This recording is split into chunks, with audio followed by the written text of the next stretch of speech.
Welcome to the cave, everybody. My name is Just an Actual Real Bear, and, well, with the upcoming release of Chapters 3 and 4 of Deltarune, which I'm so glad aren't a timed exclusive for the Switch 2 like Yakuza 0 Director's Cut, and actually come out a day early, thank you tobyfox, I figured now would be a good time to look back on Undertale, and also Chapters 1 and 2 of Deltarune. Though, because Deltarune's first two chapters are about the same length as an average playthrough of Undertale, I'm gonna cover that in another video. Now, with Undertale having been around for almost 10 years, holy shit that makes me feel old, and having been one of the most popular games indie or otherwise, basically ever, well, what else could I possibly say about it that the rest of the internet hasn't already said? That it's funny, charming, has likable characters, that it has a really fleshed out story and world, but also leaves enough mystery to keep you thinking about it long afterwards, that it's thought-provoking and has messages that really make you think about life in general? Well, I don't know. Honestly, this isn't necessarily a review, technically speaking, or a super deep dive into everything about it, or what unique perspective I specifically can add to the conversation, because everyone else has already done that, basically. This is more so just me reflecting on this game that I've basically grown up with, from playing it myself to watching content creators play it. I'll buy you one of these. These are expensive, though. Oh, sweet love and fuck! And doing the same for the sequel Deltarune without hesitation.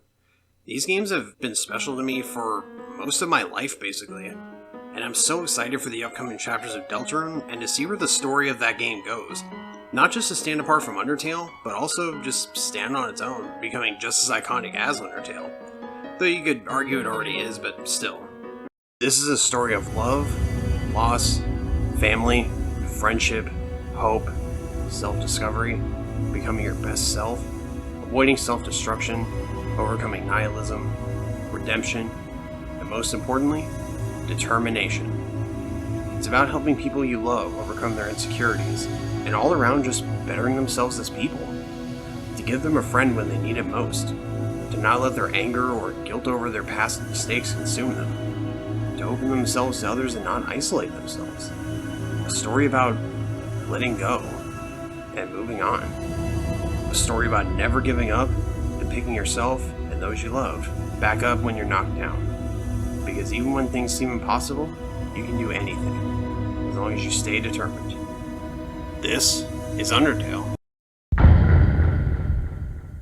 Anytime we boot up the game, we get this opening cinematic that gives us a basic backstory of how this world came to be and somewhat of a reason for us to be involved in the story. We get opening text talking about how 1,000 years ago, humans and monsters ruled the surface, but war broke out between them. The monsters fought with all their might and were incredibly strong, but ultimately humans won. Not because they destroyed them all, but as we find out later, the monsters surrendered because they just grew tired of fighting. After surrendering, the humans had 7 sorcerers seal the monsters underground forever, behind a barrier that could only be opened by 7 human souls as well, in a massive cavern underneath Mount Ebid. After being sealed away, the monsters were left alone and unbothered for a very long time, until eventually a local legend started circulating. Legend says that anybody who climbs up Mount Ebid will never return. Despite legend saying that, some stupid kid with long hair and a striped shirt or sweater or whatever climbs up the mountain, trips on a tree root, and falls down this huge hole all the way to the bottom. But they somehow survive, by landing in a field of yellow flowers. Okay. I guess this universe operates on Assassin's Creed logic, just with flowers instead of hay or leaves, since this won't be the only time this happens, oddly enough. I do wonder if Assassin's Creed ever put a reference to this in one of its entries after Undertale came out, but that's probably giving Ubisoft too much credit. Maybe that's more of a Ghost of Tsushima thing, I'm not sure. But all joking aside, once we're past the opening, adjust our settings if needed, and admittedly I probably should have turned the music down, and pick a name for our character, which is something that I will get back to later, because it's actually a lot more important than you might expect. We click begin game and we're just in. Yeah, nobody to greet us, nothing. We just wake up in the flower patch as in the scene before, but keep this room in mind. It's also kind of important. As we go down the hall and into the next room, we meet a little yellow flower with a face called Flowey, great name. But there's actually a reason for this generic name. You shall see. Much later, though. Anyway, he introduces himself as Flowey the Flower and pulls you into the bullet board. I'll talk more in a moment when we learn more about the mechanics of the game, but he says that the heart in the center of the board, your soul, starts off weak, but can grow strong by gaining LV, or love. He says he'll share some with you through little white friendliness pellets. Oh, okay. If you played this game before, or if you just pick up on his bullshit immediately despite having not played it before, you can actually dodge them, and initially he'll still act chill, but after a couple times he'll call you stupid, tell you to run into the bullets, friendliness pellets, and then finally just get pissed and realize you know what he's doing. Throughout these different points, the music slows down and eventually stops entirely, and it's honestly really funny. If you do get hit, however, like I did, you drop down to 1 HP, and he explains that in this world, it's kill or be killed, according to him. He then summons a ring of steel projectiles that start closing in on you. Before you suddenly get healed to full health, his projectiles stop, and he gets hit with a fireball from the darkness, sending him flying. The caster of that fireball then steps into view, and she calls Flowey a terrible creature for attacking a poor, innocent youth. Greeting you as my child, and introducing herself as Toriel, caretaker of the ruins, she says she passes through here every day to see if a human has fallen down, and says that you're the first human to fall down here in a long time.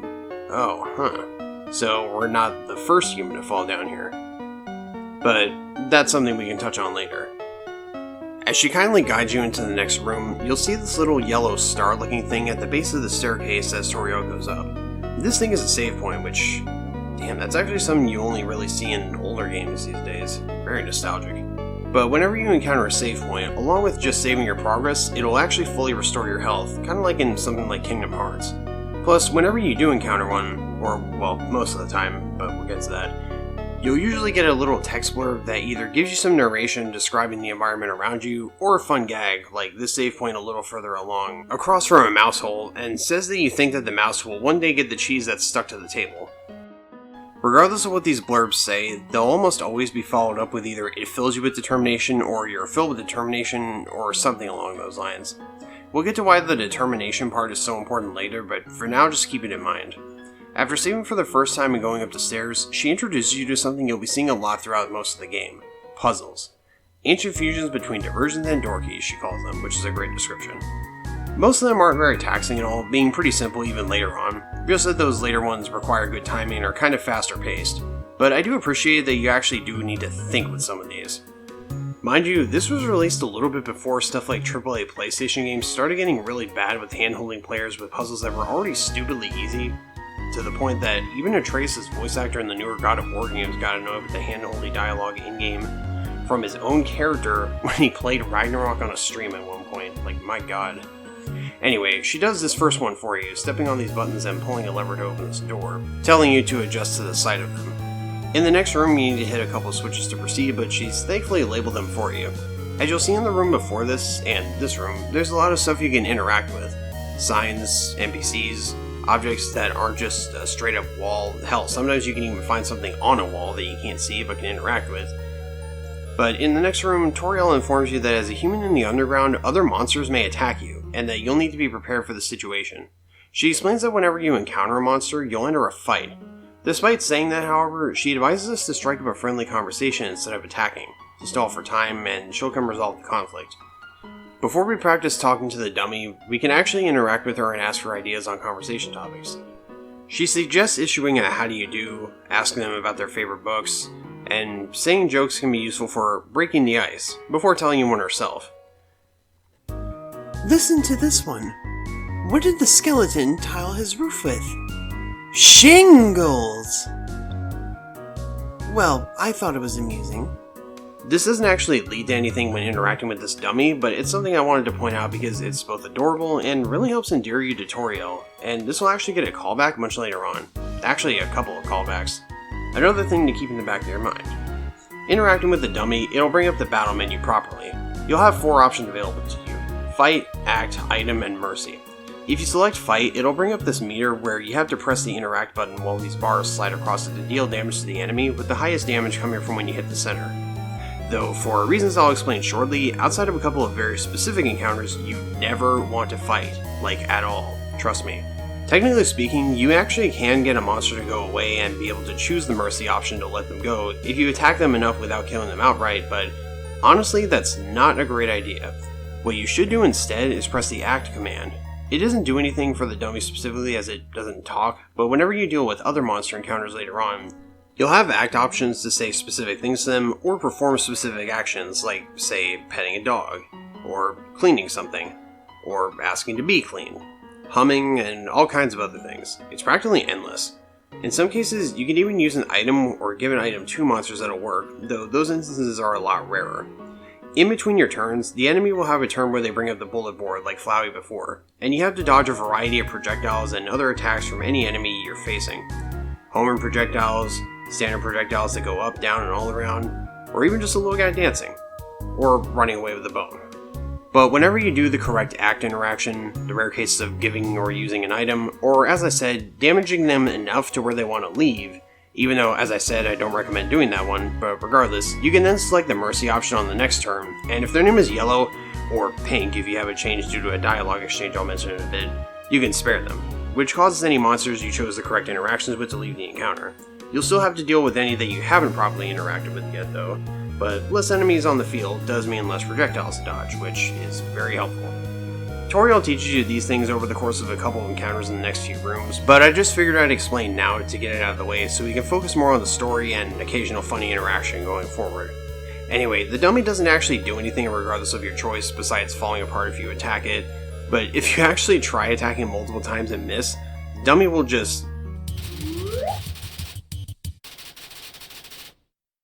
God, I fucking love Toriel's face here. Anyway, after dealing with the dummy since they're not much for conversation, Toriel congratulates us on our victory, and guides us through the next room, wondering if we can solve a puzzle in here ourselves. But just before we get down the hall, we have our first real encounter. Frogget attacks you. The correct response to get Frogget to be mercied is to compliment it, to which it doesn't understand what you said but was flattered anyway. But in this first encounter, Toriel comes into the encounter and gives another absolutely legendary facial expression, like look at that. But after that, continuing to the end of the room, she thinks that this puzzle may be too dangerous and tells you to take her hand for a moment before walking across this bridge of spikes that lower as we walk across.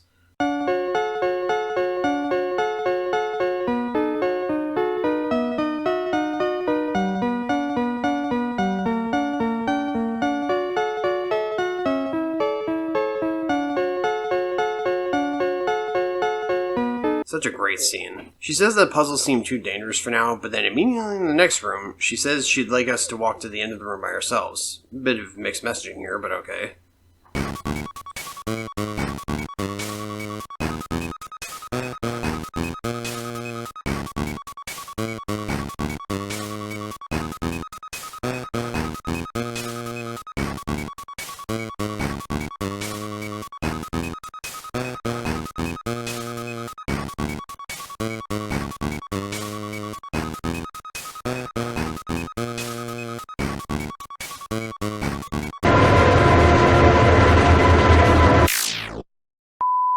Upon getting to the end of the room, Toriel comes out from behind this pillar, although hilariously you can actually interact with the pillar and see she's hiding there. But anyway, she comes out and says not to worry as she didn't leave us. She says that this exercise was to test our independence, because she has some business to attend to and she has to leave us alone for a while. Telling us to remain here because it's dangerous to go alone, she asks us to take this by giving us a cell phone, and says to call if we need anything before asking us to be good. If you actually wait here for 5 minutes, she'll give you a phone call to check in. Afterwards, every 5 minutes of waiting here, she'll call to check in on you before eventually her phone gets stolen by a small white dog. This being Annoying Dog, the Undertale universe's counterpart of creator tobyfox. You'll see Annoying Dog in multiple places throughout the game getting up to all kinds of shenanigans, from these phone calls to certain scenes of dialogue, to even some combat encounters. After 35 minutes, so 7 calls in total, you'll max out the interactions from waiting, just hearing Annoying Dog snoring on the other end. Basically, Toby telling you to get a move on. Very clever. After leaving the room, if you actually waited and got all the phone calls from that, Toriel apologizes for not being in touch because a small white dog stole her phone. But either way, she checks in to make sure you haven't left the room because there's a few puzzles ahead that she hasn't explained yet, and that it'd be dangerous to try solving them ourselves, before asking us to be good again and hanging up. We can actually call Toriel back ourselves to simply say hello, to which she hopes her hello back will suffice. Ask her about herself, to which she says she's just an old lady who worries too much. Aw. We can call her mom, which she's very surprised by, and she says that if it makes us happy, to call her whatever we like. We can also flirt with her, which thankfully she just laughs off as being so adorable that she could pinch our cheek. But if you flirt with her after calling her mom, it certainly makes things awkward. And she calls you an interesting child. Right.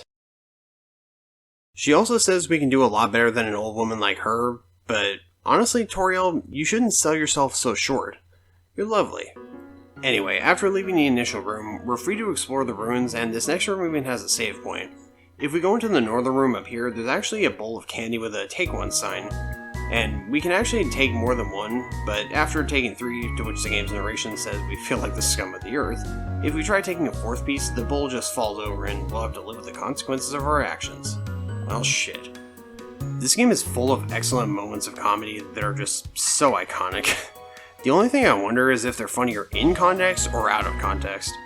After spilling that bowl that was probably put out by poor Toriel, sorry mom, we continue on, and talking to some friendly monster NPCs like this Frogget who explains what I did before about the mercy mechanic in battle in much simpler terms.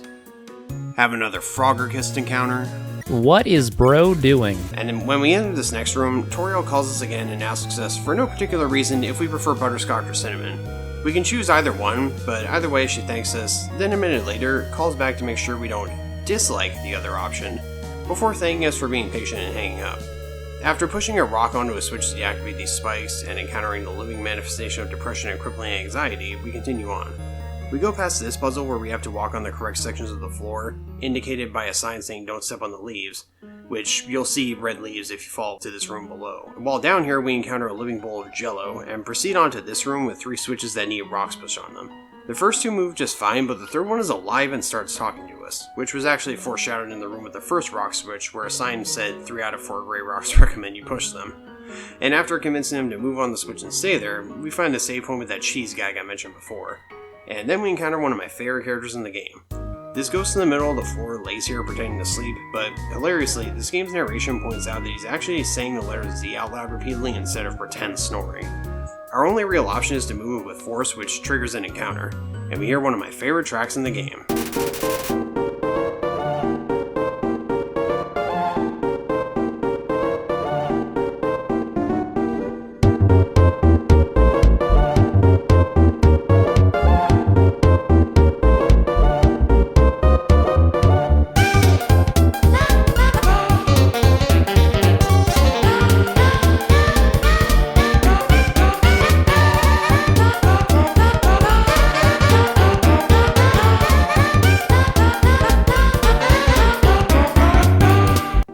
I know I joked before that Whimsun embodied depression and crippling anxiety, but Napstablook may actually be more fitting for that description.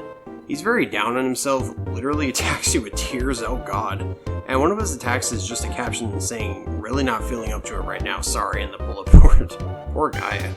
We have a few options to deal with him, including Thread, why would you ever do that to this little fella?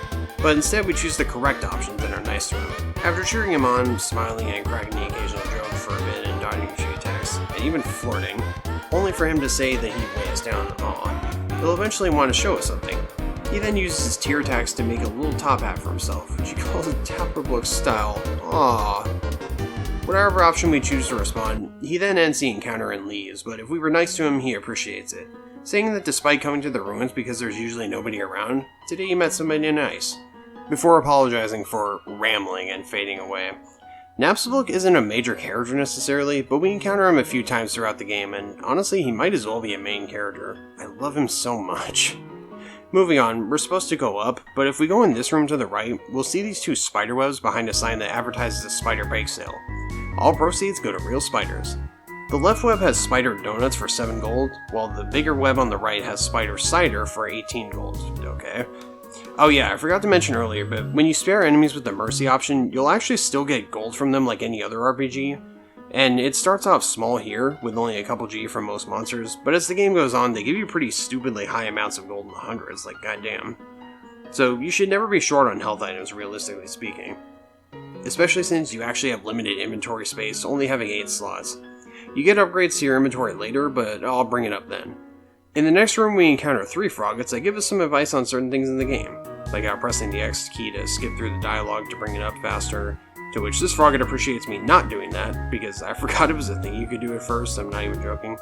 And then this frogget down at the end informs you of what I said earlier about being able to spare monsters when their name turns yellow. But what's funny is that if you don't vibe with the names turning yellow, he'll turn them to pink for you instead.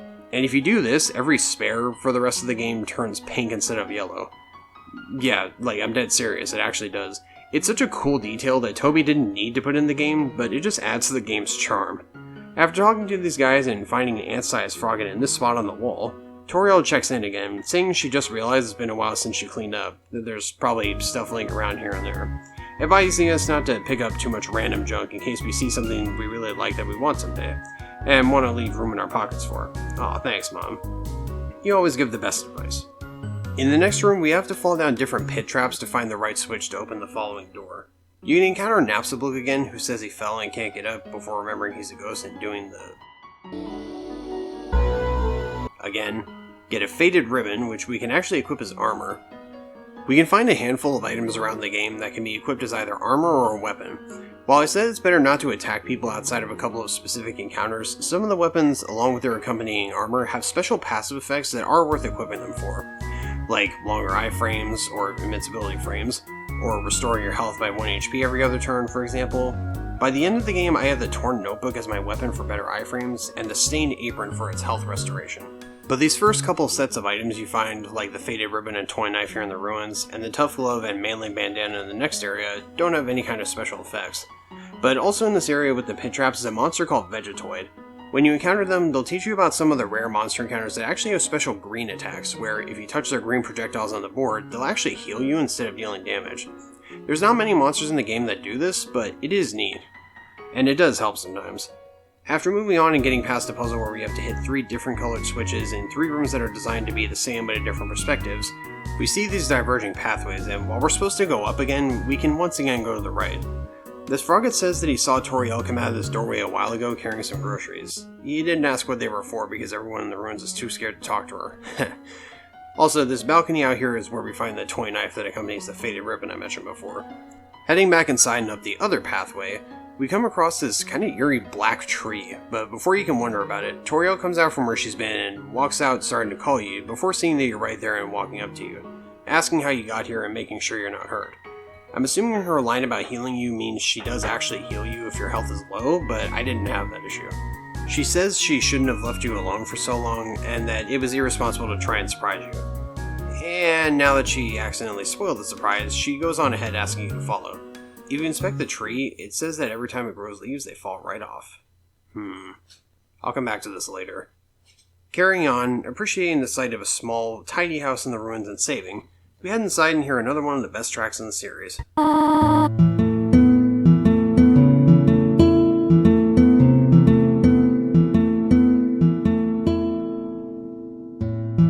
Toriel then reveals she made butterscotch cinnamon pie to celebrate our arrival, and goes on to say she wants us to have a nice time living here, so she'll hold off on snail pie for tonight, and says she has another surprise for us.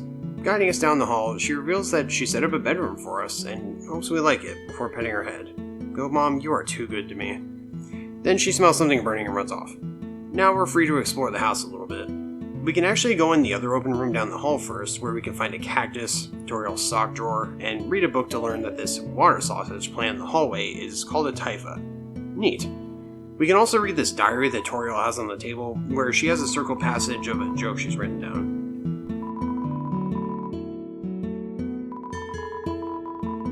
We can also go down the hall and look in a mirror. Damn, eat your heart out all other modern games besides like Cyberpunk 2077. Anyway, then we can inspect our room. The toy chest doesn't interest us at all, an empty, dusty photo frame, and a lamp we can turn on and off. More importantly, we can lay down on the bed for a nap. After we wake up, we discover that while we were asleep, Toriel left a plate with a piece of pie on the floor. Aww. Thanks, Goat Mom. After picking it up to use as a consumable item, we can go explore the house a little bit more. We can find a history book that informs us that the ruins were originally the first settlement that the monsters made in the underground, which they simply called home. Because for as great as their king is, he's bad at names. Remember that. After some more exploring, including seeing the rest of the pie in the kitchen, which we're too intimidated to eat, we can go talk to Toriel, sitting in this cute little chair reading a book. She says she's so glad to have someone here because she has so many old books she wants to share. She wants to show us her favorite bug hunting spots, and she's even prepared a curriculum for our education. Wow. She says she actually always wanted to be a teacher. Oh, that's sweet. After repeating that she's glad to have us here, she asks us if we need something, and we have the option to ask when can I go home, or nothing. Saying nothing, she tells us about the book she's reading, 72 Uses for Snails, and tells you a fun snail fact. That sometimes snails slip their digestive systems as they mature. Neat. When we talk to her again and ask how to exit the ruins, she gets concerned, puts her book down and runs off, saying she has to do something and telling us to stay here. Uh-oh. Following her down the stairs in the central hallway, the music completely stops. Almost dead silence until we speak with Toriel. She informs us that up ahead is the exit from the ruins, a one-way exit to the rest of the underground, and that she's going to destroy it so no one can ever leave here again. What? No, don't do this, Goat Mom. After refusing to go upstairs like she asks and continuing to follow her, she explains that every human who falls down here meets the same fate, that she's seen it again and again.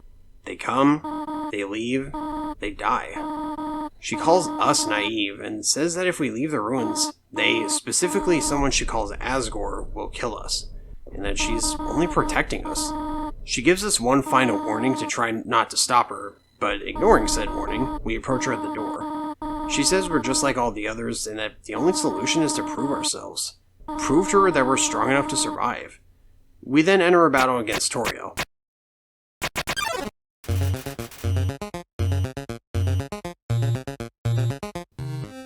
We can try talking to her with the act menu, but we apparently can't think of any conversation topics. Her attacks are some of the most intense at this point, and give you a good feel for how some of the tougher encounters will look going forward. In fact, you can actually die here, and Toriel will make this shocked expression if you do.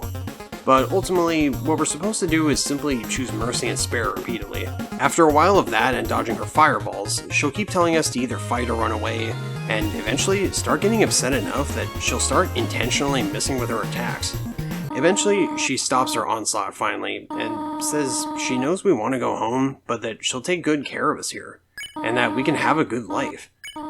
She says she's pathetic for not being able to save even a single child, before finally coming to understand that we'd just be unhappy trapped down here, and that the ruins are pretty small once you get used to them.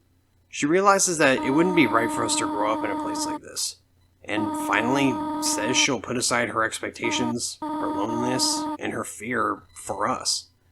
She says she won't stop us from leaving the ruins, but that if we leave, please don't come back. Hoping we understand, she gives us a hug and says goodbye. Oh my god, man. Though we do have this last chance to explore around the ruins in case we miss anything, like the spider bake sale for example. You can actually go back to the golden flower room at the start and actually find Toriel there. She just says not to worry about her because somebody has to take care of these flowers. And man, if you feel bad for Toriel now, just wait till we get towards the end of the game. Your heart will probably shatter into a million pieces. I know mine did. But heading back to the exit, we come into a familiar room where we meet Flowey again. He sarcastically congratulates us for sparing Toriel and being a dang old goody two-shoes, man. For not killing anybody. But he then asks what we'll do if we meet a relentless killer, and that if we keep up that approach, we'll just die and die and die again until we tire of trying. He asks if we'll kill them out of frustration, or just give up, and let him inherit the power to control this world, going on to say he's the prince of this world's future? What? Huh. We'll circle back to this. He clarifies that his plan isn't regicide, quote-unquote, and that this is much more interesting. After he laughs with this face that's supposed to be unnerving but is honestly more fitting for memes, we finally exit the ruins. And then...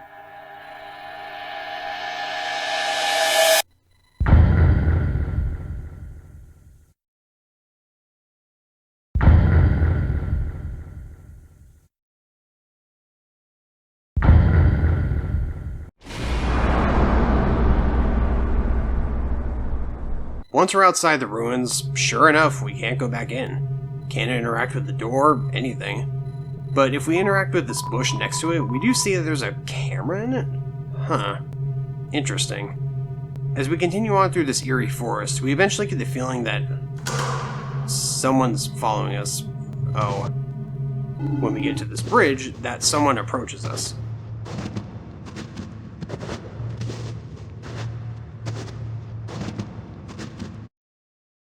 quietly asks if we know how to greet a pal, then tells us to turn around and shake their hand.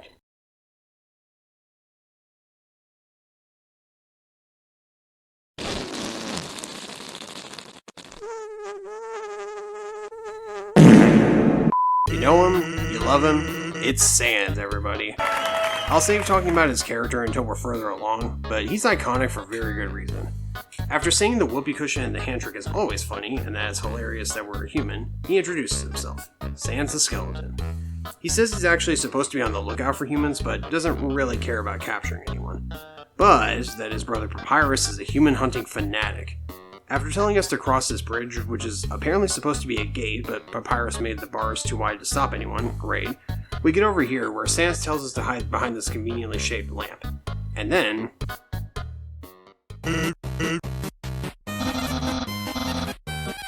Papyrus enters and chastises Sans for not recalibrating his puzzle in 8 days, and asks Sans what he's even doing.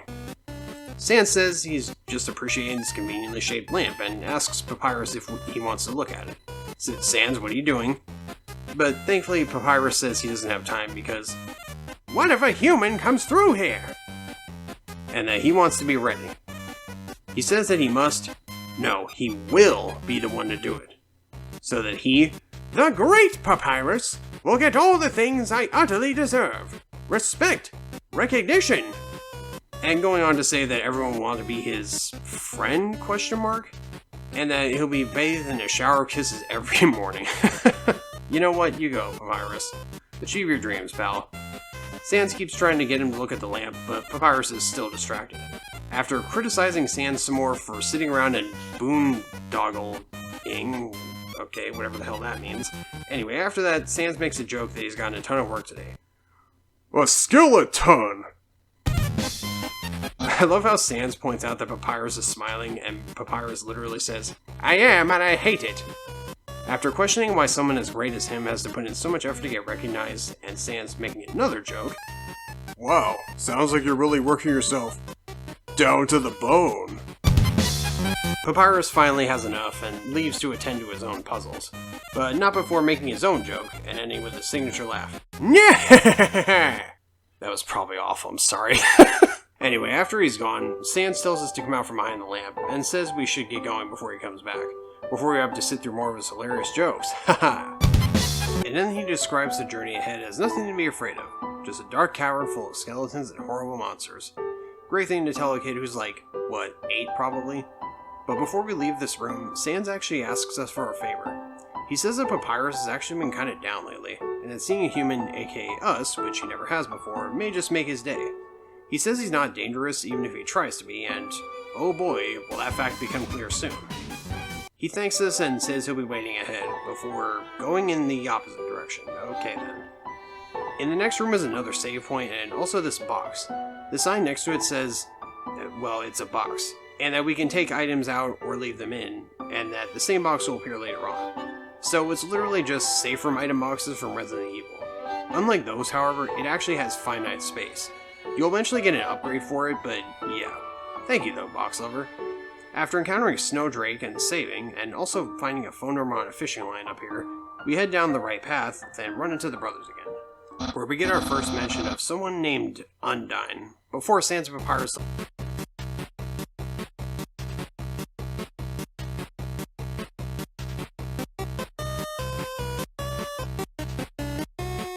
Before Papyrus finally checks with Sans if he's seeing a human.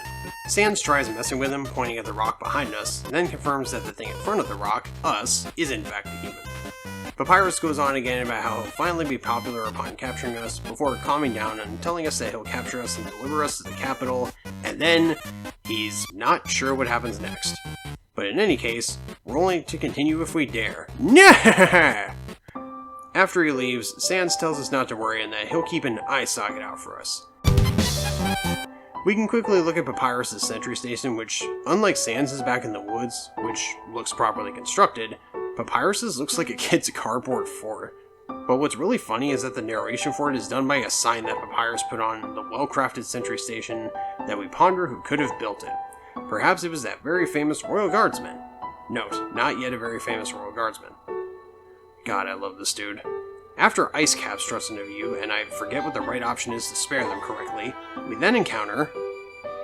Did something move? Was it my imagination? I can only see moving things. If something was moving, for example, a human, I'll make sure they never move again. This is the first fight to teach us about blue attacks. He helpfully informs us that when blue attacks come our way, we shouldn't move. After learning that, we pet him and he loses it, having been pet by something that from his perspective wasn't there. After retreating under his desk, we see down the road that he's apparently been smoking dog treats. Okay. I mean, those things are already bad for dogs to eat in excessive quantities. I can't imagine how bad it is to smoke them, goddamn. In the next room, Sans explains what we just learned about blue attacks, to not move when they fly past. But he refers to a special blue attack that Papyrus has that he describes with a darker shade of blue. Huh. I'm sure that won't be important later. If we go north, ice, we can talk to a snowman who realizes we're a human and asks if we can take a piece of them far away so they can see the world, since they can't move, which we oblige to as he thanks us. In the next room, Papyrus is complaining to Sans again for napping all night, which Sans points out is called sleeping, before Papyrus notices us. He informs us that he and Sans have created some puzzles to stop us, the first of which will be quite shocking, as this is the invisible electricity maze. When we touch the walls, this orb will administer a hearty zap. Once we step forward, though,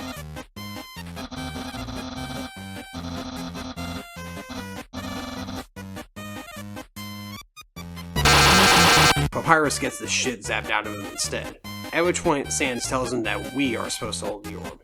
Papyrus then makes the mistake of walking through the correct path of the maze in the snow. Oops.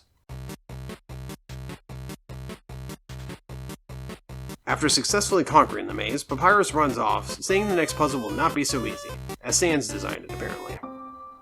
If we talk to Sans, he thanks us for giving his brother a fun time, and explaining that Papyrus's outfit was made for a costume party a few weeks ago, and that he hasn't worn anything else since, calling it his battle body. And he ends off by saying, "Man, isn't my brother cool?" While it may come off as sarcasm, as we'll see, Sans is really protective of his brother, and really truly cares about him. It's really sweet, honestly, and makes Sans just that much more iconic. In the next room, we encounter this guy, the ice cream vendor. He's initially down because he doesn't have any customers, because he's out here in the snowy middle of nowhere for some reason, but his ears perk up when we come up and buy some. We encounter him a few more times in the game, with the ice cream getting more expensive each time. When you eat them in battle, they give you a nice compliment and heal 15 HP. That's not important at all, I just thought it was charming. After that, and pushing this disintegrating snowball into a golf ball hole for a measly 1G, we once again find the brothers. They've really got us this time, as they've set up the most dastardly, convoluted, brain-busting puzzle of all time, the monster kids were in search. After Papyrus complains about it not doing anything, Sans says he should have used today's crossword puzzle instead, to which Papyrus responds that Junior Jumble, the paper we just read, is easily the hardest, in his opinion. I like how even Sans is like, "Really, dude?" Papyrus then asks us to settle this dispute, and whichever option we choose, Papyrus runs off to concoct his next dastardly puzzle. But if we say Junior Jumble, Sans does thank us for saying Junior Jumble to appease him, and explains that yesterday, Papyrus got stumped trying to solve the horoscope. I don't know how horoscope stuff works, but even I know that solving it isn't a thing. After that, we find a save point next to a note, a plate of what we discover to be spaghetti that's so-called stuck to the table, and a microwave with all the settings being spaghetti that we can't plug in. Welp, we save, hope that the mouse will one day be able to warm up the spaghetti, and move on. Where we find one of the best encounters in the game.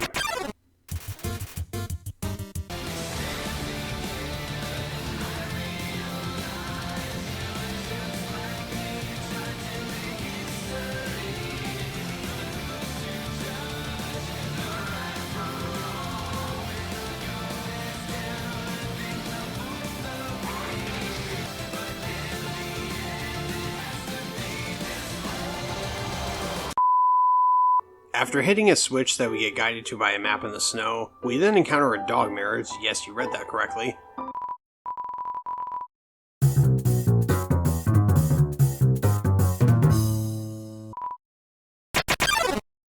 Their gimmick is smells, so you're supposed to roll around in the act menu, after which they think you smell like a weird puppy. Then you're supposed to pet them, showing that dogs can in fact pet other dogs. Aww. After we've expanded their minds and opened up a new world for them, we can go on ahead and hit a couple of PlayStation controller button switches that were supposed to change from X's to O's, which we'll have a couple more of in this section. Papyrus questions how we solved it, but more importantly, is there any left for him? To which he's referring to the spaghetti. If we say we left it, he's absolutely ecstatic that we resisted his culinary mastery just so we can share it with him, and that he'll cook us all the spaghetti we could ever want. In the next room, Papyrus tells you that Sans, sadly, started a sock collection recently, and wonders what he'd do without such a cool guy taking care of him. Oh, Papyrus. He then explains that with his next switch puzzle, he tried making it look like his face, but the snow froze to the ground, so now we have to solve the different solution to proceed, since he's also stuck until we do. We can actually ask Papyrus for advice on how to do it, and after we solve it, he's so happy that his advice was actually helpful. Sees that we care about puzzles just as much as he does, and thinks we'll love the next puzzle before running on ahead. In the next room, Papyrus and Sans are standing at this computer console, where Papyrus explains that this puzzle was made by the great Dr. Alphys. He proceeds to explain that when he pulls the switch, the tile floor in front of us will begin to change colors. He goes over what every tile color does, and that even he won't know the solution because it'll be randomized. It's a lot to keep track of, but it's not going to matter because...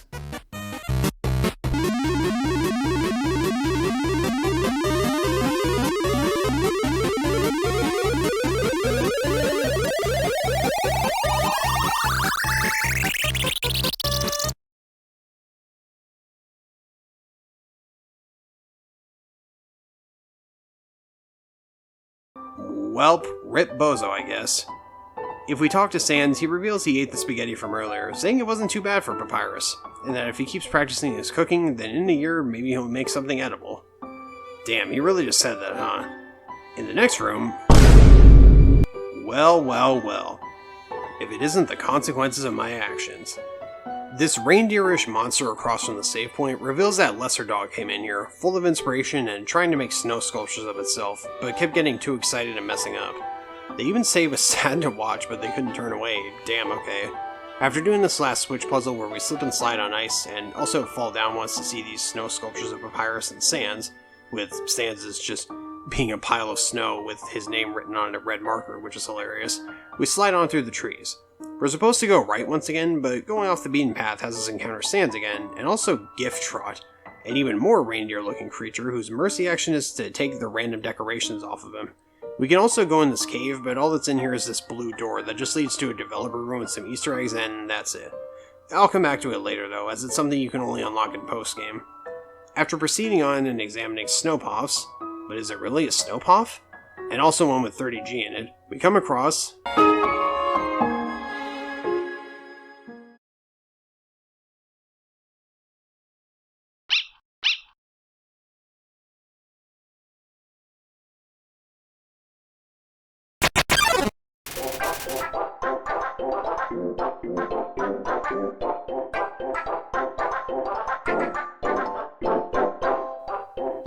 I also love this track so much. After we beckon, play with, and pet this absolute unit, he gives us a kiss goodbye and takes off, getting back in his armor the wrong way. That's adorable! Crossing the bridge he was guarding, the brothers have a more direct approach of a trap waiting for us this time.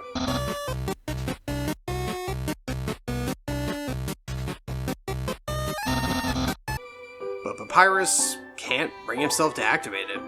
He's a skeleton with standards, after all. This is too direct, no class at all. So away it goes. Something real quick I should point out is that if you actually go backwards across the bridge after this, you'll actually see Flowey there for a split second before he goes back in the dirt.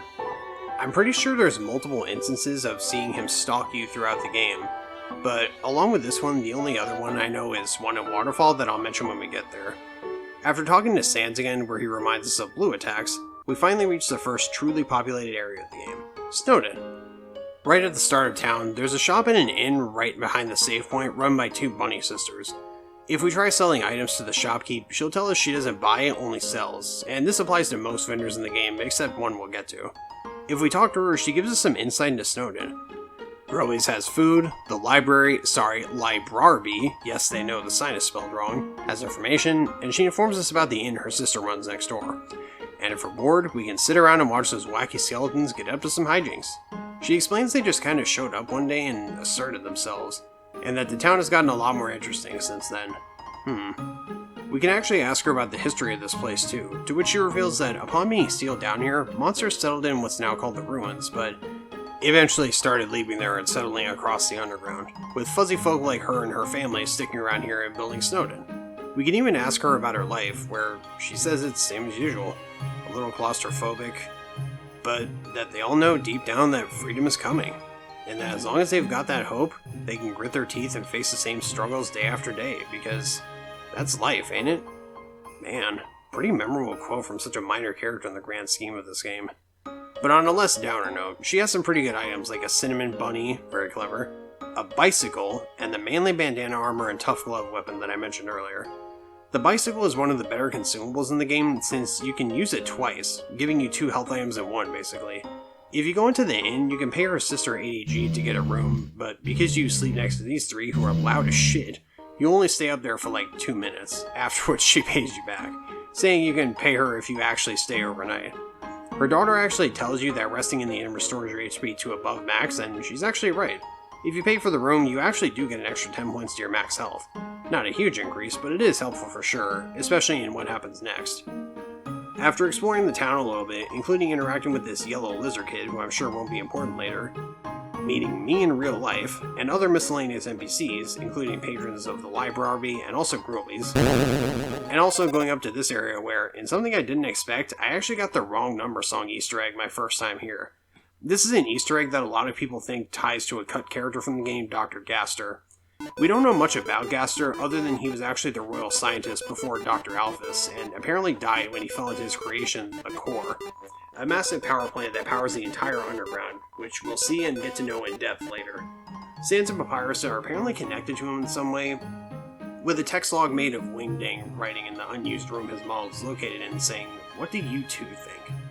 Implying that Sands and Papyrus may have been his lab assistants, but they either don't remember their old lives or just don't care to remember, or something. We know so little about Gaster, and even Sands and Papyrus' backstories for that matter, that I can't really comment on that, but a lot of people speculate that Gaster will somehow be involved in Deltarune's story in some capacity, as other Easter egg characters called Gaster followers that you can find throughout the game under certain conditions, and also an NPC I'll mention later will sometimes say "beware the man from the other world," and other cryptic statements like that. Given that the trailer for chapters 3 and 4 call Deltarune Undertale's parallel story, maybe there is some credence to that, but I'll wait till I see it before I say anything. But I just wanted to bring that up before anybody else mentioned it in the comments or something.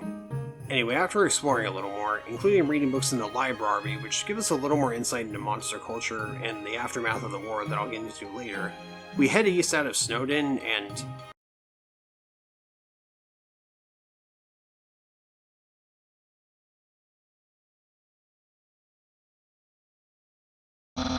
Papyrus goes in-depth about the complex feelings he's been having lately, kind of projecting onto us how he's feeling right now. The joy of finding another pasta lover, admiration for puzzle-solving skills, and the desire to have a cool, smart person think you're cool, saying that these are probably what we are feeling right now because he's so great. He pities us, saying we'll be alone no longer, and that he'll be our... But then he stops. He says that this is all wrong, and he can't be our friend, because we're a human, and he must capture us to fulfill his lifelong dream. Powerful, popular, prestigious. That's Papyrus, the newest member of the Royal Guard. Then...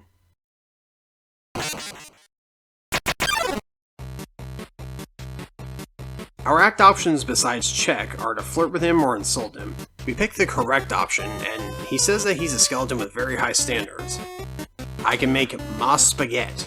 Oh no! You're meeting all of my standards! Let's date later, after I capture you! It starts off simple enough with his bone attacks going across the bottom of the screen. After trying to flirt some more to no avail, although he does prepare for a date with stuff like bone cologne, gross. But anyway, after we start sparing him, he unleashes his fabled blue attack.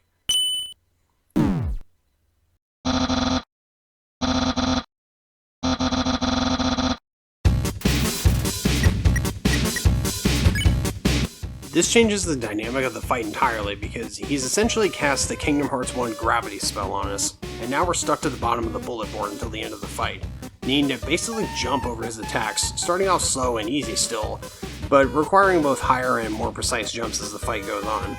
Flirting won't do any more good still, so we just gotta tough it out, dodging his attacks like a pro. Ow. Eventually he tells us to give up before he has to use his special attack, and eventually he'll get it ready. But something funny I want to point out is that, unlike Toriel, who will actually just fucking kill you by accident if you take too much damage, for Papyrus, if you take too much damage, he'll actually throw you in the shed next to the big house in Snowdin that turns out to belong to him and Sans. But because this is Papyrus being both too nice for his own good, and also just the dupid skelly that he is, he just leaves it unlocked. Well, and after you leave, you can just start the encounter over again. Eventually he'll have a special attack ready, but...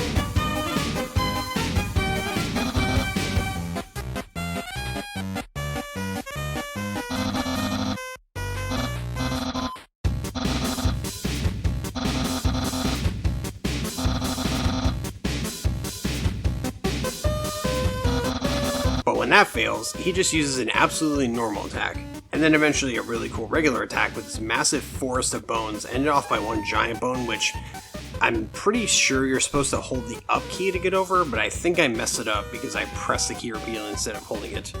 Whoops. But anyway, with Papyrus worn the hell out, Papyrus spares you due to exhaustion, and laments that he can't even stop someone as weak as you.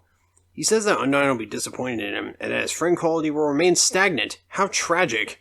You then have the option to say either let's be friends or what a loser. Jesus, okay. After picking the correct option, Papyrus' spirits are immediately lifted. He's especially impressed since we haven't even gotten to our first date yet, so... well, that's gonna be a little awkward. Oh wait, he thinks the friend zone is a good thing. Okay, fair enough. Considering that friend zoning isn't even a real thing in dating. If she don't like you, bro, she don't like you. Take the hint. Anyway, he's glad that we taught him that all he needed to do to make friends was to give people awful puzzles and then fight them. Damn, he really just called himself out, huh? Well, admittedly, his puzzles weren't bad, just could have been better. And that tile one, as we'll discover later, was kinda out of his control, I think. Anyway, he grants us permission to pass through and tells us to continue forward until we reach the end of the cavern. Then, once we reach the capital, we have to cross the barrier keeping them underground. He clarifies that anything can enter through the barrier, but nothing can exit, except someone with a powerful soul. Like us. And that's why the king wants to acquire a human. He wants to open the barrier with soul powers, so that way monsters can return to the surface. And he almost forgot to tell us that to get to the barrier, we'll have to pass through the king's castle. He describes the king of all monsters as a big fuzzy pushover. Well, damn, okay, you didn't need to describe me so accurately, but alright. But he says everybody loves that guy. And that we could probably just get by him by asking nicely. Aw, we'll try for you, Papyrus, old buddy. We'll try. He says that the king will probably escort us to the barrier himself, even. How nice. But that's enough talking for now. Papyrus has got to go home and be a cool friend, and says to come by any time for that date. Before, I guess Luigi flutter jumping out of there. Okay. Before we press on, I go ahead back to his and Sans' house just to get it done with now. So, throughout the game, Papyrus and a couple other characters will have quote-unquote dates, where you just hang out with them, basically. They vary pretty wildly, but as long as you choose the right options, they all end with the characters becoming better people by the end. Well, sort of. Papyrus just kinda stays the same, but it's fun nonetheless. After he takes us on a roundabout around Snowdin and back to the house, we head inside. And damn, this is a really nice house. Like, I'd totally live here, I'm not gonna lie. It's got everything. A pet rock that lives on sprinkles, a dirty sock with sticky notes of Papyrus and Sans communicating with each other like Double D with his parents and Ed and Eddie, a flat screen TV, damn. A joke book that has a quantum physics book inside, that has a joke book inside, that has a... oh, you decided to stop, okay. There's even 20 gold in the couch if you check it. You can go look in this small but kind of swag kitchen that has a trash can that Papyrus encourages us to visit anytime. A fridge with mostly sealed bowls of spaghetti and an empty bag of chips in it, and a comically tall sink. But before we examine that, if we examine the oven over here, or I guess the counter or whatever, Papyrus talks about how Sans recently baked a quiche, but filled it with a sugary non-egg substance. How absurd!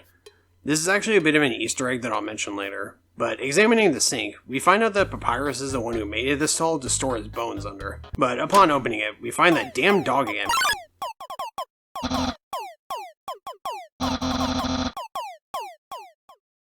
Curses! We fail to catch him, and Sans hits the... After Sans plays Papyrus' life with incidental music, if we examine Sans' door, it's locked.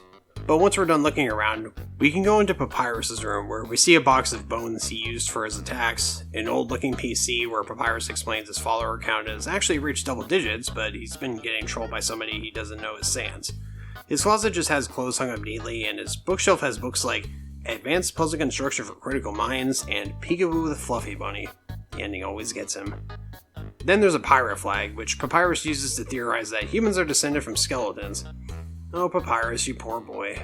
He's got a table of action figures, which he says are from Santa. Oh yeah, I forgot to mention, but in Snowdon you can see a Christmas tree with gifts around it in the middle of town. At some point, the monsters found out about Christmas, and Asgore started going around to give people gifts to Santa every year. Very wholesome. And Papyrus has a race car bed. Yo! But seriously, he says that if he ever gets to the surface, he wants to drive down a long highway, wind in his hair, sun on his skin. But of course, that's just a dream. So he cruises while he snoozes. After we're done looking around, again, we could probably start the day.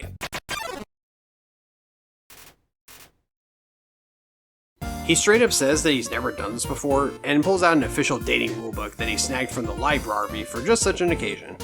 After bringing up the dating HUD, Papyrus feels so informed, and thinks we're ready for step 2. He asks us on a date, to which we say yes because we're already here, does a kawaii face, then moves on to step 3, wear nice clothing to show you care. He'll point out whatever item you have equipped currently, like the faded ribbon that I have, and points out that we were also wearing clothing earlier, so we wanted to date him the whole time!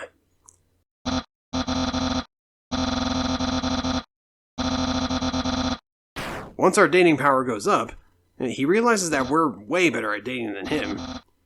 The tension rises as he says not to think we've bested him, because the great Papyrus has never been beaten at dating and never will. He then pulls out a secret style that he unlocked from playing Dine and Dash cabaret minigames like in Yakuza 0 probably, and asks what we think of it. Choosing the correct option, a genuine compliment, to increase dating power, he then counteracts by saying we don't understand the hidden power of this outfit, so the date won't escalate any further. After inspecting him from toe to head, we find that hidden power, a gift under his hat. It turns out to be a plate of spaghetti, but not just any spaghetti. It's an artisan's work. Silken spaghetti finely aged in an oaken cask, then cooked by Master Chef Papyrus. We choose to eat it, and our face reflexively scrunches up. The taste is indescribable, but thankfully he mistakes it as an expression of passion. Then, you must really love my cooking, and by extension me! Maybe even more than I do! No! Human, it's clear now. You're madly in love with me. Everything you do, everything you say, it's all been for my sake. Human, I want you to be happy too. It's time for me to express my feelings. It's time that I told you. Papyrus. Boy, is it hot in here or is it just me? Oh, shoot. Human, I'm sorry. I don't like you the way you like me. Romantically, I mean, I tried very hard to. I thought that because you flirted with me, that I was supposed to go on a date with you. Then, on the date, feelings would blossom forth. I would be able to match your passion for me. But alas, I, the great Papyrus, have failed. I feel just the same as before. And instead, by dating you, I have only drawn you deeper into your intense love for me. A dark prison of passion with no escape. How could I have done this to my dear friend? No, wait, that's wrong. I can't fail at anything. Human, I'll help you through these trying times. I'll keep being your cool friend, and act like this all never happened. After all, you are very great. It would be tragic to lose your friendship. So please, don't cry because I won't kiss you, because I don't even have lips. And hey, someday, you'll find someone as great as me. Well, no, that's not true, but I'll help you settle for second best. Yeah. Oh, and if you ever need to reach me, here's my phone number. You can call me anytime. Platonically. Well, gotta go. Yeah. After he gives us his phone number, we can call him from most locations in the game to get some unique commentary on the environment from both him and another character we'll be meeting soon. Finally proceeding on to the next area, we meet that yellow kid from earlier, and this orange guy who explains to you what echo flowers are, unless you listen to the flower first, which annoys him because it's explained he's all that gives his life validation. Huh. You know, this and the flower phones from Thomas and the Magic Railroad make me wonder if flowers could carry sound like that realistically. I mean, we do have computers with components made out of actual fungus that are becoming a thing, so I wouldn't be surprised if some scientist out there manages to somehow accomplish that. Sorry for that random tangent, but now let's talk to Sans again. He says he's leaving his post to go to Groby's and asks if we want to come with, showing us one of his shortcuts where we go the way we're supposed to go and then suddenly go inside Groby's. I love this little dude so much. He's greeted by all the able-bodied patrons in the bar, or diner, and this guy is just an absolute ball of charisma. He's like Norm from Cheers. I've never seen Cheers, but I get that kind of vibe here. He pranks us with a whoopee cushion on the bar stool and asks us if we want fries or Borgar. We choose Borgar like him, and he asks us what we think of Papyrus. Choosing the correct option, he agrees that Papyrus is also cool, and that we'd be cool too if we wore that outfit every day. He explains that Papyrus would only take the suit off if he absolutely had to, like during our date just now, I guess. Apparently he washes it by wearing it in the shower. That's kinda gross, I guess, but also skeletons don't even get BO, I think. Though, wouldn't he just freeze as soon as he stepped outside? Unless he specifically waits for it to dry, I guess. Anyway, Sans asks us if we want ketchup, which I politely decline because I know he pranks you with it from playing this game before. He then goes on to say that regardless of whether Papyrus is cool or not, we gotta respect that he tries so hard in his goal to become a royal guard. He even went to the head of the royal guard's house one day, begging to let him join, but she shut the door on him because it was midnight. But she woke up the next day and saw him still waiting there. Seeing his dedication, she decided to start training him, but it's still a work in progress. Then, the music starts dying down, and things get real. Sans asks us if we've ever heard of a talking flower. Oh no. Regardless of which option we pick, he plays it off like he's talking about the echo flowers all over the marsh. He explains that they'll repeat what you say near them, but the other day, Papyrus told him something interesting. He said that sometimes, when no one else is around, a flower appears and whispers things to him. Flattery, advice, encouragement, predictions. He plays it off like somebody's using the echo flower to play a trick on him, but it's really obvious that he's actually talking about Flowey. Sans is one of the only characters in the game besides you and Flowey who knows about saving and reloading. He doesn't bring it up much in the pacifist room besides a few instances, but it is confirmed by those mentions and by an Easter egg I'll mention later that he does know about this stuff. That's really unnerving, but also so cool and gives Sans so much more depth as a character. Like, why does he know about this stuff? How? What does he want to accomplish specifically? It's interesting and gives this game a lot more depth and makes you wonder about a lot more stuff than it would from just you and Flowey knowing about it. We'll see more of this play out as we get later in the game, but for now, Sans simply asks us to keep an eye out before thanking us, unfreezing time, and heading out. He does initially ask us to pay the 10,000 G bill, but then says he's just kidding and tells Roby to put it on his tab.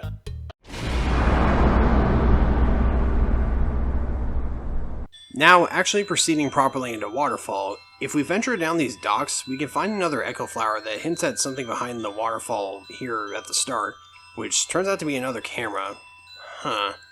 Up ahead, we start walking through some tall grass, where we look up to see a mysterious armor-clad figure who's quickly revealed to be the mysterious Undyne when Papyrus walks up to give his daily report. Papyrus apologizes for not being able to capture the human, because he did try very hard, but he just couldn't do it. Undyne says they're going to take the human's soul themselves, and Papyrus actually shows some concern at that notion, but backs off and says he'll help however he can. After we move just slightly, Undyne hears us and readies a magic spear.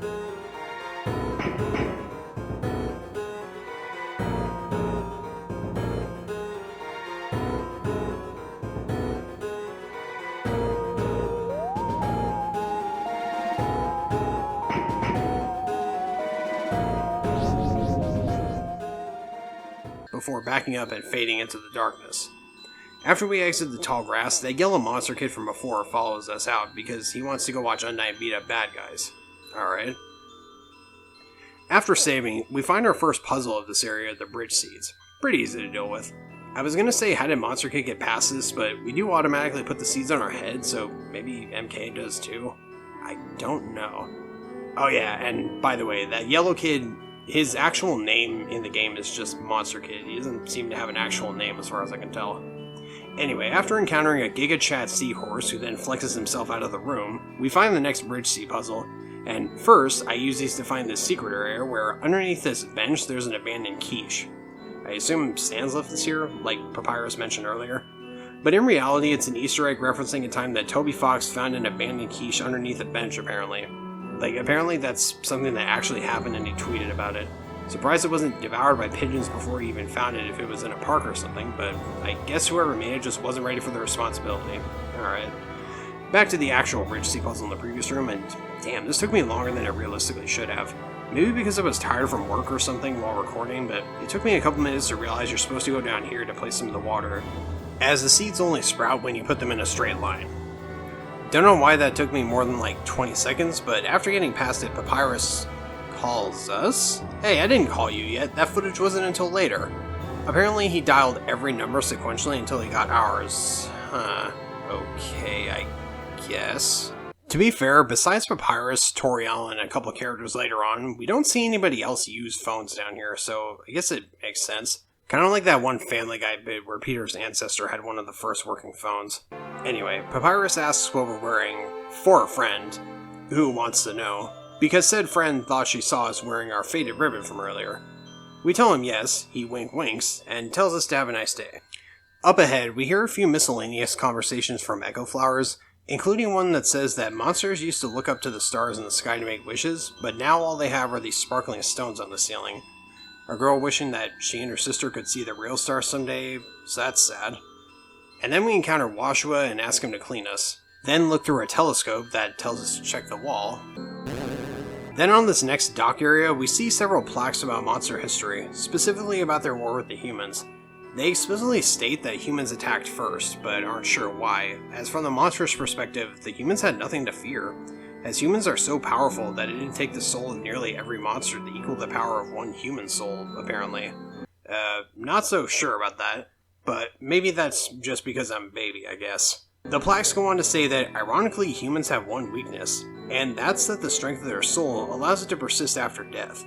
Because if a monster does defeat a human, they can take its soul and gain unimaginable power, ending off with a plaque that has an unsettling illustration of a creature.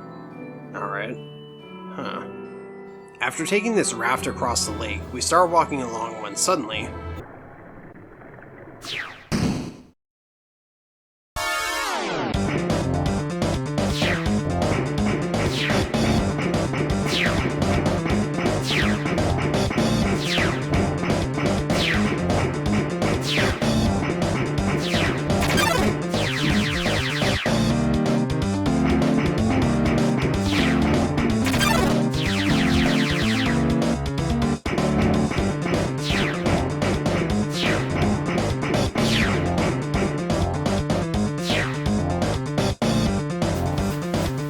After a tense sequence of dodging Undyne's spears, where if we get hit, we briefly go to the bullet board with a near unavoidable rain of spears, we flee into the tall grass where Undyne is about to grab us, but...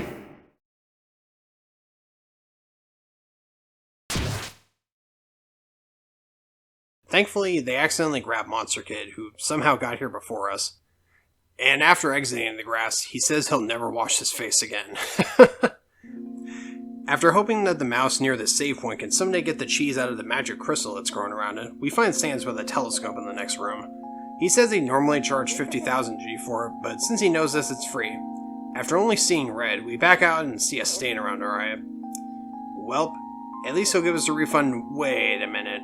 Anyway, up north, we can find Nice Cream Guy again, and while he's charging more for his ice creams now, despite being in the far back of this cave for some reason, but he has come up with a new promotion idea to draw in customers. Punch cards. Buy 3 nice creams and take the punch cards they come with, and the 4th is free.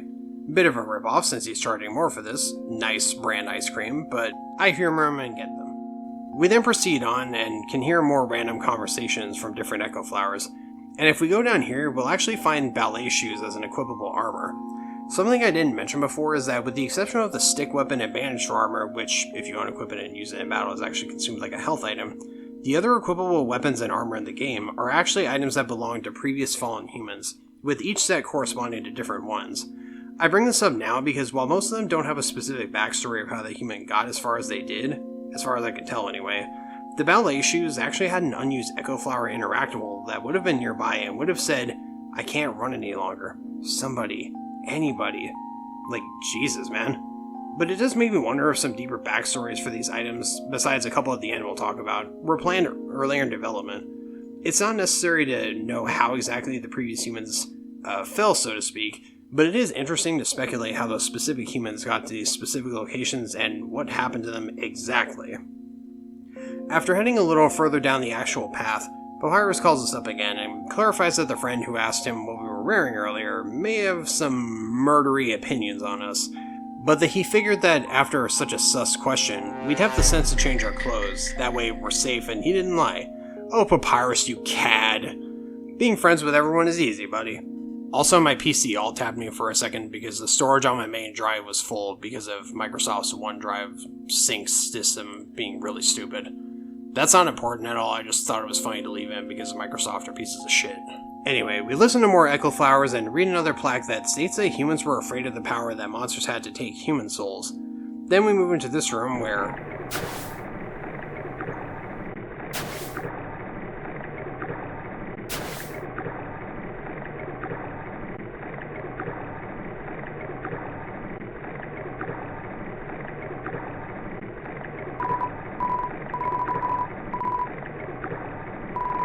This is Onion-san.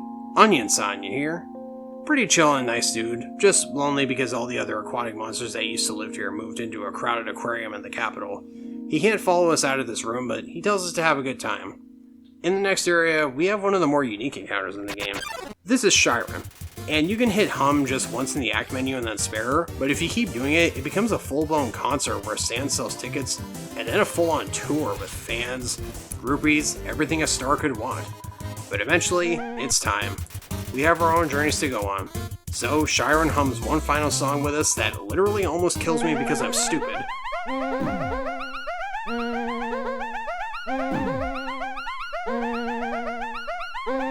Before actually exiting the battle herself. Nice. There's also this piano puzzle to the north. To find the solution, you're supposed to go down the hall, grab an umbrella from a bucket up ahead, and put it on top of the statue. The statue then starts playing a music box in it that displays the solution above. Alright then. After playing it on the piano and opening the door, we come across this red orb that we can interact with, but it says we're carrying too many dogs. Upon opening our inventory, we see that annoying dog somehow got in our pocket. Upon deploying him, he absorbs the artifact and clips through existence, leaving dog residue in our inventory on the way out. If we use this, it actually gives us both more residue and also has the chance to give us varying amounts of dog salads, which heal random amounts of HP, and some other items. I actually completely forgot you had to use the residues to get those, and thought you had to do this specific thing to get them that I'll explain later, but yeah. Moving on from me being stupider than XQC, we find MK again. And because he doesn't have arms, because I guess he's supposed to be a snake whose recessive genes are active, he asks us to grab an umbrella. Obliging him, he follows us through this lovely perpetual rain in this area, occasionally stopping to talk about stuff. Like this one time when the king, or Mr. Dreamer as MK says they refer to him as, came to his school and taught them about responsibilities and stuff. Before just hyperfixating on how cool it'd be for Undyne to come to school, before correctly noting that Undyne wouldn't actually beat up the teachers like he joked about, because she's too cool to beat up an innocent person. We then get this absolutely beautiful moment where we pass by this lovely view of the castle in the distance, and we can just stop and look for a moment with Monster Kid.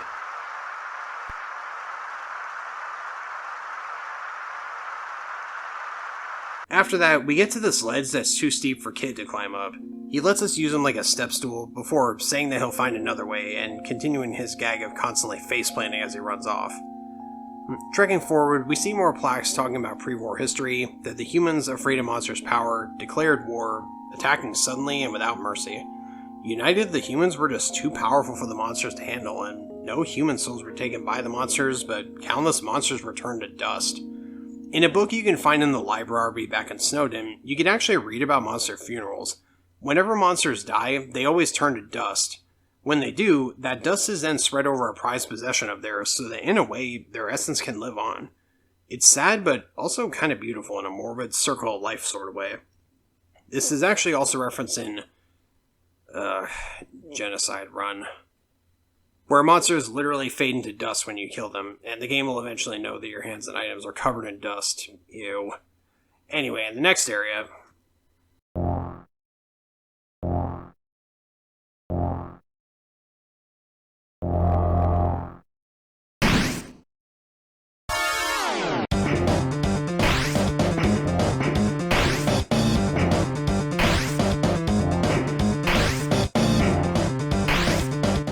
Like before, you gotta run away from Undyne spears, and getting hailed by them in the battle menu if you get hit.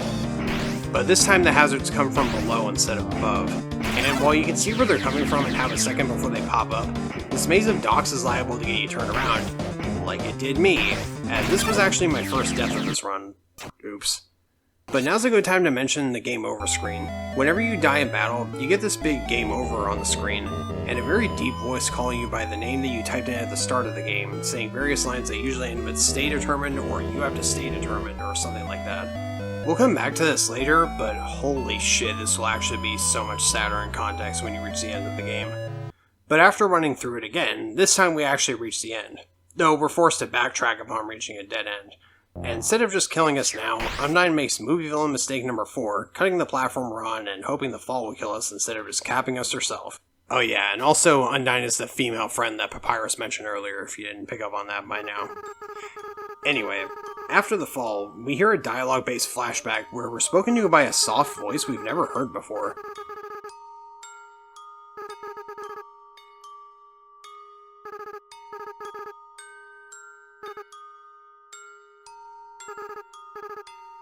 The soft voice finds our character after a nasty fall. Wait, huh?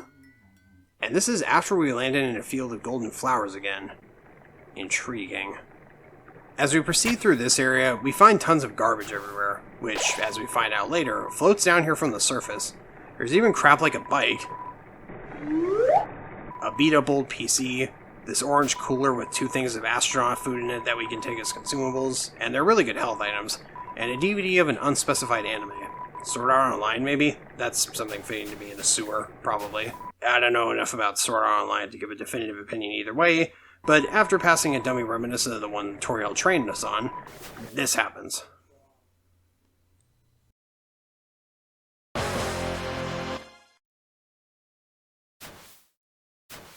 This is the Mad Dummy, although he clarifies that he's actually a ghost who lives inside of a dummy.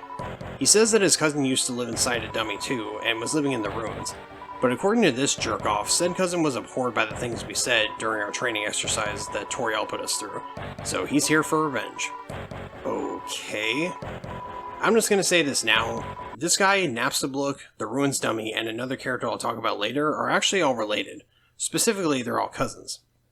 At first I thought the cousin this guy was referring to was Napstablook, but according to the wiki when I looked it up, yeah, it was the Ruins Dummy, not him.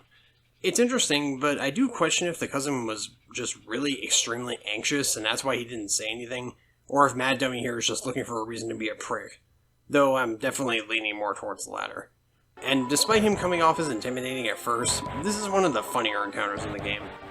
Also, his theme is kind of a remix of Napstablook's, and it also slaps.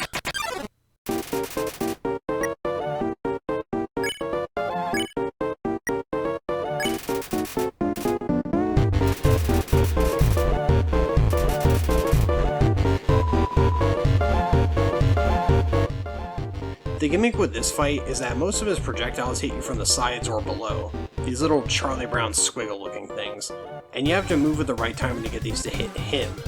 It doesn't deal actual damage to him in the traditional sense, so don't worry about the pacifist thing that I mentioned earlier, but after a while he fires the projectile launcher dummy guys that he had been using and hires robots with homing missiles in their place, but they're even worse than the old guys, to the point that he eventually fires them too and just straight up pulls out fucking knives.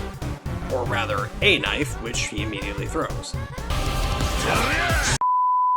After wasting his only knife, he starts going apeshit and laughing his ass off because he's in his Joker arc, but then he starts getting hit by familiar-looking projectiles from above and leaves. It's Napstablook, my boy!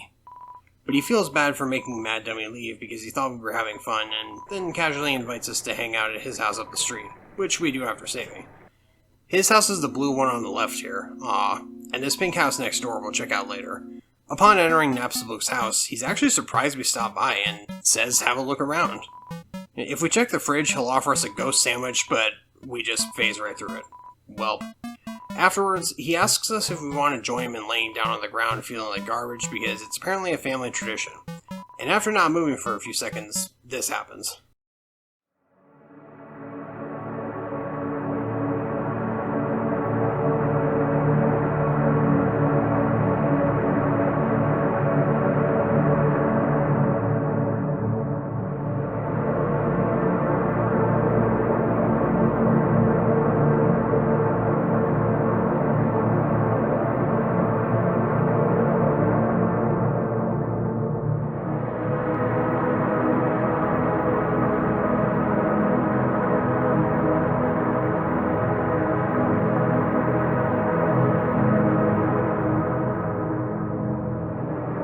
After transcending time and space to hear into the Deltarune continuity, I think, based on that music, with our good buddy, we go ahead and get up, ending our enlightenment.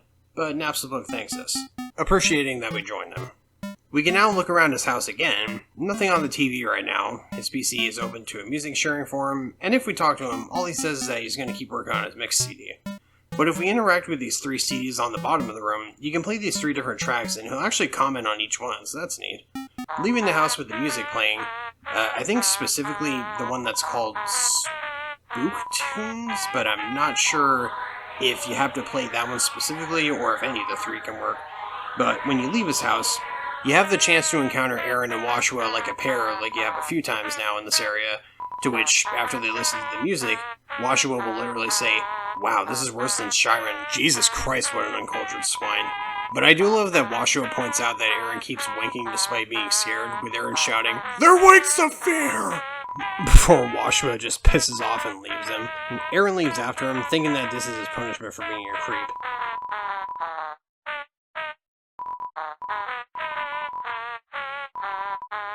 If we go up this top left path, we find this house. We'll find out whose it is soon, but it goes kinda hard, not gonna lie. And Mad Dummy is also here now. Going to the right of Napstablook's house, we find the Blook family snail farm, which Napstablook runs currently. He says that Toriel, though he doesn't know her name, used to be their best customer, but he hasn't seen her in ages, and now it's just some hairy guy who stops by once a month, which we find out later is King Asgore. These snails have different interactions, but to the right, there's a snail racetrack that's kind of a reference to the snail race episode of SpongeBob, where Napstablook tells you to encourage your snail, the yellow one, using the interact key, but whenever you do, it slows down.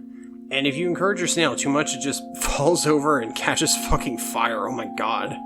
What you're actually supposed to do is hit the button when the exclamation point isn't over the snail's head. Do this 6 or 7 times and she wins, but Napstablook only gives you back 9G out of the 10 you paid him to enter because he is running a business after all. Though if your snail just barely loses by a small margin, Napstablook will actually give you 30G because she thinks she won, and he doesn't want to hurt her feelings. Aw, Napstablook, you're too good for this world, buddy. Also, the SpongeBob episode was more directly referenced in this art that was made for Undertale's 5th anniversary, Jesus. Moving forward, we then meet our next vendor, this turtle guy named Gerson.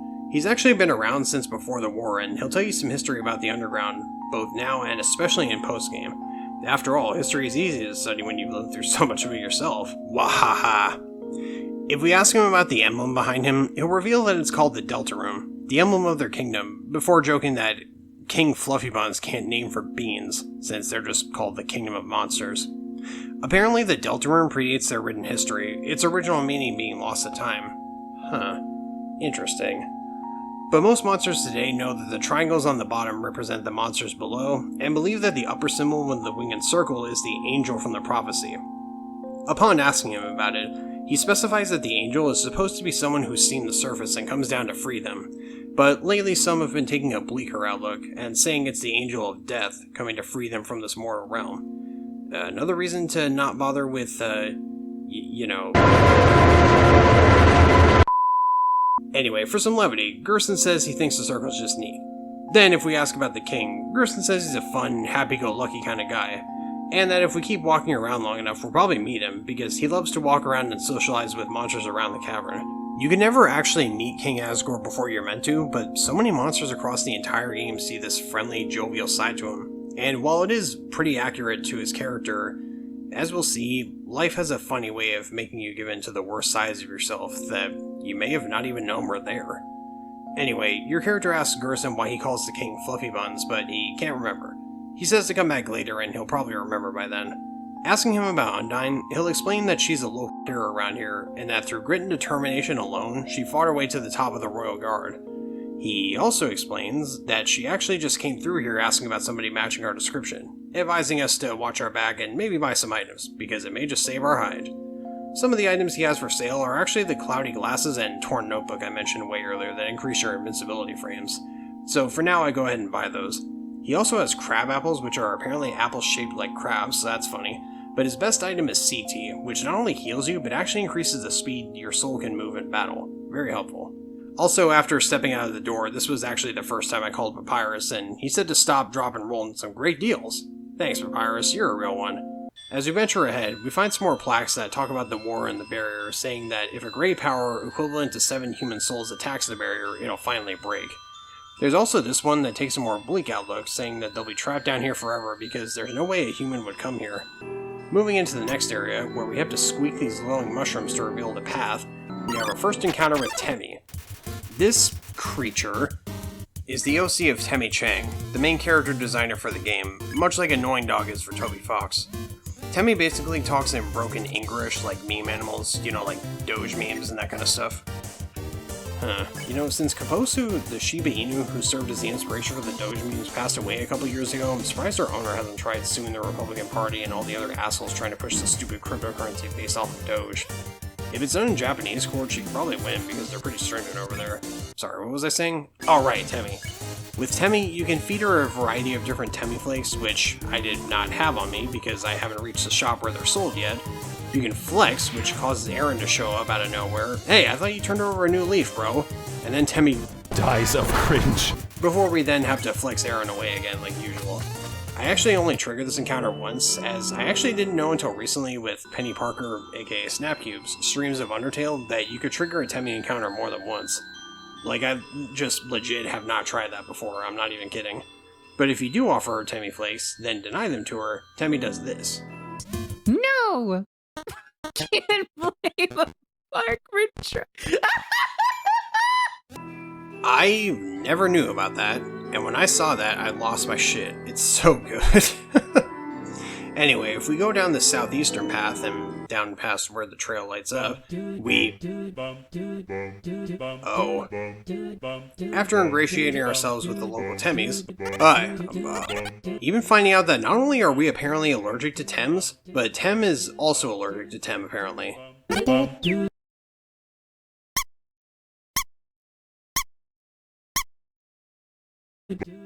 Aww.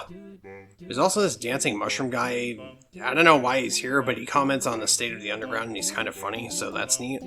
Nothing beats Mushroom Man from Hollow Knight though. Now that's a mushroom. If we check out the Tem shop, this is actually the only shop in the game where we can actually sell stuff to the vendor, like a Bethesda game or some other better example I can't think of right now. Funny enough, if you try selling stuff to Gerson, he'll actually tell you to go to Temmie Village instead, so that's a fun hint to this place. For items, Temmie has different varieties of Temmie flakes, and also an option to pay 1000 G to send Tem to Colleg. I didn't do that till later, but if you pay her tuition, she... does that, and comes back 5 seconds later with a graduation hat and slightly more refined speech patterns. But now in place of Colleg, she has to pay for grad school, so she sells you Temmie armor. When Temmie in the item description tells you it makes battles too easy, they are not joking. Temmie armor has the ability to heal you every turn, and it actually also buffs your attack and even increases your inventory space, Jesus Christ.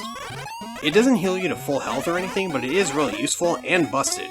You can actually knock the price of it down if you die enough times, but I didn't bother in this playthrough. I just didn't feel like it, honestly. If you legitimately struggle with the game, like if you have ADHD or just really poor reflexes, this could be good to get though. Whether getting it with enough gold legitimately or dying a bunch to lower the price. Also, if you save at the save point outside the shop, it says you're filled with de-Temmie nations, that's funny. Leaving Temmie Village behind for now, we proceed down the intended path, and the next room has this area where you have to hit switches on the walls to keep the room lit, and I actually had my second death here. This time to a random encounter with the Incel Bros.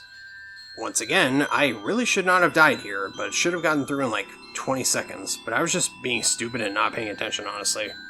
Running it back, I get through, and we proceed into this next room where we can't even see in front of us until we get to this echo flower where conveniently, someone previously said, then it suddenly lights up and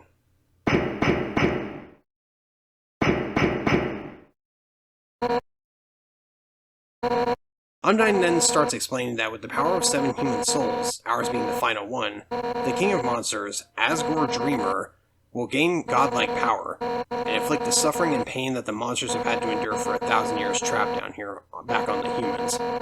Undyne says that our only chance at redemption is to surrender our soul, and that if we don't, she'll just tear it from our body. She then readies a spear, charges us, and almost starts the battle until...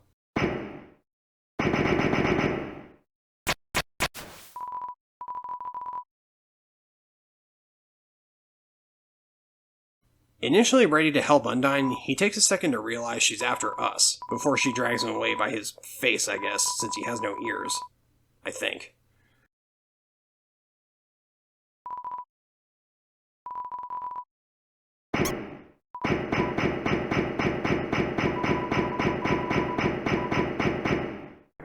Heading up the only other way forward we can go, we encounter a hallway with multiple echo flowers. I didn't mention earlier, but throughout Waterfall you've been sporadically hearing a certain echo flower conversation carry on between two monsters, and it ends here, where one of them states that their wish is to one day climb the mountain they're sealed under, stand under the sky, looking at the world all around. The other monster laughs, despite promising not to, before clarifying that that's their wish too. It's not a huge thing, but just something sweet that adds to the charm of this world, and just one of many interactions that makes you feel for the monsters. Also, if you backtrack through this part later, one of the echo flowers will have new dialogue, with Flowey mimicking Toriel's voice to taunt you. I didn't see that myself, but it's neat. I'm always such an asshole throughout the time you interact with them, but oh boy, will things turn around when you learn the truth. Anyway, at the end of this path, there's also one final plaque that describes the angel prophecy that Gerson mentioned earlier, but it's written vaguely, saying that the angel will return and, quote, the underground will go empty, unquote. If you haven't played this game before, even if you know of the other path in the game, it still comes off as really ominous because going into it blind, you don't know how this will end one way or another, and it gets your mind thinking like, is there another way to interpret that besides what's being set up here? But away from that, we head into a room with this rickety bridge over a huge dark chasm when suddenly Monster Kid runs up on us, having somehow gotten away from Undyne. He just straight up asks if we are human, and while we don't really answer, as our player character actually does talk and have a slight personality of their own, like how we can ask certain NPCs questions, and when NPCs are listening to our character saying something, it's sometimes indicated by the little ... But anyway, while we don't answer in this conversation, Monster Kid kind of realizes it himself. Undyne told him to stay away from us, but he stinks at listening. He asks us to say something mean so he has an excuse to hate us, but no. He pretends like he hates our guts, feeling like a jerk, but he falls as he tries walking away, barely hanging on to the edge as Undyne suddenly clanks in. Undyne showing up is meant to encourage you to run away, but it is a good idea to save Monster Kid. And surprisingly, he actually stands up for us against Undyne, even despite knowing we're human, and that we're supposed to be the enemy, causing Undyne to step back.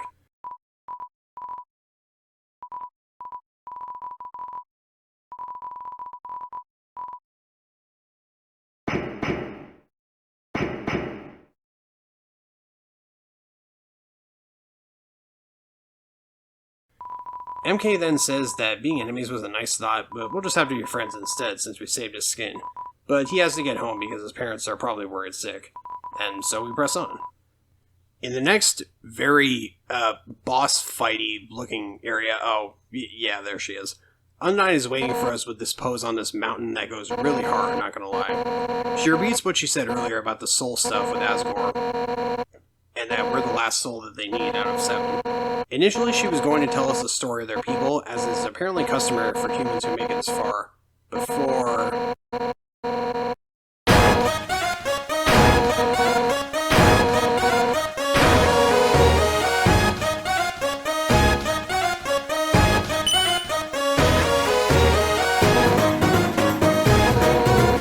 She takes her helmet off and explains that she thought humans were cool because of books that Dr. Alphys apparently showed her with giant robots and flowery swordsmen, but then calls us a coward. From her skewed perspective, we hid behind Monster Kid so we could run from her, and that our wimpy goody two-shoes shtick is a facade.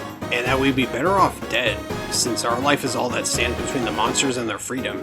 She says she can feel the hearts of every monster in the underground, and that with every monster's hearts beating as one, they can't lose. She says she'll show you how determined monsters can be, and to step forward when you're ready. Like I said earlier, I'll explain later why determination is such a recurring theme in this game, but yeah, thankfully Undyne is kind enough to not immediately drag you into a fight, giving you the opportunity to save right here or go get items or whatever. The wind is howling and you're filled with determination. After we save and make any other preparations we need, we go ahead and step forward.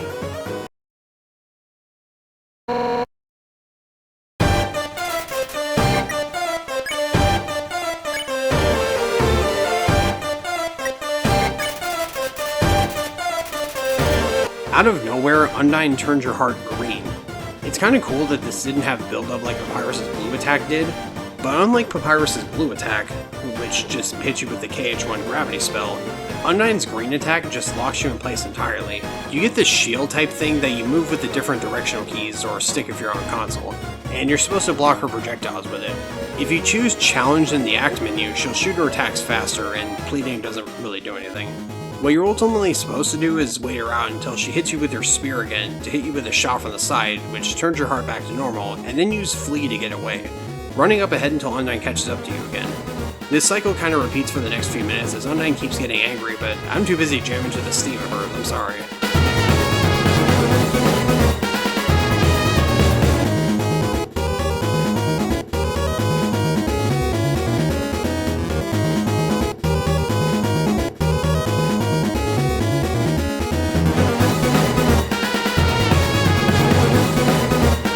Fun fact, Toby, who composes the music for the game, actually redid Spear of Justice Undyne's theme before release, because it didn't, quote, sound like you were being heroically punched in the face. Pretty valid reason to change it, but the unused theme, along with other unused music from the game's development, is actually publicly available online, even on the wiki.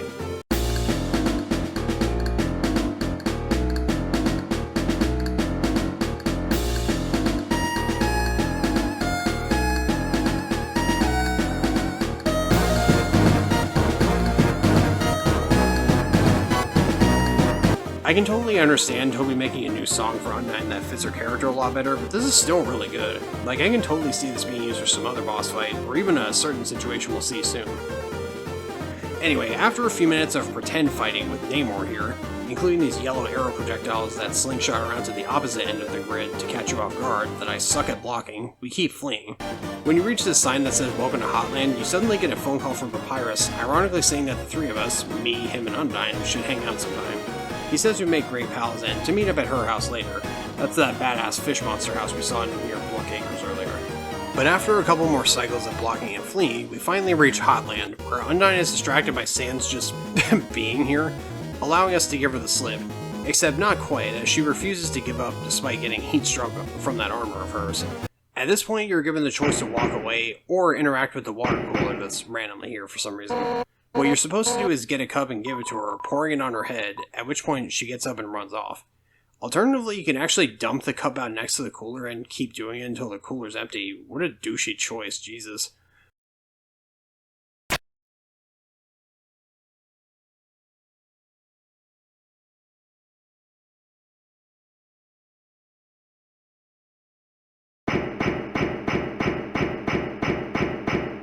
But entering the next area, we get to a much needed save point after that ordeal. There's also these two fine gentlemen that say they're guarding the elevator under Undyne's orders. We don't unlock every elevator or door until later, but they act as fast travel throughout Hotland because Jesus, this area is big. If I had to guess, this is probably the longest segment of the entire game in terms of like the actual level design, with all the puzzles you gotta do and the amount of NPCs in this area. It really shows off just how much care and detail Toby and the others who worked on this game put into every little pixel of this package. I will say though, this area ends up feeling a bit longer than it already is for a reason I'll get to, but now that we're in Hotland...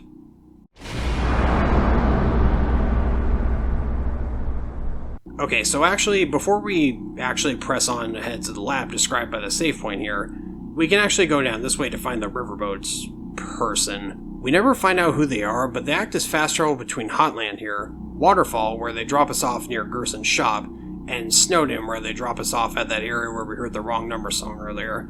They have various dialogue that hints at certain things in the game, hints at Gaster, or even just talking about their day to make the boat rides a little less boring. And sometimes their boat just is a dog running on water for no reason other than it's funny. And I love that so much. But proceeding into the lab up ahead, the door opens automatically, and once inside, we have this light shine on us, which turns out to be a camera hooked up to this monitor here. Looking around the low-light lab, we come across this door, and out steps a little yellow lizard-looking thing in a lab coat. She says she wasn't expecting anyone so soon, lamenting how she hasn't showered, she's barely dressed, lab being a mess, and so on, before composing herself and introducing herself as Dr. Alphys, the royal scientist to King Asgore. She immediately states she's not one of the, quote, bad guys, and she's actually been, quote, observing our entire journey since we left the ruins. So now we know that she's the one who planted the camera in the bushes by the ruins door, and the one under that waterfall at the start of, waterfall that I mentioned a while ago. She says she was originally going to stop us, but watching somebody through a screen makes you kind of root for him. So instead, she now wants to help us. Using her knowledge of Hotland, she can help guide us through and straight to Asgore's castle. No problems at all. Looks like everything's coming up Millhouse, until she reveals she may or may not have kind of made a killer robot specifically designed to target us. Oh. She reveals that the robot is actually a sort of robotic TV star she designed called Metaton, originally made to entertain the underground, and that she was going to remove his combat features, but...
We're then thrown into one of the more unique encounters in Undertale, where we participate in a quiz show. The questions range from stuff you may have learned throughout the game, like the king's name, to miscellaneous math questions, to even random stuff like... Thankfully, throughout this part, Alphys helps you by giving you the answers by shaping her hands in different letters. Besides a couple of questions like this one... Jesus, Alphys, that look of judgment is pretty funny given the last couple of questions he asks. When he asks about the dating simulator, Mew Mew Kissy Cutie, okay, asking what protagonist Mew Mew's favorite food is, Alphys starts going apeshit and not only answers it, but starts going on and on and on about it, causing Metaton to realize she was helping us the whole time. So he asks a question about Alphys herself, that being, who does Alphys have a crush on? The correct answer is technically supposed to be Undyne, which you'd infer if you paid attention to some of Undyne's dialogue, or took Papyrus's advice and hung out with Undyne before coming into the lab. But the other answer that can actually be considered right, so to speak, is Asgore. Though as we'll see, Alphys' crush on Asgore is more for the horny than anything. Sort of. And Undyne is more so the one she has a genuine emotional connection with, and spends the most time with out of anyone. Though, regardless of which option you pick, Metaton blasts off again, realizing the show has lost all dramatic tension, leaving Alphys feeling really awkward about the whole situation. As we try to leave, she runs up to give us her phone number, but upon examining our phone, she realizes it's ancient, and takes it upon herself to upgrade it somehow. Okay. Now it can text, it's got a keychain, and she even signed us up for Undernet, the premier social network of the underground. Oh, and she doesn't explain this part, but now you get the final storage upgrade. Now, not only can you access the item box at any time from your phone, but she actually gives you a second item box for even more storage. Happy that we're now friends, she awkwardly says she's going to the bathroom, but she just kinda hides behind the door she came out of with her feet poking out the bottom. Aww. Quickly looking around the lab, we see a giant bag of dog food next to the fridge for some reason. The fridge itself is full of soda and instant noodles, which we can go ahead and take a package of as a consumable. The desk has a beat-up figurine of an anime cat girl. Her PC is accessing the tile puzzle in Snowden that we saw earlier. Ah, see? I told you guys we'd come back around to that. And a teacup shaped like a yellow lizard that has soda in it. Okay. I hope it's either really cool in here or she's got a lot of ice. There's also notes you can't make out, but speculate it's a game walkthrough. A garbage can that's apparently pretty cute, and I also called Papyrus while I was here. He said his brother Sans would love that place because he loves science fiction, especially when it's real. But we'll circle back to that later on. We can actually also take this conveyor belt upstairs to Alphys' bedroom, where she has a bunch of manga and anime that she has labeled as human history, which is really funny. And also paints a picture of the mindset of someone we'll be reacquainting ourselves with very soon. But I really like how even our protagonist knows that this shit is not at all accurate to human history, which makes it even funnier, honestly. We also come across a machine that I guess makes the pink food paste stuff from that one school in Fallout 4 that's based off of the McDonald's thing, whatever the hell that whole thing was. A workbench where I assume Alphys upgraded her phone, oh that's why we heard her chainsaw, a wardrobe full of dirty lab coats and one clean dress, and on this desk we see a stack of letters from monsters like Frogget, Snowdrake, Doggo, etc., and they're all unopened. And there's also this lamp with pink fish on the lampshade but no bulb in it. Finally, this easy-to-draw box, which is apparently a folded-up bed, very convenient. Oh, and also a poster of Mettaton. Nothing else of real note up here, but we'll be back. Oh boy, we will be back to this lab. Also, I like how if you call Papyrus while you're up here, he says it's extremely creepy for us to be in here. Bruh. But before actually proceeding through Hotland, I do go back and do one thing. Heading back to Waterfall for a bit, we get off near Gerson's shop and head back over near Blookacres.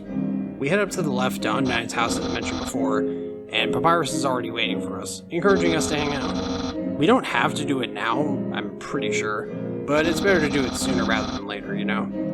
Papyrus gives us a gift to give to Undyne, and despite the whole situation being beyond awkward, she graciously lets us both in. Papyrus hands off, quote, our gift, and Undyne puts it with the others because she has a drawer full of them. Then this happens.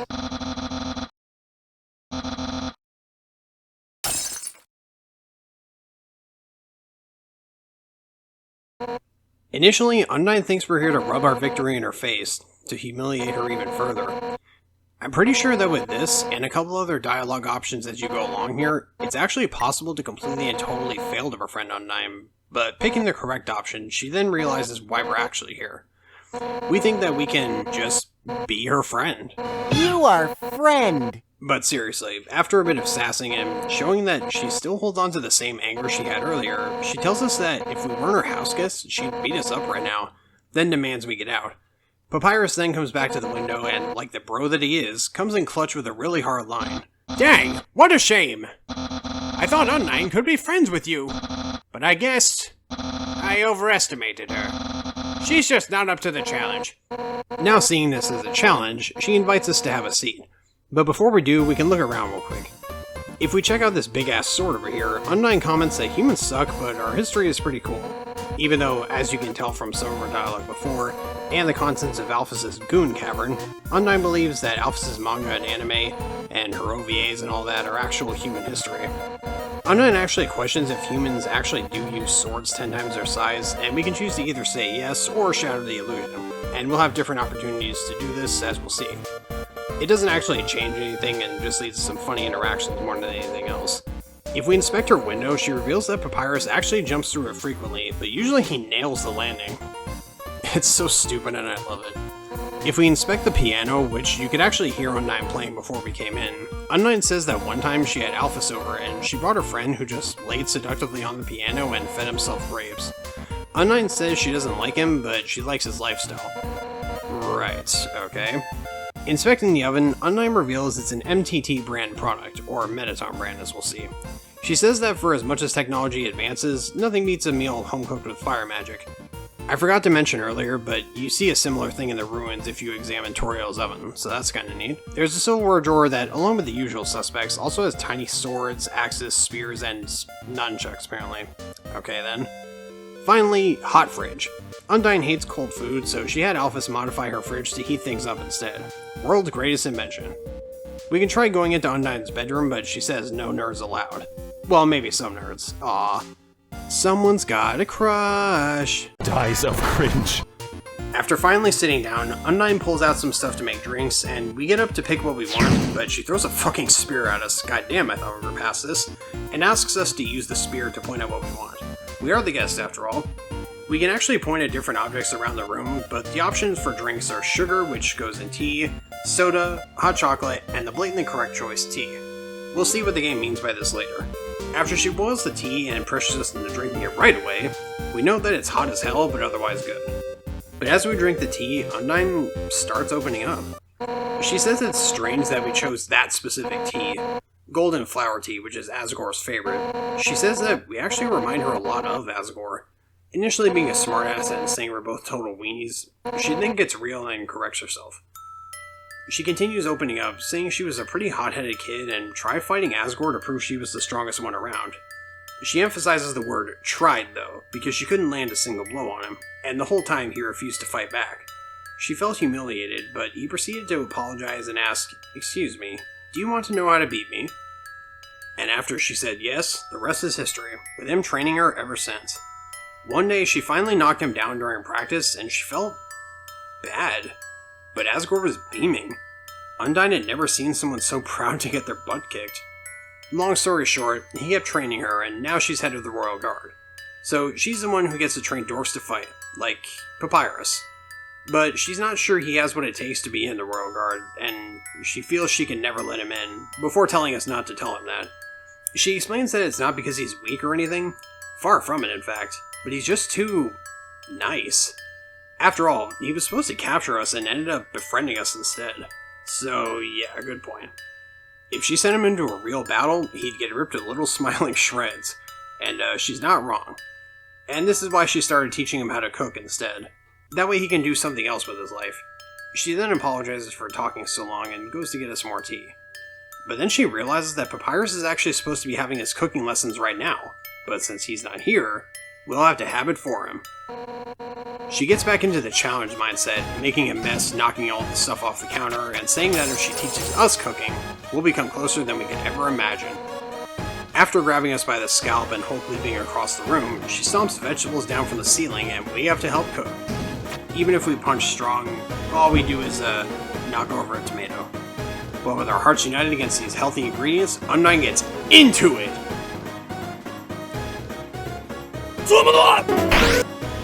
After stomping spaghetti noodles in a pot from the ceiling, we throw everything into the pot, including the box, and then it's time to stir. But we don't do it fast enough, so Undyne... Oh, Jesus Christ, Undyne, it's already dead! Now, time for the final step. Turn up the heat.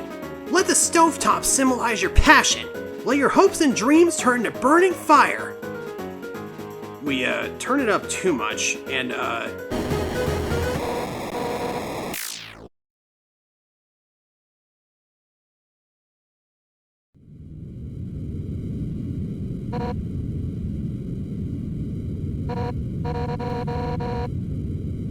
Man, no wonder Papyrus sucks at cooking. Yeah, you said it, Undyne. After kind of sarcastically asking if we should do scrapbooking or friendship bracelets next, she admits that she feels like she screwed this up. She says that she can't force us to like her and that some people just don't get along with each other, and she understands if we feel that way about her. And that if we can't be friends, that's okay, because if we're not friends...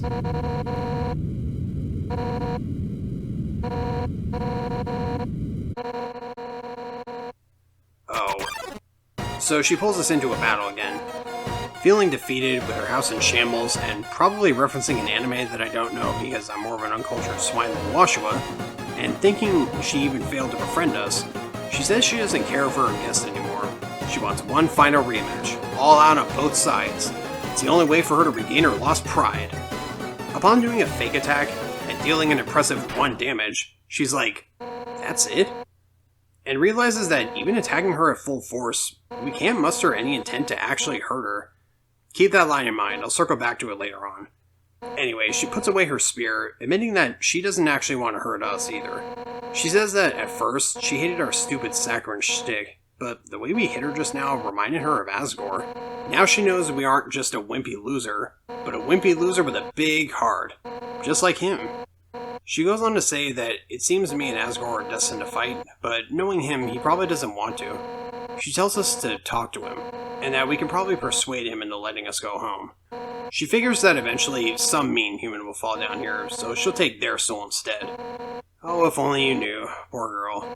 But she says if we do hurt Asgore, she'll take the human souls, cross the barrier herself, and beat the hell out of us. Honestly, fair. That's what friends are for, right? Stepping out of the flaming house, she says we gotta do that again sometime, but somewhere else. In the meantime, she'll go hang with Papyrus, and if we need her to drop by Snowden, and call Papyrus if we need to talk, since she'll be there with him in his usual spot.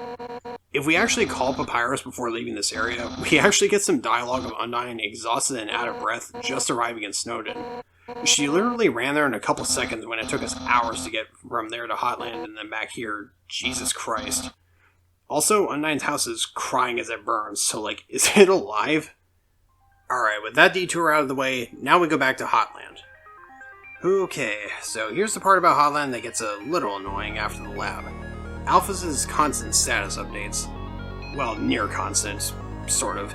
Since Alphys signed us up for Undernet, we get stopped every so often by those.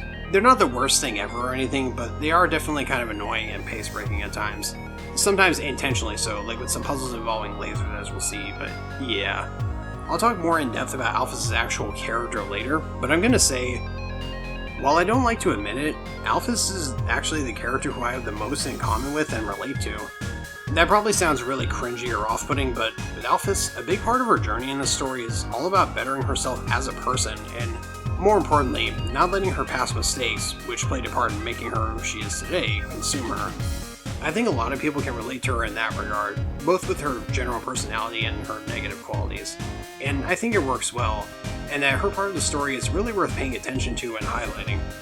But like I said before, I'll talk more about that later. Just wanted to bring up the stuff with Alphys real quick for y'all to keep in the back of your mind. Oh, and also here on these conveyor belts early on in Hotland, you can find the burnt pan. It's part of the set with the stained apron that I mentioned a while back, but while the stained apron heals you every other turn, the pan makes consumables heal 4 more HP than normal. It is useful, but not as useful as having more iframes, especially since you get stronger and stronger healing items as you go on, especially from this point. After grabbing that and healing ourselves over various steam vents, and some encounters with Vulcans and Pyrops, and also Sundera planes, creatures which I'm not sure how to feel about, but Baka. We have to make our way through this laser group with both blue lasers and orange lasers. Like before with blue stuff, you're supposed to stand still, but with the new orange stuff, which you were probably introduced to with Pyro before this, you're actually supposed to move through it, as it'll damage you if you're standing still. And this is one of the parts where Alphys' status updates and occasional phone calls are sorta intended to mess you up, because when you cross these lasers the wrong way, you enter the bullet board and get blue and orange lasers charging at you like Resident Evil 4. Or, I guess the first live-action Resident Evil movie, since that bit in 4 is based on the scene from that movie. Anyway, in my experience on this playthrough, I found the orange lasers and other orange attacks later on to be kind of finicky. It was probably just me, but a lot of the time, I swear it didn't seem like they were registering that I was actually moving. But that could just be my terrible eyesight playing tricks on me, or my cheap Bluetooth keyboard from Walmart not being great, or just me plain sucking at the game, but I'm really not sure.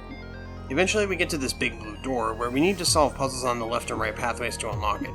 These puzzles basically have us moving these blocks around on this board so we can strategically shoot the enemy ship and unlock the door.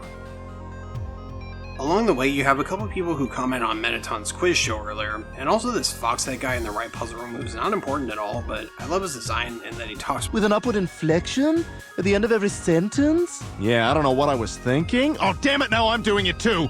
Oh, and also this Squid Skater girl and this Green Fire girl, who were both heading to school, but like the Mettaton fans who were missing work, got blocked off from heading to school by the puzzles Hotland suddenly reactivating. Suddenly reactivating, you say?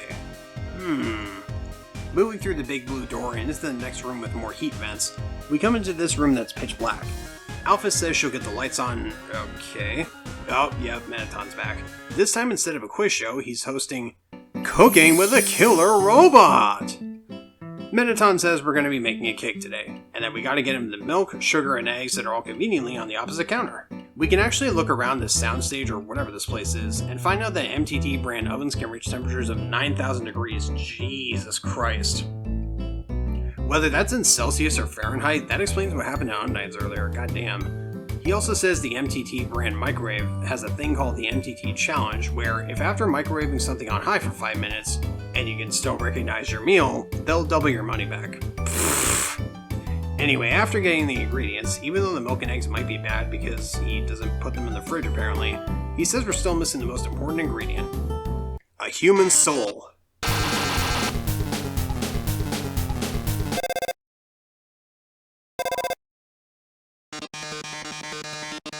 Thankfully, before he can complete his Elon Musk cosplay of literally having blood on his hands, Alphys calls in and suggests a substitution in the recipe, like something vegan. Surprisingly, this actually works, kind of. Mettaton says he actually has a can of MTT brand Always Convenient Human Soul Flavor Substitute. Okay, even for a robot made by a scientist using both science and magic, that's really weirdly specific. Like, what would that even taste like? Anyway, when we try to get it, he comically raises the counter to stop us, but Alphys tells us to press a button on our phone, and suddenly... we get thrown in this on-rails shooting sequence where we have to avoid Mettaton throwing the cake ingredients at us non-stop, until we eventually reach the top. Does this remind anyone else of those Flash games where you do that kind of thing? You probably know the kind I'm talking about. But with Mettaton's plans to work again, he confesses that he baked the cake ahead of time like most cooking shows do. Then he blasts off again. Alphys then calls and does the whole, "We did it! We did the thing! Great job out there, team!" Though I guess in this instance it is warranted since she did give me the jetpack in my phone, somehow. I'm sure I won't regret saying she's right to say that later. Anyway, in the next area, we can see the core in the distance, the massive power plant that powers the underground that I mentioned earlier. It primarily uses geothermal energy, converting it to magical electricity by some process that isn't specified. Alphys calls again and tells us about it, and that it has an elevator going straight to Asgore's castle, and through there we can go home. Up ahead is the first working elevator in the area, and we're supposed to choose right floor 2, but we can actually go back to left floor 1 first to get back to the save point outside of Alphys' lab. Heading up to right floor 2, we meet this little guy called Heat Flamesman, and then see Sans again in the next room. Running a hot dog stand, I guess. The Vulcan and this other weird monster in here are not using them right, but we can go ahead and buy some from him too. Turns out they're actually Typha plants on hot dog buns, which is pretty funny. I do wonder how those plants actually taste. But if you buy a few from him, he said he's run out of them and instead gives you a hot cat, which is just one of the hot dogs but with cat ears. And if you try buying a dog with a full inventory, Sans begins just stacking them on your head for some reason, up until you have like 30 on you. If you move too fast or at just the wrong angle, they'll fall off your head. Anyway, continuing on, we actually start getting status updates from Papyrus. Like him boasting a hot pig that's just him in the mirror with fake biceps pasted on the picture, and with both Papyrus and his biceps wearing sunglasses. Nice. If we go down this little path to the left, we actually get a friend request from Napstablook, my But to lighten the mood, we do find the stained apron that I mentioned ages ago. Very handy. In the next area, Alphys calls to inform us that to pass an upcoming shield thing, we need to hit 3 switches in 3 seconds on this conveyor belt. But she calls us as we try hitting the last one, where she immediately recognizes she messed up. But the shield suddenly dissipates, with Alphys guessing we just had to hit 2 instead of 3. The next puzzle has us going on more steam vents, but this time, whenever we land on most of them, the directions of the arrows change, changing which platform we'll fly to. Though, before we get on, Alphys calls and says she's gotta go to the bathroom and is gonna be gone for a while, so this one we actually do gotta figure out ourselves. And this is another puzzle that actually took me a minute to figure out, but it was satisfying when I finally got it. If you manage to set the vents up the right way and go up to this top platform and then can take the top vent up, you'll actually go into a secret area where you can encounter the monster So Sorry. A neat Easter egg, but not something I bothered with personally. The next room has a save point next to another computerized laser safe that has cheese in it, where the lasers have apparently melted the cheese, therefore sticking it to the table.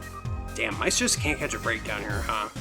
Also, the save point is literally Bad Opinion Zone because Alphys comes back and goes apeshit about the sequel to Mew Mew Kissy Cutie, which I'm not going to talk about. I remember when I had a stupid phase like that. Before we can proceed to the next room, though, somebody calls out to us. It's the 2 buff Royal Guard guys from before. Oh no. Well, actually, they initially mistake us for a regular civilian instead of the human we're supposed to be hunting. Until the less talkative one catches on and informs the dude bro one that we are the human. Uh-oh. If we check them, RG01 has shiny, polished armor, and 02 has stuffy armor. If we clean 02's armor by making contact with the green thing floating in the bullet board, something we learned about in encounters with Sundara Plane that I didn't mention, the cooling dirt begins to wash away. And after a couple times, he has to take his armor off because he's too hot, which gets 01 all flustered. Upon whispering to 01, encouraging him to admit his true feelings, and one more round of attacks, he finally confesses to his partner. Aww. Initially it seems awkward until 02 asks if 01 wants to go get some ice cream, at which point we could spare them. I'm happy for them, and at least they give you 100G for the trouble. Steaming ahead into the next area, Alphys finally calls up again when we enter another dark room before...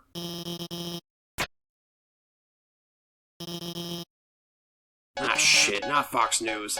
Mettaton pulls us into his show again, calling us his live correspondent on the scene and asking us to examine the environment. If we look around, this room actually has multiple objects we can report on that Mettaton will say different things about, but I just chose the first one I found, this glass of water that somehow hasn't evaporated in this environment. But it turns out, it's not actually a glass of water, it's a bomb! And turns out, everything else in the room is also a bomb, even Annoying Dog. Even Mettaton's words! Thankfully, Alphys conveniently installed a bomb defusing program in our phone. Now we just gotta run around the room, catch the various flying objects, and defuse them in the act menu before the big bomb up top goes off. Pretty simple.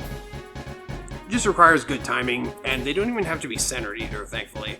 After getting most of them, Alphys says to head to the center of the room where she's somehow using EM fields to trap the glass of water.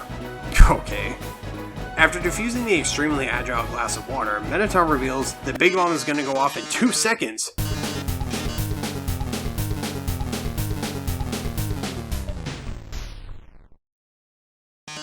But then Alphys reveals that she apparently hacked it.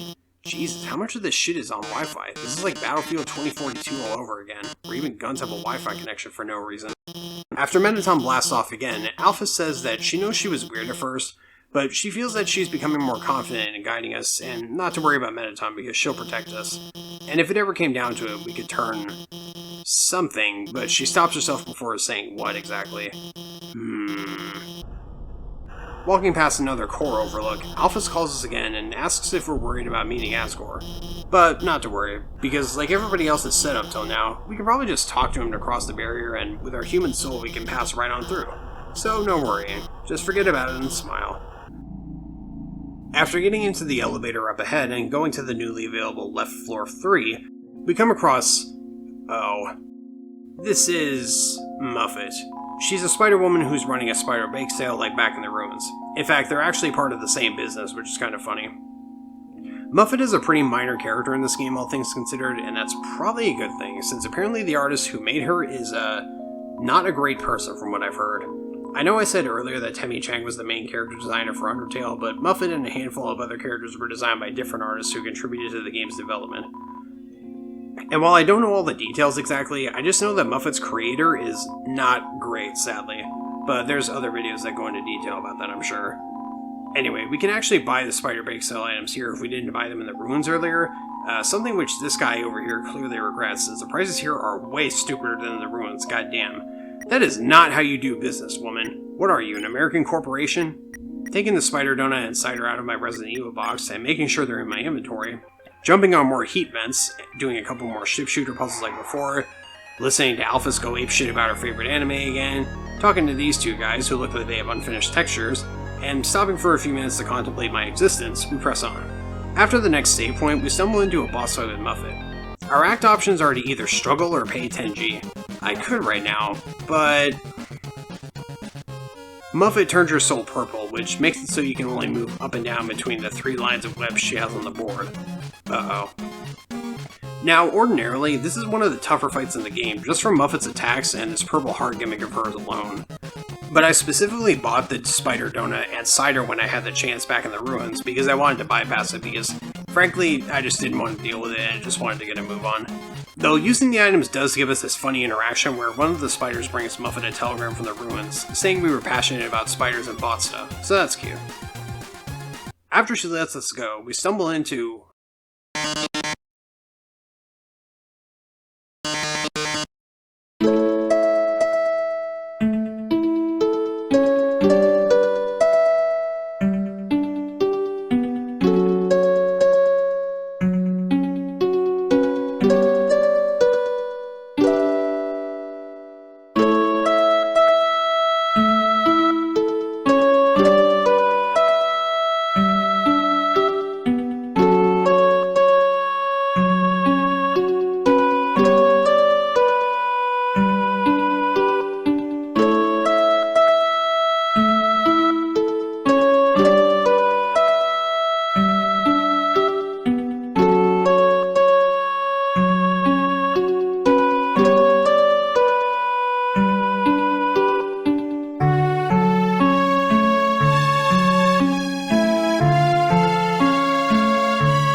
This entire scene is a parody of the performance of Aria di Mezzo Carattere, I think, from Final Fantasy VI. I've never played Final Fantasy VI, though I've been meaning to try the games out for years, but that's cool.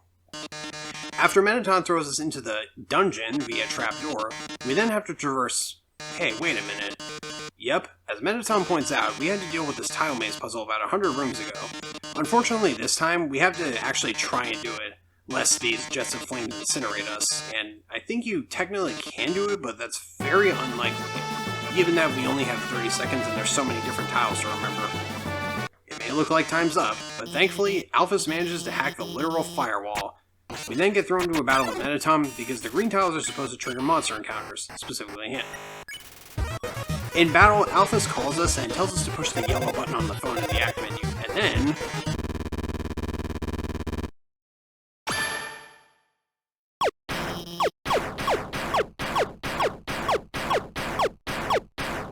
feigning defeat, Mettaton rolls away, and Alphys congratulates us for doing a good job.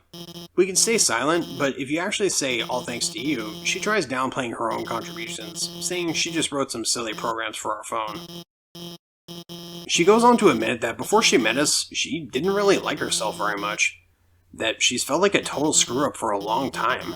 Like she couldn't do anything without letting everyone down. But guiding us has started to make her feel a lot better about herself. And thanks us for letting her help. Finally, she informs us that the core is just past the MTT resort before hanging up. We'll get into the main reason why Alphys feels this way later, but this is a big part of why I relate to her more than I care to admit. While my reasons for feeling like a failure are different from Alphys's, I feel a lot of what she feels every day. That I'm a fuck-up, that I'm not good enough, just generally not liking myself very much as a person. Because I could and should be better than I am in a lot of ways. Especially when people I care about or people close to them tend to need help in some fashion, and I can help a bit sometimes, but I feel like I could do more and just can't. But sometimes, there's just not much that you as an individual can do. And that's okay. Just being there for the people who love you is enough. You are enough. And don't neglect your own emotional or mental needs either. Take care of yourselves, everybody. Please. Moving on from that, we come up to this area where the ice cream vendor is here again, having sold all his stock to the Royal Guard couple from before. They seem happy. But despite being sold out of ice cream, the vendor still has something for us. A nice big smile.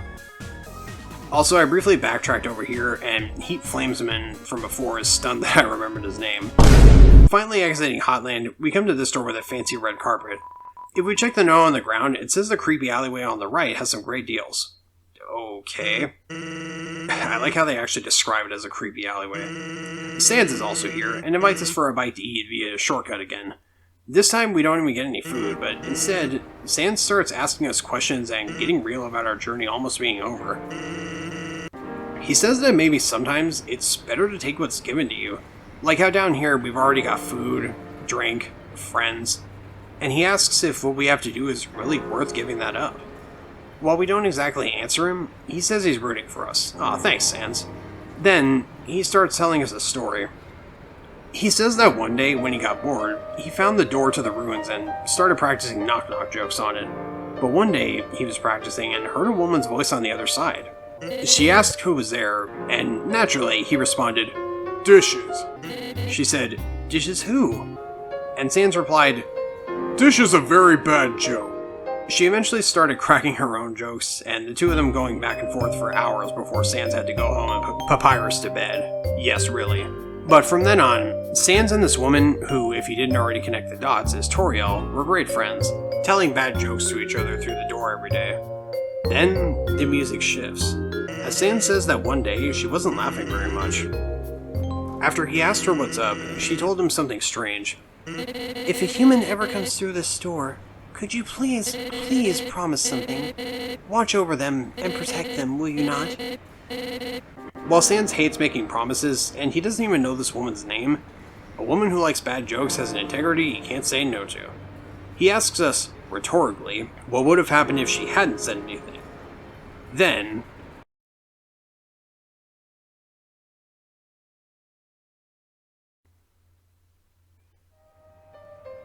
before sarcastically telling us to lighten up and that he's joking. He says he's done a great job of protecting us because we haven't died a single time. Though if you actually have died like I have, and most people for that matter, he says you have a funny look on your face, which is a neat detail.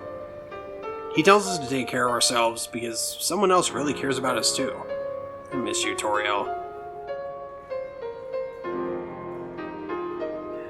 After Sans leaves, we can quickly interact with Snowdrake's dad over here and the other restaurant patrons, as well as the host, before heading out ourselves.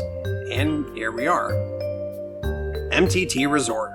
It's got everything. Luxurious room accommodations, a fountain spraying water everywhere, an elevator to the capital city that's currently out of order, and of course the MTT brand burger emporium. Real quick, I just wanted to mention the hotel rooms. They ask for different items for room service, like a CT from Gerson, a cinnamon bunny from the Snowden shopkeeper, and they'll give you back gold for the items.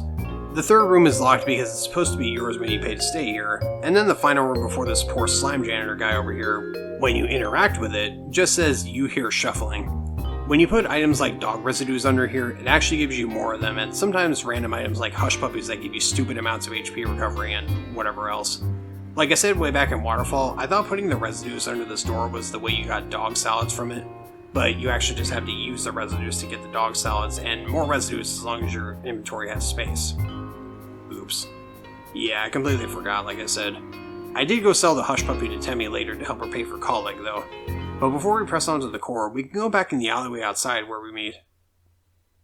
Oh my god! These two lovely ladies are Bratty, the alligator or crocodile girl on the left, and Catty, the, well, cat girl on the right. They have everything ranging from food to guns to garbage. Oh. You should, totally, wicked buy all of it? But they actually do have a couple items worth getting. The main consumable they have is junk food, food with a bite taken out of it for 25G, which, as they say, is way cheaper than the food items in MTT Burgerporium inside. There's also an empty gun and a cowboy hat that, like the other equipable armor and weapons, belong to one of the fallen humans before us, but they're kind of pointless at this point because the cowboy hat just increases our attack stat, and outside of a couple instances, we're not attacking, so... But the other item of note they have for us to actually get is a mystery key, which is a surprise tool that'll help us later. Not in the sense of a fight or anything, but rather it'll help us get more context about a certain character. If we ask them about Mettaton, they'll reveal they're both really horny for him. To the point that, in a different interaction, like if you try to sell stuff, Catty offers you 1000G if you get him to autograph her butt. Jesus Christ, no wonder people like Catty so much. Y'all know what I'm talking about. Anyway, they also give us some context about Mettaton, and also Alphys, actually. They say that when Mettaton was first built, he treated Alphys like an old friend right from the start, and being built was somehow his idea. Interesting.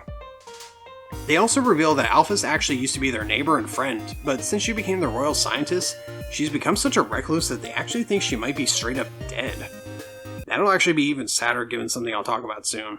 But when they still hung out, Alphys actually showed them the junk piles in Waterfall, which is where most of their wares come from today.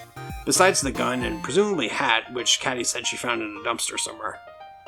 They go on to speculate that Alphys made Mettaton to impress King Asgore, because a robot with a soul is, super relevant to his hobbies. Oh god, I'm doing it again. Anyway, heading back inside the resort, we can also check out the MTT Burger Emporium, where we meet this fella, who people simply call Burger Pants. Because this one time, he tried taking some glam burgers, which, in a talk interaction, he reveals are made of sequins and glue, gross, to Bratty and Catty. But his boss saw him and he dropped them, and in his scramble to pick them up, the remaining burgers in his pockets caused his pants to fall down, and the rest is history. The dude is generally just really insecure and kinda crazy because his life hasn't gone the way he wants, as he originally wanted to be an actor. But like the rest of the underground, he holds out hope that things will change, because there's gotta be new opportunities and a second chance on the surface, right? While Burger Pants' insecurities make him kind of a weird incel, I can definitely relate to hating a crappy job with crappy hourly pay where you toil day in and day out only to stay stuck because climbing the corporate ladder isn't an actual thing, and you can only be successful if you're already rich and beautiful. Hold on to those hopes and dreams, buddy. Also, when Undertale was in early development, before Toby brought in Temmie Chang and the other artists to design characters like I mentioned earlier, he designed characters in Microsoft Paint, but after hiring those other artists, Burger Pants was one of, if not the only character from Toby's Microsoft Paint era who actually looks like that in the final game, which explains his absolutely demented facial expression. After I took a brief detour to Temmie Village again, we head out through the back door of the resort and see two shadowy figures watching us from across the bridge, which proceed to head into the core. Alphys finds this strange because she was sure nobody was supposed to be around. Also, the core theme is a banger like every other track in this game.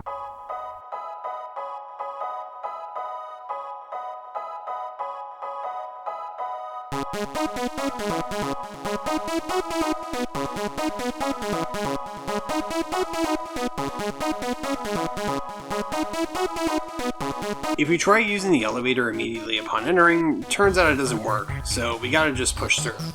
After encountering a magic, which we defeat by staring at the two orbs it's pondering, Alphys tells us that a laser grid up ahead should come in the order of orange, orange, blue, but it turns out to be blue, blue, orange instead.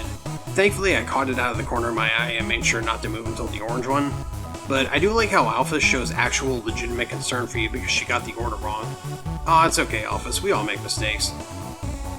If we go left of the crossroad in the next room, we encounter Night Knight, who you beat by lulling him to sleep by humming Sharon's song. Oh hey, that's a fun callback. The next room has a laser grid that Alphys tries to turn off, but can't for some reason.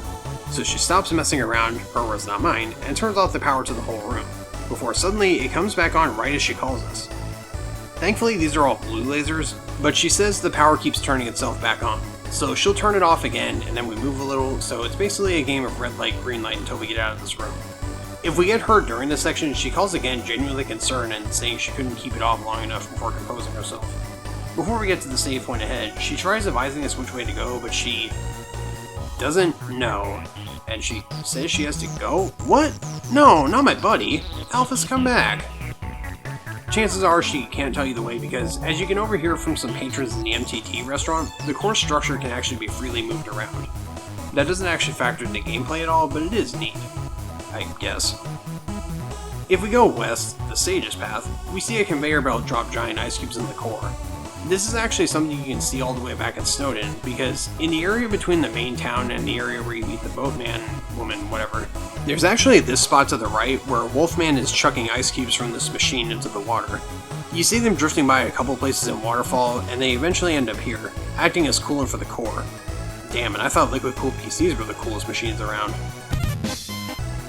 Anyway, after a couple more ship shooter puzzles, where unlike before where we actually had 2 shots, these ones only have 1, and they definitely took me a minute to figure out the right layouts for the blocks.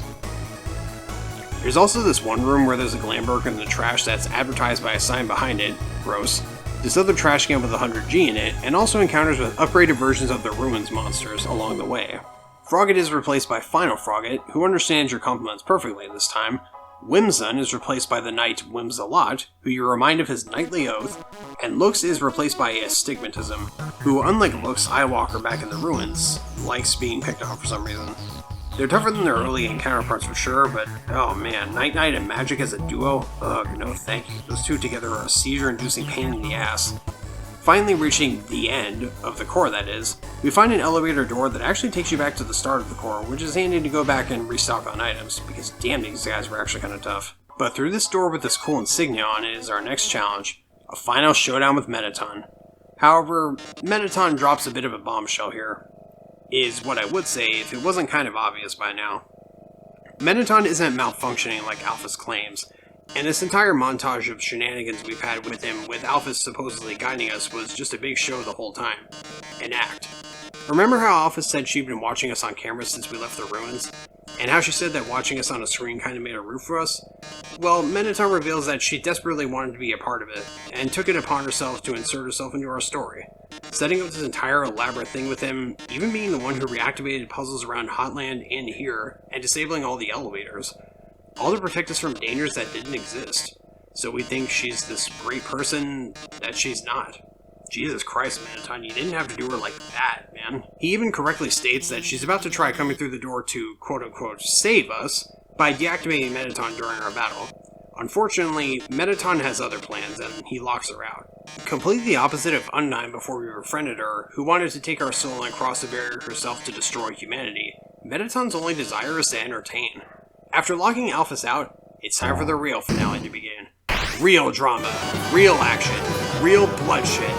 It's time for Attack of the Killer Robot.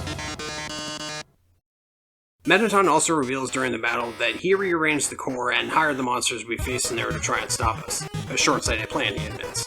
After trying to attack him with our yellow heart mode again, he reveals that he was faking being affected by it last time because we apparently don't know what acme is.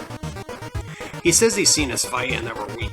If we continue on like this, Asgore will just take our soul and destroy humanity. But Mettaton plans to take our soul instead and stop Asgore's plan, protecting humanity instead, becoming the famous star he's always wanted to be.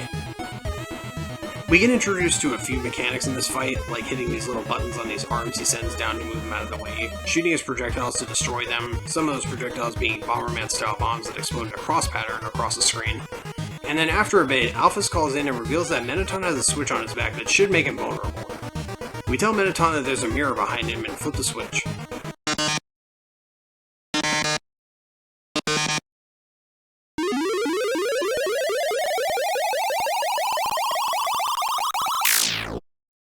Oh, yes.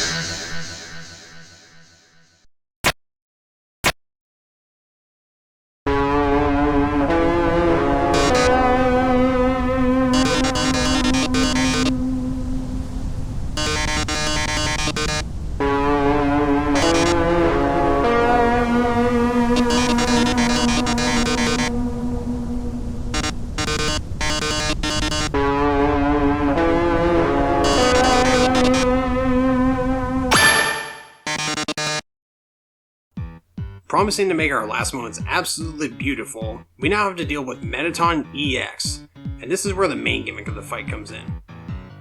As the fight goes on, the ratings in the top left will continuously go up, but you can speed it up by posing dramatically, boasting you won't take damage that turn, which I struggle with because I'm stupid, and doing a heal turn that makes the audience want to see you take damage that turn.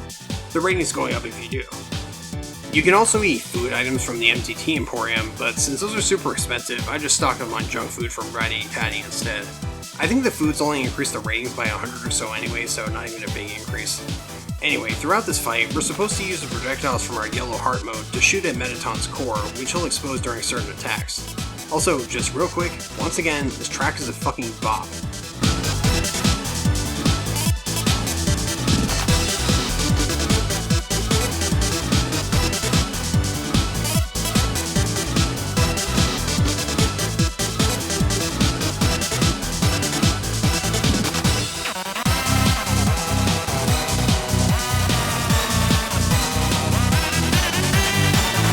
After shooting and increasing the ratings enough, Mettaton's arms pop off and eventually his legs too. Damn. Barely hanging on, he keeps fighting until the ratings reach over 10,000. Once they do, he starts taking calls from viewers, with the first lucky caller being Napstablook. Poor Napstablook talks about how his life is pretty boring, but that watching Mettaton brought some vicarious excitement to his life, and he's sad that Mettaton's leaving. He says he'll miss Mettaton before apologizing for rambling again and hanging up. Napstablook, my poor son.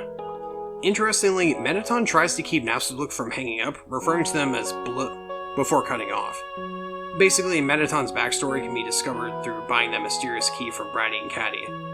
If you buy it before this fight, you can actually show Mettaton, and he'll pretend it's not there. But if you use the key outside of battle, it opens a door that turns out to be that pink house next to Napstablook's.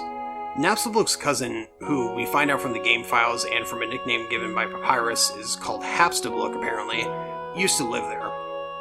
And we see multiple diary entries, which he started keeping after the death of Shyren's sister, as he was good friends with Shyren and her sister, even offering Shyren to perform together with him and Blookie or Napstablook sometime, which Shyren seemed happy to do. After a couple more entries, he reveals that he eventually met Alphys at a human fan club he set up. In fact, Alphys was the only other person who did show up. He came to really like Alphys, started hanging out with her more, and eventually Alphys showed him a design for a body she was making for him, as he had previously expressed a desire to become corporeal, like his and Napstablook's cousin Mad Dummy. Or possibly their cousin who became the Ruins Dummy. Either way, despite having previously promised the already depressed Napstablook that he wouldn't leave, well, their dreams of stardom couldn't wait. And with the body Alphys designed, he could finally feel like himself, which is a cool story, and I'm pretty sure meant to allude to transitioning and gender affirmation. I only say assume because while I have some friends who are trans, they're not friends I know super well personally, and I don't have anyone in my super close inner circle who would really have in-depth knowledge about that, so I hope I'm right about this. Given that Hapstablook has a very feminine all-pink room, but identifies as he.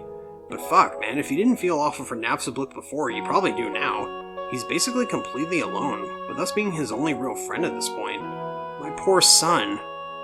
I just thought I'd bring this up here because there wasn't really a better place to mention it. But back to the actual encounter with Mettaton EX. After Blookie hangs up, Mettaton starts getting multiple calls from fans saying they'll miss him, how much he means to them, and how he inspires them. And he finally realizes, for right now, it's better he stays in the underground, because the monsters need someone like him to look up to inspire hope in their lives that, in a lot of cases, I'm sure are miserable. We never fully see what the capital is actually like, but based on the fact that the resort elevator is so backed up there's a small crowd in the lobby, and Onion-san mentioning the aquarium for aquatic monsters being crowded, especially given how fucking big some monsters can be like him, it's gotta be tough down here for some of them, especially for those trying to provide for their families. And these guys have been stuck underground for 1,000 years. I'm not sure how many monsters besides Asgore, Gerson, and another person we'll get to have been around, but there's gotta be a lot of them who have been around since that war, and being trapped in a cave, no matter how spacious, and how much of a community you have in there for that long is definitely going to weigh on you. Anyway, after the passionate phone calls and realizing he needs to stick around for the time being to give the underground that little spark of hope they need, he thanks everyone for watching and calling in, saying they've been a great audience, and tells us to knock 'em dead. We'll do it for you, Mettaton. After Mettaton powers down, the door unlocks, either from him shutting down or Alphys actually getting it open, I'm not sure which. But anyway, Alphys is concerned about Mettaton being seemingly offline, but she says it's thankfully just the batteries being out of power, as this form costs a lot of power for Mettaton to use. Alphys even says that if Mettaton was actually gone, she would have... But she stops herself, saying it's no problem. She can always build another since he is a robot, even though as we discussed he's actually not. But anyway, we go on ahead, and shortly after, Alphys catches up with us. She's extremely nervous about us meeting Asgore, and before we step in the elevator, she finally reveals the truth as to why. She reveals that she actually did lie to us. Not necessarily about what she did, as far as what Mettaton said, but rather, she lied about a human soul being strong enough to cross the barrier. Alone, at least. It turns out you need a human soul and a monster soul to cross the barrier. If we want to go home, we'll have to take Asgore's soul, meaning killing him. She then leaves, simply saying, "I'm sorry," as she goes. What? No, come on. Can't we just, push through the barrier together or something? It'd be like two Steven Universes, or two Light Gaias. Well, with that, there's nowhere left to go but forward. Hell, Papyrus and Undyne won't even pick up the phone if you call them from this point on. At least not for a while. Although if you do go back to other areas, you can still call them. But, activating the elevator to proceed forward, and unlike the other elevators so far, this one doesn't rattle around as it goes up. It makes a different, slightly lower sound.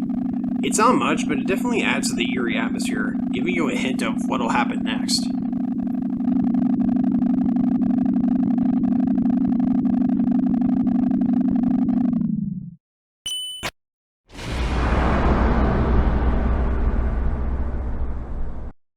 Upon making it to the top and exiting the elevator, you come out to a strange area that's not quite monochrome, but is almost completely gray and white.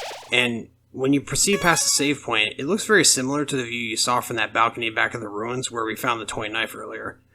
We're finally here. The capital. As we walk through this area that kind of reminds me of the copied city from Nier Automata, now that I think about it, there's no music. Just dead silence. Not a soul in sight.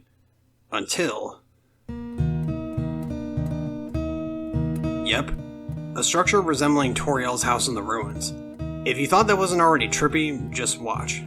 Though, first, if you examine these chains and padlocks in the center staircase that, realistically, I think you could get over or under, but anyway, there's a sign on it that says the keys are in the kitchen and hallway respectively, and that the person who put it up is in the garden downstairs. Looking around the house, the layout is basically almost the exact same as Toriel's in the ruins. Even a chair just like hers that, upon observation, looks unused. But before you go in the kitchen, you get into a random encounter with two Froggets. Gee, it's been a while since they were here. But they start giving you some backstory that we've gotten a handful of very small hints to until now. I'll go over the full backstory in a minute, because it takes a while for all the encounters to trigger with the full story. But looking around the house more along the way, when I say it's similar to Toriel's in the ruins, I mean to the degree of almost being creepy. Now, I say almost for a reason that we'll get to. But hell, there's even white fur in the kitchen sink drain just like in the ruins. The oven is basically unused just like Toriel's, though besides the key being in here, there's a note that says, "Howdy, help yourself to anything you want." Though all that's in here as far as food is snails in the fridge. Unlike Toriel's, where there was apparently a named brand chocolate bar in there. But in the trash can is crumpled up recipes for butterscotch pie. Wait. But grabbing the key and going to the hallway opposite the kitchen, we can go into the first door we see, and it's basically a mirror of the bedroom that Toriel gave us. But with 2 beds instead of 1, and 2 present boxes on the ground. One has a heart-shaped locket that says "Best Friends Forever" in it, and the other has the worn dagger, perfect for cutting plants and vines. There's also a family photograph on the shelf where everyone in it looks happy, apparently. You'll also notice that the house has golden flowers everywhere. That's probably not important at all. Also, if you go to the end of the hall, there's another mirror you can look in, which says, "Despite everything, it's still you." If we go into the room right here at the end of the hall, we'll find that it's Asgore's room. In his journal, he wrote, "Nice day today. So recently that the ink is just starting to dry."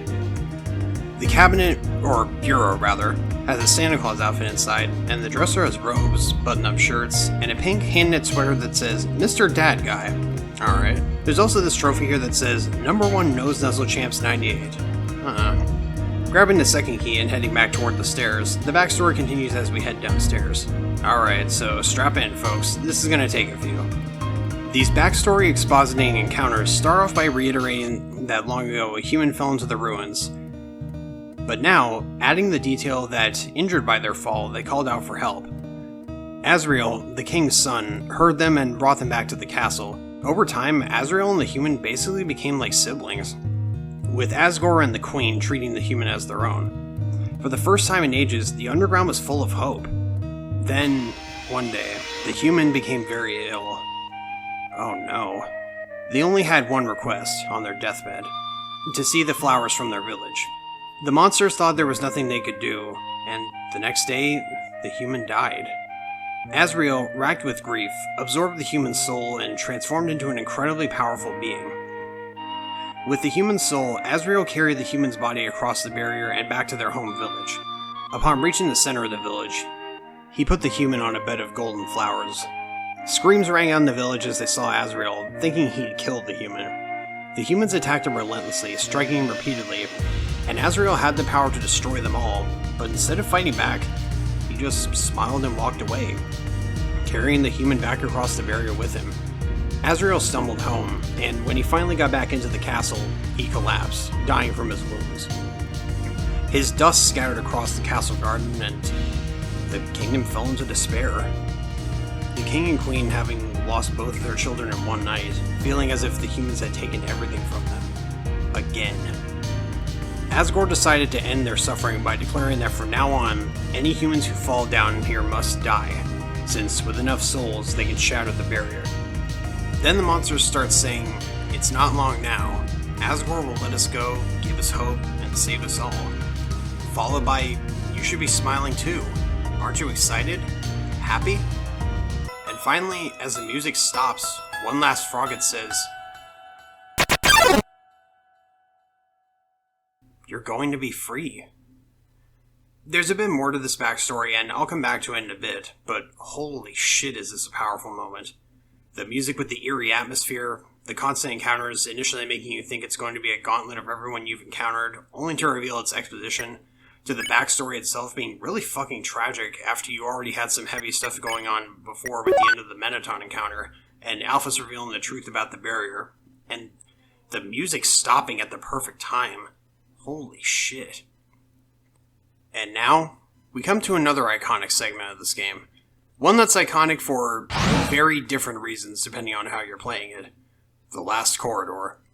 Though, before I actually did the scene, I went and paid for Tem's colleague and checked out Mettaton's backstory house that I mentioned before. But making it back to the last corridor, going all the way to the end,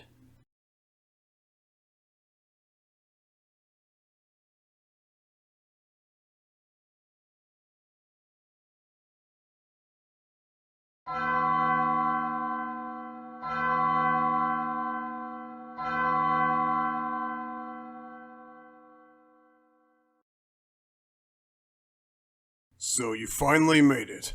The end of your journey is at hand. In a few moments you will meet the king. Together, you will determine the fate of this world. That's then. Now, you will be judged. You will be judged for your every action. You will be judged for every EXP you've earned. What's EXP? It's an acronym. It stands for execution points. A way of quantifying the harm you have inflicted on others. When you kill someone, your EXP increases. When you have enough EXP, your love increases. Love, too, is an acronym. It stands for level of violence, a way of measuring someone's capacity to hurt. The more you kill, the easier it becomes to distance yourself. The more you distance yourself, the less you will hurt. The more easily you can bring yourself to hurt others.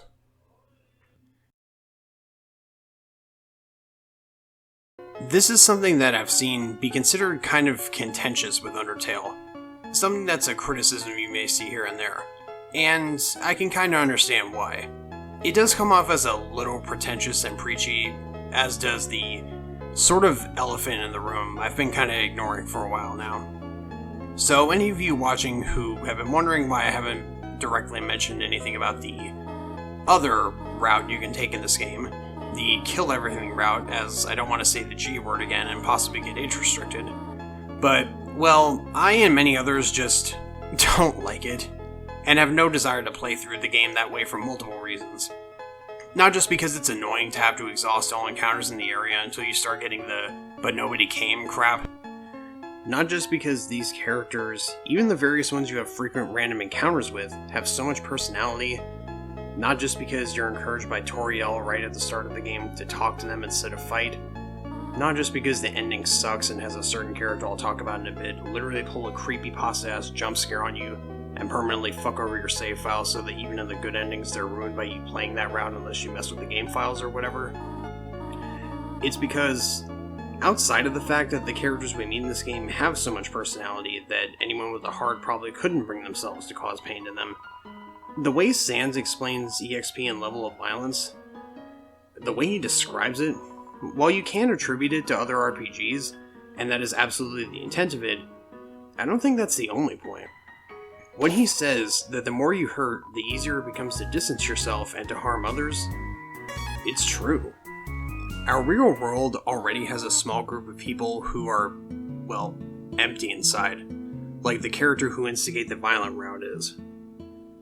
A group who have effectively brainwashed humanity into thinking they have more physical power than they actually do, and with that group of people wanting nothing more than to eradicate everything they can think of, to bring harm to others constantly, forever distancing themselves from those they harm. Not because they genuinely dislike someone or something for any actual real reason, but rather because in the case of the rich in that group, they have everything they could ever want, so what's the point of the rest of the world existing?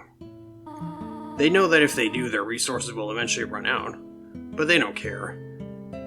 And the people considered poor that those rich people brainwash just want to burn everything to the ground out of some kind of devotion to beings they perceive as gods who have done nothing to deserve that respect at all. They just hurt people because it's fun to them. Or funny, or otherwise entertaining. Whatever. Honestly, the monsters in Undertale, characters whose personalities are dictated by a pen and lines of code, are more human than those people I'm referring to. And it's sad, honestly. I want to actually live life. Enjoy things. Enjoy people.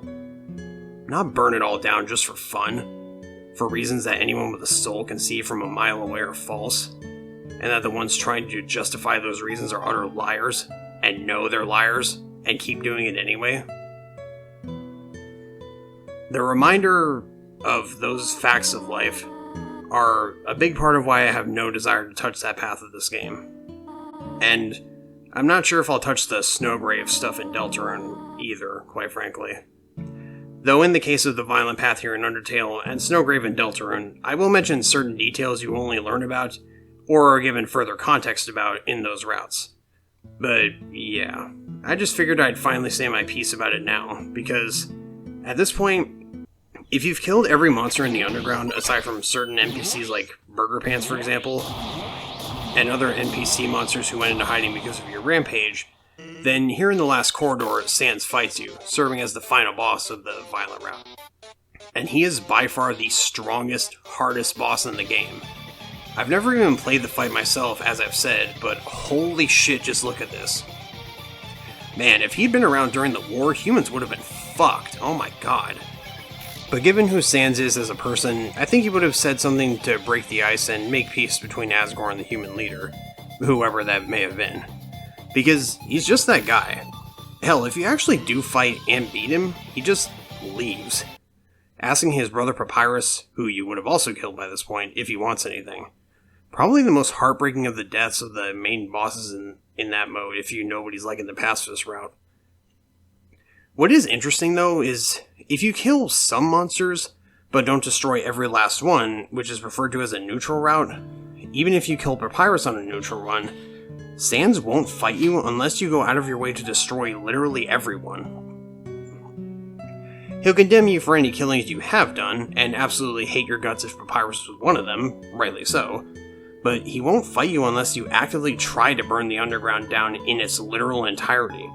He's basically trying to steer you on the right path because he wants to be free just like anyone else down here. But he knows about the fact that the world can and has been reset before by Flowey, who, as we'll soon discover, has, or at least had, the power to save and reload the game like we do. If you are on track for the pacifist or neutral route and sit through Sans' whole speech here and then reload the last corridor save point 3 times if I remember correctly, he'll actually realize you've sat through before, and instead he'll skip it and give you a key that unlocks the door around the back of his and Papyrus' house. And from there you can unlock Sans' room too. The room around the back seems to be a workshop with a cloth covering some kind of machine, blueprints for said machine, and a photo of, quote, people you don't recognize. It still doesn't tell us much, but it's enough to infer that Sans knows about how this world works inside and out. That the timeline resets that have happened before from saving and loading have made him apathetic and nihilistic underneath his mischievous personality on the surface. And the fact that if you're not playing like an absolute lunatic who wants to burn it all down, he, in his own way, looks out for you, gives you guidance, and explains some things about this world you may not find out otherwise. It's no wonder why Sans is such an iconic character. He's just a good, chill person who wants what's best for the world around him and the people he cares about, even at the cost of his own happiness, his own sanity and hope. As underneath his sarcastic demeanor and sometimes ominous presence, he's actually quite depressed and has felt temptation to give up. But your actions in the true pacifist route, your good treatment of the characters you've met, the friendships you've formed, the hope you've inspired, it inspires him too. And that's no more apparent than when he says during the judgment conversation in the true pacifist route. Or well, technically it's still the neutral route, but you're on track to true pacifist route if you haven't killed anyone by this point.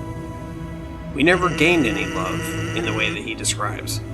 And while it doesn't mean we're completely innocent or naive, it means we just kept a certain tenderness in our heart. No matter the struggles we faced, we strive to do the right thing. We refused to hurt anyone, and even when we fled, we did it with a smile. We may not have gained love, but we gained love, which even he points out is slightly confusing. He then reiterates that we're about to face the greatest challenge of our journey, and that our actions here will decide the fate of the world. If we refuse to fight, Asgore will take our soul and destroy humanity. But if we kill Asgore and go home, monsters may very well remain trapped underground forever. Or at least for a very long time still. Sans, showing the loss of hope he's had over the years, even says that if he were in our shoes, he would have thrown in the towel by now. But he knows we didn't get this far by giving up. Because we have something called determination. So as long as we hold on and do what's in our heart, he believes we can do the right thing. He says that they're all counting on us and wishes us luck. After he vanishes, the music continues to play as we walk to the throne room. Unless we take this detour here that I'll talk about in a second.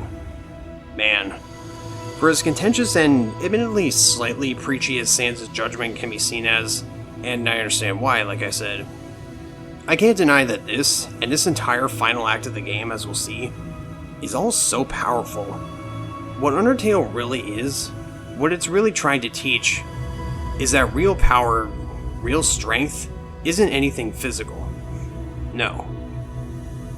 It's compassion, empathy, kindness. Of course, the real world is more complex than that. Everyone's situation is different. How they got there a completely different story in many cases. But this lesson is a message we should listen to going forward in life, as future generations come and go. Instead of isolating yourself, perpetuating hatred and violence for no reason other than some rich person telling you to in a corporate ad or something, go out and see the world. Not even traveling across the globe or anything, not even just to touch grass specifically, just go outside in general. Talk to people. Form bonds. Or even just reach out to people online who aren't just in an echo chamber of people who want to burn everything to the ground. For as much as people call the power of friendship cheesy or corny or whatever, it is a real thing. And people who are truly good friends to you, who love and care about you, asking for nothing in return when one or both of you need to talk about something or deal with emotional events, are some of the people you should keep closest in your life. Even if you may not live with the best family, for example, you can always find friends, real friends, to turn to. To the point that they aren't just friends, they are your family. I'm sorry for such a long tangent, both before and after Sans' judgment, but man, my dumbass recounting this game's story and events really don't do it justice at this point. There's probably some people out there who have gone more into the themes and lessons of this game than I have, and explain them better than me, but that's why I think you should play Undertale yourself. If you're this far in, I imagine you probably have already, or just really don't care about spoilers at all, but regardless, Undertale is a once-in-a-lifetime experience that I think anyone and everyone should play. Or at least try. But finally moving on from the super deep stuff, let's get back to the actual story. If we take a detour down this other path before going into the throne room, we go down a staircase where at the bottom there's... There are multiple coffins down here that have different colored hearts on them, including the only one we can interact with, the closest one to us with a red heart. And the name engraved on it is the name of your character that you entered upon starting the game. Wait. We'll come back to that. Also, I forgot to mention it earlier, but starting with the save point at the start of the castle, you don't even get the "you're filled with determination" text blurbs or anything anymore. This is it. Heading into the throne room, it's a complete contrast from the rest of the castle so far. You walk into a field of green plants, eventually covered in golden flowers, seeing light pouring in from the outside world for the first time since the start of the ruins. And you can even hear birds chirping outside.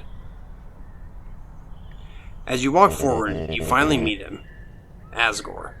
He realizes someone's behind him and turns around after he finishes watering the flowers. Initially, he gives you a friendly greeting of, "Howdy, how can I help?" But he stops himself upon realizing we're the human. He says that he badly wants to ask if we want some tea, but we know how it is. He comments how nice a day it is, that it's the perfect weather for a game of catch. He says we know what comes next, and when we're ready, we can go into the next room. And yeah, sure enough, if you want, you can head back to anywhere else in the game to buy items or do whatever. And come back at any time you want. I'll get more into Asgore's character as we go, but man, while he may have his flaws, he at his core is just as nice as everyone in the underground claims he is. He's the epitome of a man who's not evil at all, just incredibly misguided. But that's jumping ahead a bit too much. This is now. The only things to interact with in this room besides the save point are Asgore's throne and another throne underneath a white sheet. Wait. Okay, I'm jumping too far ahead again. Heading into the next room, Asgore comments on how tense the situation is, and that we should think of it like a visit to the dentist. Anyway, at the end of the hall, there's another save point, and he asks us once again if we're ready. He understands if not, because he's not ready either. And like before, if we want to go back and do anything we may have missed out on, like, say, befriending Undyne, for example, we can do that now. Once any of our unfinished business is concluded... Holy shit. Asgore reiterates to us that this is the barrier that keeps everyone trapped underground.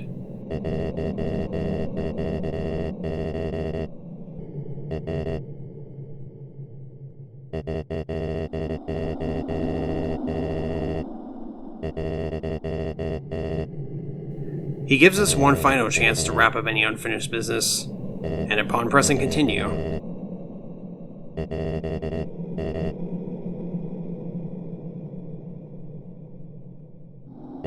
he turns around, summons jars containing the souls of the previous fallen humans, and then...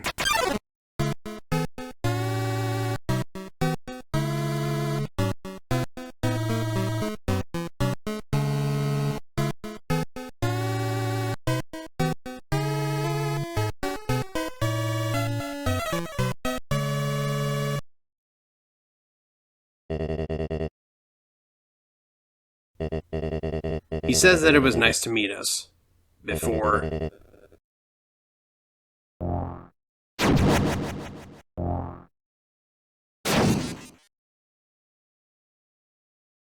Uh-oh. We can try to act and tell Asgore we don't want to fight, and while his hands tremble and his breathing gets funny, it otherwise doesn't do anything. You may notice something here, though. His attacks look... familiar. And if you actually save the butterscotch pie and eat it here to restore health, his attack and defense drop because he smells it. Interesting. Anyway, this fight is... well, what can I say? It's intense, it's climactic, it's a genuine challenge without being bullshit.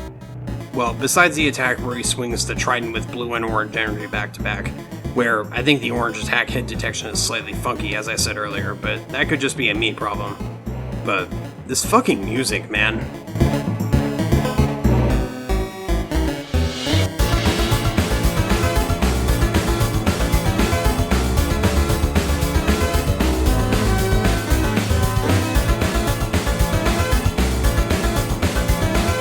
And you remember how way back at the start, I mentioned that we should only attack during a couple of specific encounters? Well, this is one of them, since, he kinda literally broke our mercy button somehow. What is cool, though, about having to fight both here and in the other encounter we'll get to soon is that, despite not having gained any EXP or love throughout the game, you actually do more damage over time the more you attack. So it doesn't take absolutely forever like a JRPG super boss or anything, thankfully. The more you damage him, the less chaotic his fireball attacks become too. And eventually, when you get him down to low enough health,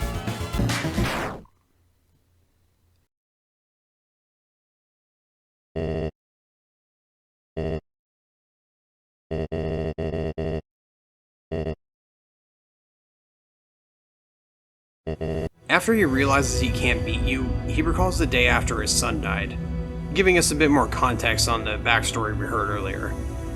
The underground was completely and utterly devoid of hope.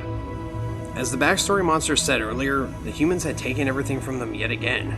So, in a fit of rage, Asgore declared the war on humans reignited, and that he'd destroy any who came down here, that he'd use their souls to become godlike and free the monsters from the underground, destroying humanity as revenge, letting monsters rule the surface in peace. After that, the people's hope returned, but his wife was disgusted with him, and left the castle never to be seen again. In truth, Asgore never wanted power or to hurt anyone. All he wanted was for his people to have hope, but he can't take it anymore.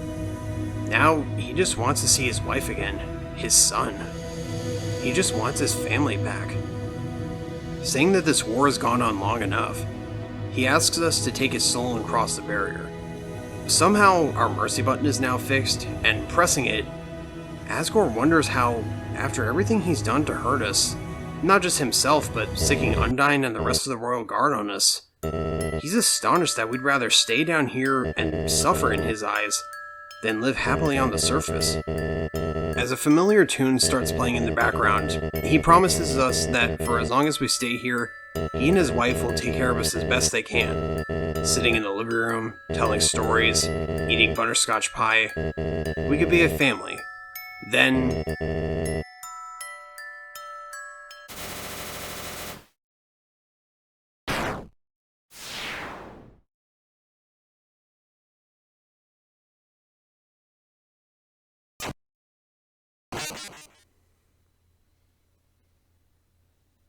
no. Flowey chastises us for supposedly not learning a thing, reiterating that in this world, it's kill or be killed, as he morphs into a more grotesque form, taking the human souls for himself, before...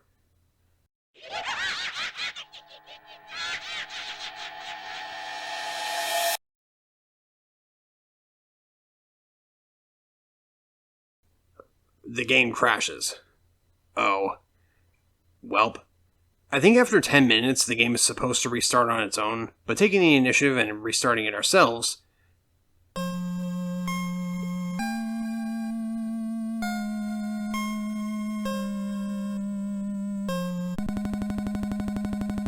Oh. Oh, fuck, that's... probably bad. Oh.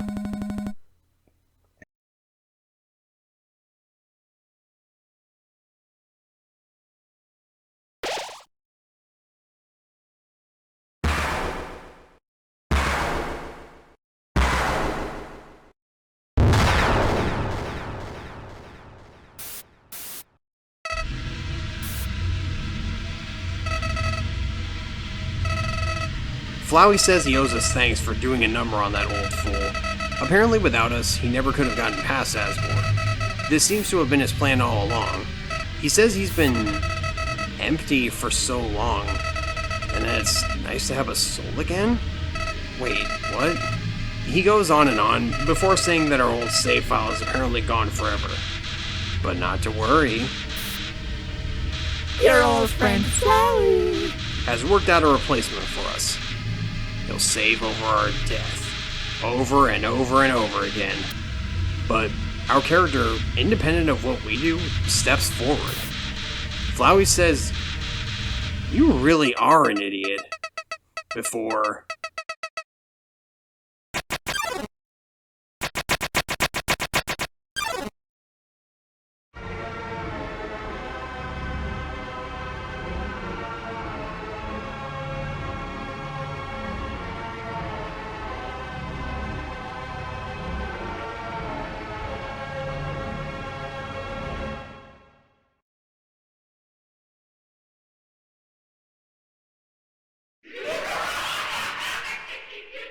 Flowey, now turned into this utter Photoshop abomination, almost immediately goes absolutely apeshit with his newfound power. His attacks are relentless and damn near non-stop throughout the fight. I know I said Sans in the Woke Up and Chose Violence route is the hardest boss in the game, but this one is definitely up there. In fact, I'd say Omega Flowey, as he's technically called, is harder than the true final boss, but we'll get to that. As the fight goes on, your fight prompts begin popping up on the screen periodically, but you do a measly 1 damage to him. Well, shit. Eventually, though, his screen will begin flashing with a warning siren for one of the human souls. They let out different attack patterns with various objects that correspond to the different weapons you found over the course of your journey. Like the light blue or cyan one hitting you with a screen full of knives like the toy knife, the orange one hitting you with rings of tough gloves, dark blue tapping ballet shoes on you, purple spitting words out of the torn notebook, green throwing fire from the burnt pan, and yellow just straight up shooting you with a fucking gun. The empty gun, specifically. I told you the armor and weapons would be important, didn't I? During these phases, you'll eventually find your act button in different spots on the screen. Upon pressing it, you reach out to the human souls and they'll stop their attacks and heal you instead. All while Flowey's attacks get more and more apeshit, including sending fucking Nagasaki bombs down on you, finger guns, these seed pod mouth things, all kinds of shit. Jesus. Good thing I'm not epileptic, and hopefully you aren't either. Eventually, all 6 souls will leave Flowey's screen and heal us to full health before vanishing.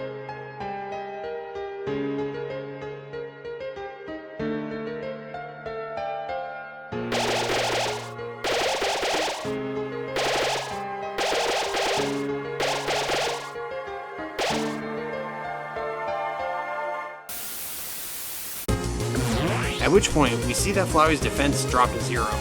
There we go, you rat bastard. I'll teach you the meaning of kill or be killed. It's still a tough fight, and his attacks are still absolutely relentless, but at least now we do actual damage to him, unlike before. And now, some of his projectiles are actually green healing projectiles from the human souls too, so that helps. Eventually, after more of whatever the fuck this is, we finally damage him enough that he...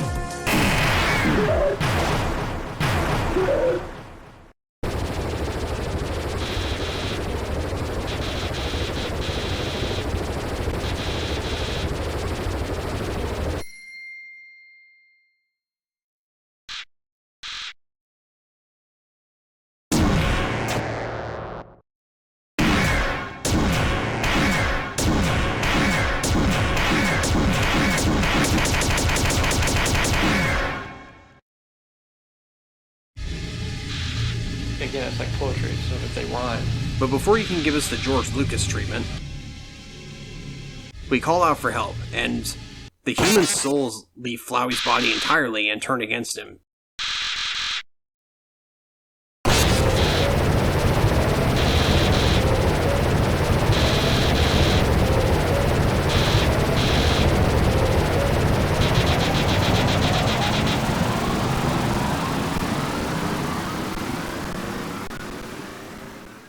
Seemingly destroying him. After that, Flowey is just standing there, slumped over, as this eerie sound plays. Like Asgore before, we have the option to fight or mercy, and Flowey is even more surprised when we choose mercy. He asks if we think he's actually learned anything, simply saying, no, he doesn't want mercy. He doesn't want it. Continuing to press it, he says sparing him won't change anything, and that killing him is the only way to end it. If we let him live, he'll come back and kill us and everyone we love as his expressions get creepier and creepier again. Eventually entering a stunned silence, asking simply, why? Then asking, why are you being so nice to me? He goes on to state that he can't understand. Not that he doesn't understand, that he can't. He literally can't understand.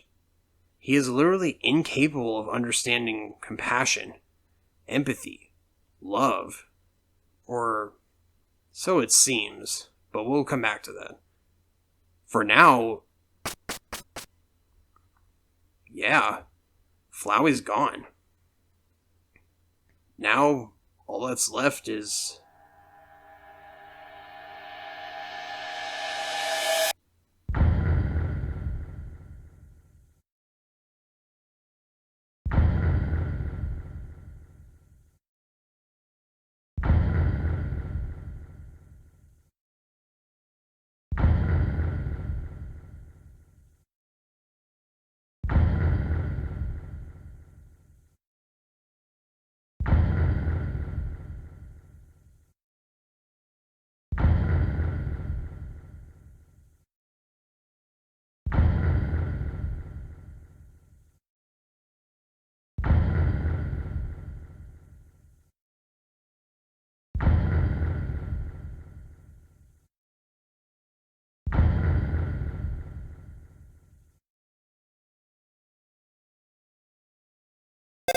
However,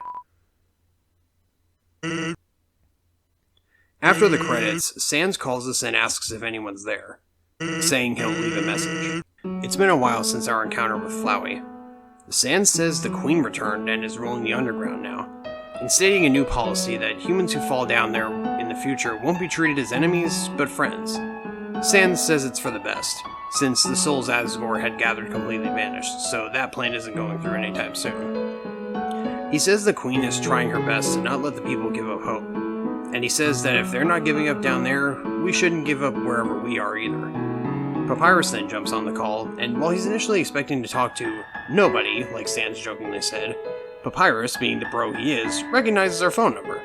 Turns out he's become captain of the Royal Guard, everything he's ever dreamed of. Except instead of fighting, now they just water flowers and help Dr. Alphys with their research, so ever so slightly different. Alphys is working on a way to get them out of the underground, with Undyne helping too, albeit in ways that are, explosion-inducing. But Papyrus can tell that Alphys likes having her around. Undyne then jumps on the call too, noogieing the phone. Undyne actually quit her job as captain of the guard, rather than just being replaced. The Royal Guard actually disbanded entirely since they won't be fighting anymore. But Papyrus, the sole remaining member, is extremely good. Good for you, buddy. After noogieing the skeleton, Papyrus that is, Undyne reiterates what Papyrus said before, that she's working as Alphys' lab assistant now. And Undyne's apparently also the gym teacher at the Queen's new school. She found out she's able to bench press 7 kids. She then apologizes for what happened. While she misses Asgore and what happened to him is awful, we were just doing what we had to. It's not our fault But before she gets too upset, she snaps at him and tells us how Alphys is doing. Because we kind of left off on a bad note, Alphys is more reclusive than normal for some reason. Undyne can tell something's bothering her, but isn't sure what. She knows Alphys can get through it though, especially as long as she's there supporting her. Undyne goes on to say that she hopes that, wherever we are, it's better than down there. Took a lot of sacrifices to get us out. So, wherever we are, we have to try to be happy, for their sakes. Everyone is with us, even the Queen. Then, she calls out the Queen's name. It's really obvious by this point if you paid attention to Asgore's dialogue, or the fact that his castle is an eerily similar recreation of where Toriel lived in the ruins, or just the million other context clues across the game in general, but yeah, it's Toriel. Undyne realizes that Toriel would love to talk to us, but apparently she's busy. But Sans and Papyrus acknowledge that if Toriel knew it was us on the phone, they probably wouldn't get it back for hours. After joking that they're sparing us from that, Undyne tells us to call back anytime, before Sans notes the battery's almost dead. So, the three of them say goodbye and hang up. Then, Flowey comes back and, again, asks, why? Why did we let him go? Saying that being nice just gets you hurt. We made all these great friends, but we'll probably never see them again. And we've set them back so much. Unintentionally, of course, and you certainly didn't help with that, you prick. But then he asks, hurts, doesn't it? And says that if we'd just gone through without caring about anyone, we wouldn't have to feel bad now. He doesn't understand still. If we did everything the right way, why did things still end up like this? Gee, I wonder, why? He asks if life is really that unfair. But then, he says he knows how to get us a better ending. That he can restore our save file, and advises us to go see Dr. Alphys, because maybe we could have been better friends to her. Maybe she has the key to her happiness?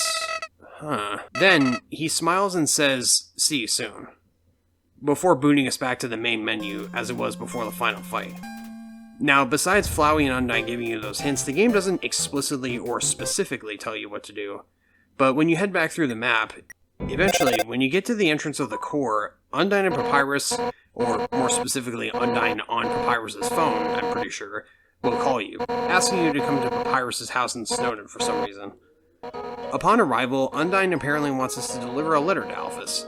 Our character asks why she doesn't deliver it herself, and...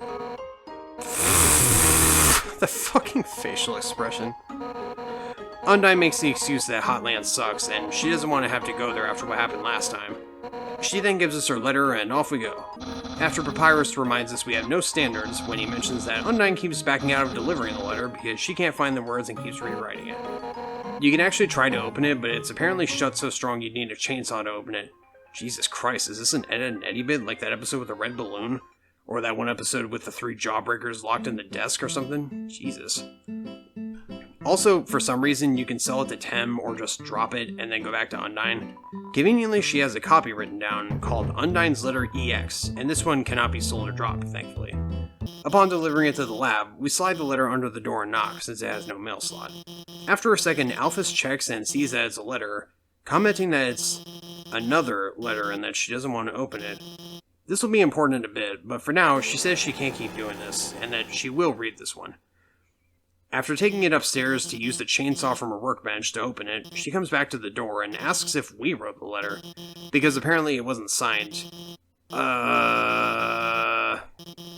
Thankfully, she finds it adorable. Whatever Undyne wrote on that letter seems to have been really nice, as Alphys is actually surprised by it after all the stuff she did that she straight up describes as gross. Damn, don't be so hard on yourself, Doc. She says she doesn't deserve to be forgiven, much less this. Whatever is written on there. She says it's incredibly passionate. Jesus, Undyne, what the hell did you write? After thinking about it, she says she'll do it. That it's the least she could do to make it up to us. So she says, let's go on a date. Oh, that's not... Oh, this is not what I meant. At least not for me, god damn it. After taking a while to get dressed, she comes out in this cute little number. Aw, she's so pretty. She says that apparently her friend helped her pick it out, saying she has a great sense of something before cutting off. But before we properly get started, she starts acting on dating sim logic, saying she has to give us items to raise our affection. Oh. But all the items she gives us are very, very obviously meant for Undyne. Like armor polish, waterproof scale cream, and a magic spear repair kit. eventually says forget the items. And after some very long, awkward, though intentionally so, pauses, we decide to go to the most romantic spot around. The dump. She says her and Undyne come here and find cool stuff all the time. Out of the corner of her eye, she sees Undyne. No fuck. So she hides behind a trash can as Undyne comes over with her hair done up all nice and the most lovely leather jacket. Oh my goodness. And she says that it might be a bad idea for us to deliver that letter. Oops. So she says she'll do it and asks for it back. Shit.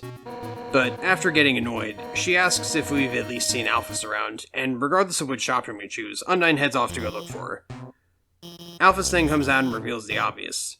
She loves Undyne. More than anyone in the underground, honestly. She just figured that we wrote the letter first, and that it'd be fun to go out on a pretend date to make us feel better, though she acknowledges it sounds even worse out loud. After apologizing for messing up again and admitting outright that she wants to be with Undyne instead, she says she feels that Undyne is out of her league. So confident and strong and funny. And Alphys is just a nobody.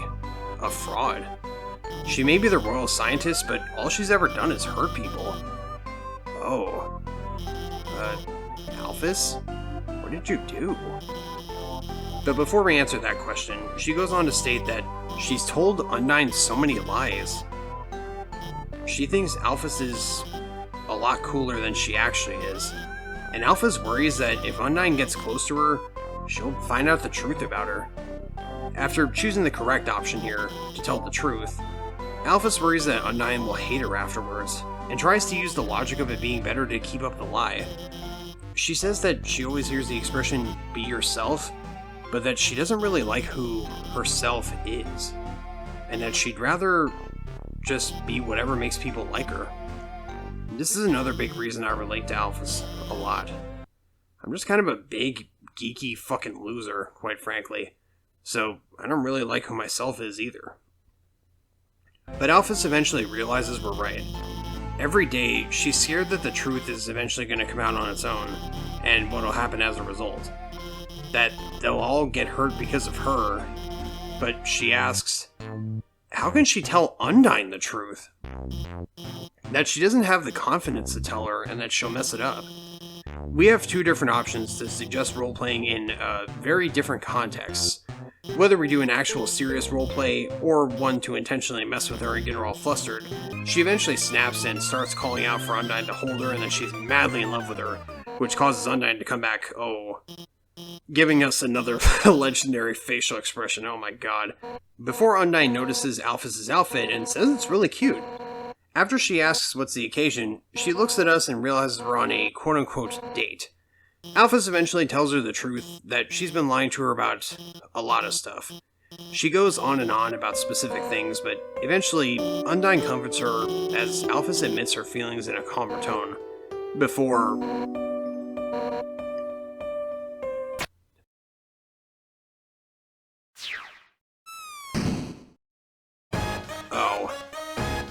While she claims that she doesn't care about the nerdy crap like anime and cartoons that Alphys watches, she says she cares about Alphys being passionate about it, and says that Alphys doesn't have to lie to her, that she doesn't want Alphys to have to lie to anyone anymore, that she wants to help Alphys become happy with being herself, and she knows just the training she needs for that.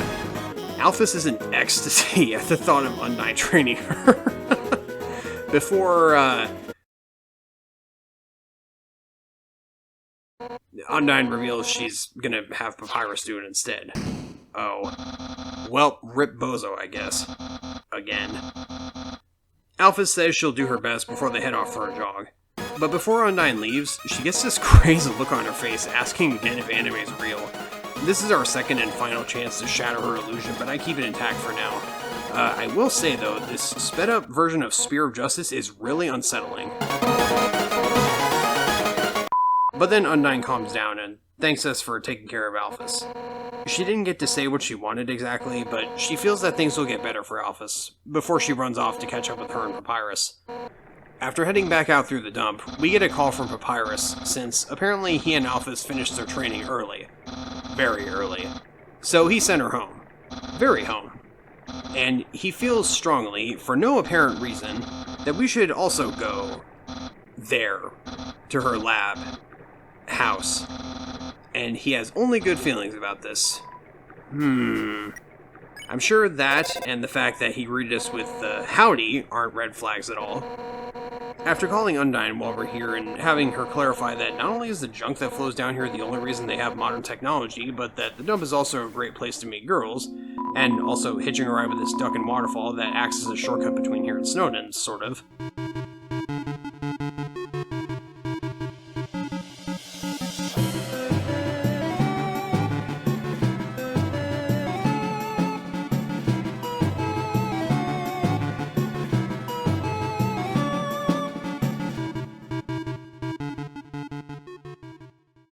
And going back over, we eventually make it back to Alphys' lab and find that that door Alphys went in earlier opens now, There's a note in front of it, thanking us for our help back there. Not just me, but Undyne and Papyrus too. She says our support meant a lot to her. But as much as she hates to admit it, we alone can't magically make her own problems go away. She wants to be a better person, to not be afraid anymore. And for that to happen, she needs to face her own mistakes. She's going to start doing that now. And wants to be clear that it's nobody else's problem but hers. But if we don't ever hear from her again, if we want to know the truth, step through the door to the north of this note. We'll find out what this is shortly, but I just wanted to mention something I neglected to earlier. If you actually kill monsters you encounter and make your run a neutral one instead of a pacifist, you can actually get multiple different variations of endings based on your actions. And in some cases, killing certain specific characters, like Undyne, well, I'm not going to go into detail, but in some of these endings, it's actually heavily implied that Alphys takes her own life. I know people say this all the time, but if you ever have those kind of thoughts, or have tried taking those kinds of actions before, please get help. Call the hotline, talk to friends or family who will actually support you. Just something. Speak to someone. Because there are people out there who love you, and who want you around. Back to the game, as we step through the door, we find that at the end of it is another elevator. But as we try going down,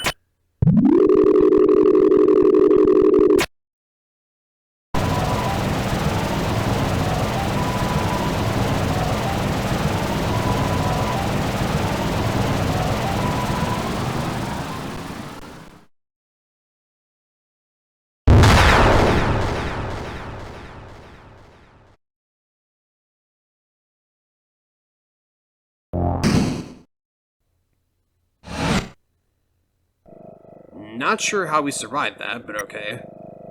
After exiting the elevator, we roam the halls of wherever the hell we are. Along the walls, we find these monitors that have different text logs on them. I'll go over them in a bit, because they don't all unlock until after we fully get through this hellhole, and there's a lot of them, kind of like the backstory encounters from the palace earlier. But it sheds a lot more light on what we already knew, and thought we knew. Proceeding ahead, we find a save point, a locked door, a vending machine, and a note. The note hints that we need to go through that door to restore power, but not much else. The save point reveals that this area is called the True Laboratory, or True Lab. We have to explore the lab to find 4 different color-coded keys to insert in the right locks, and going left to find the red one, we find a note next to the lock that we can only make out the words "Drain dropped it" from. Upon checking the sinks in the room before,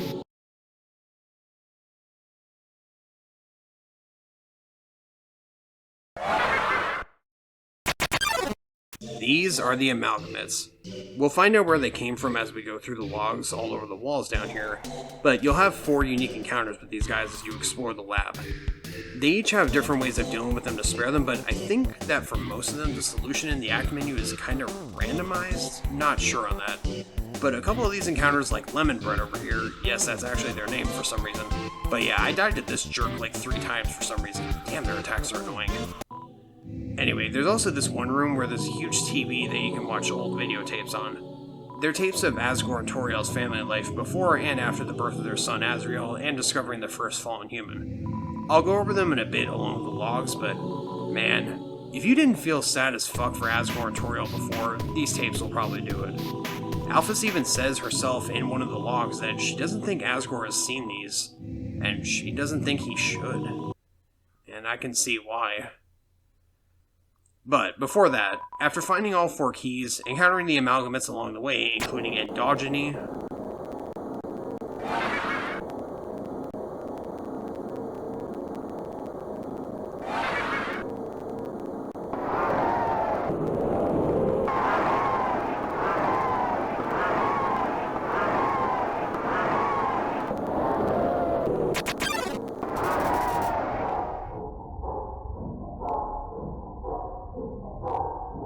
or Endogeny, however you pronounce that, Memory Head, Reaper Bird,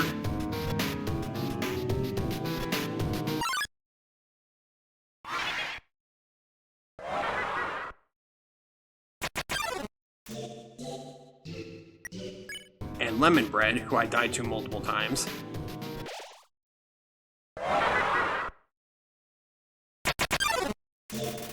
And taking a quick nap.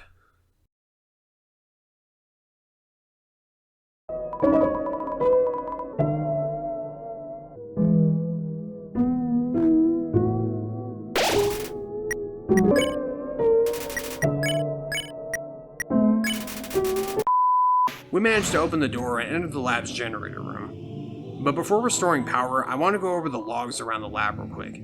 It gives us much more context, not only for the amalgamates, but also for what happens next. So as for the logs, they're numbered 1 through 21, but both versions of log 17 are unused. I'll go over them anyway, but I just thought I'd mention that. So the logs read, Entry 1. This is it. Time to do what the king has asked me to do. I will create the power to free us all. I will unleash the power of the soul. Entry 2. The barrier is locked by soul power. Unfortunately, this power cannot be recreated artificially. Soul power can only be derived from what was once living.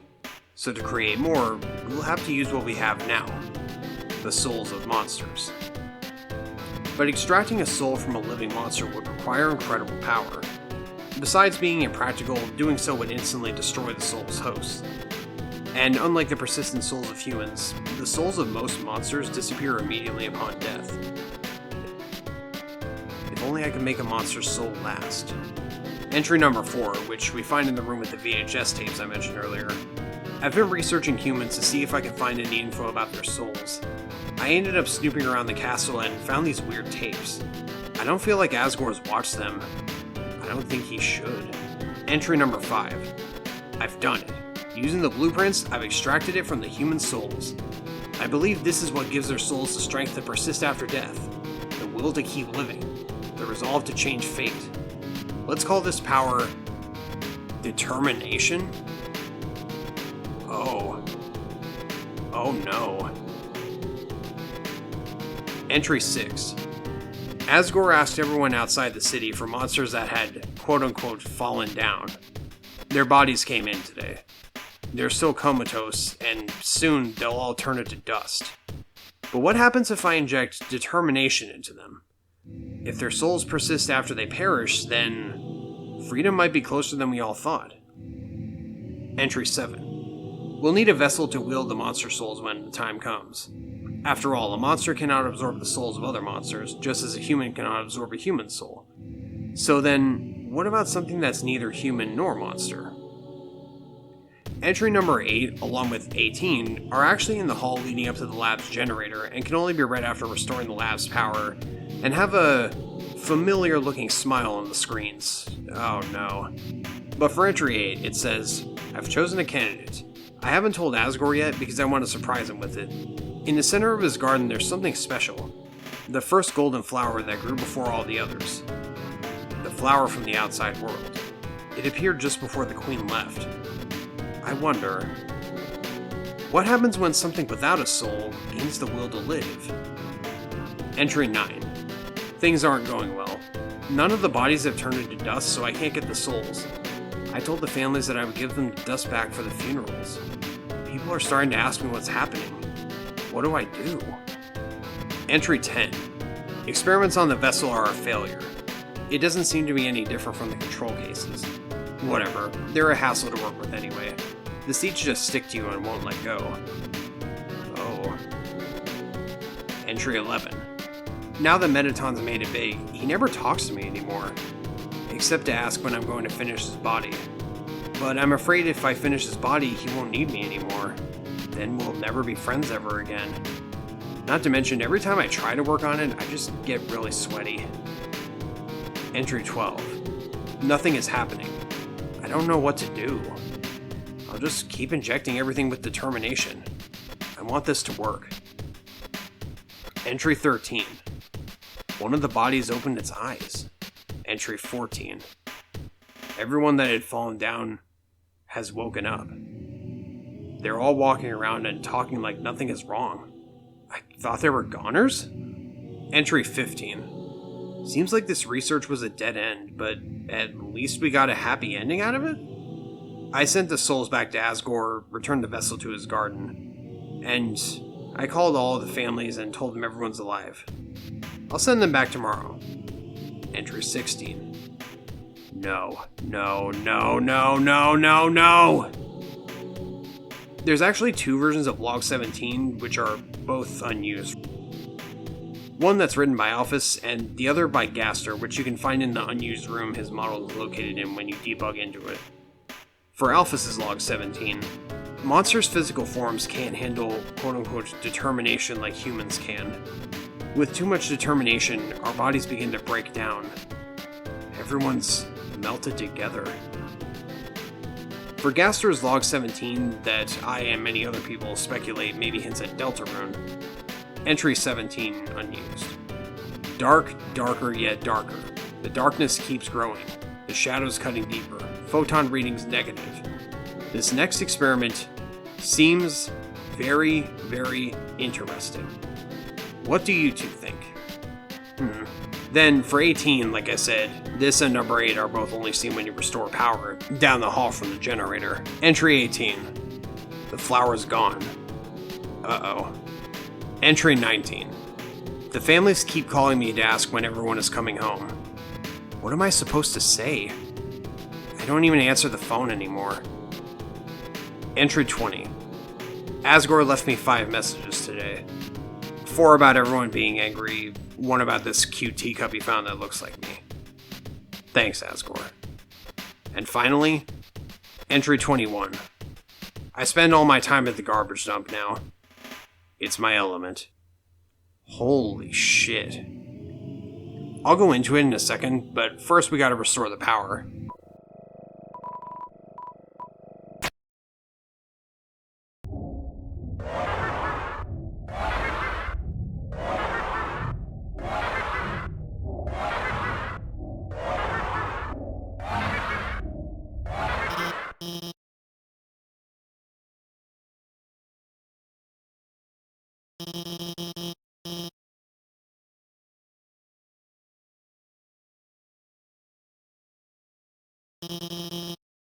Thankfully, Alphys manages to drive the amalgamates off, apologizing for their behavior.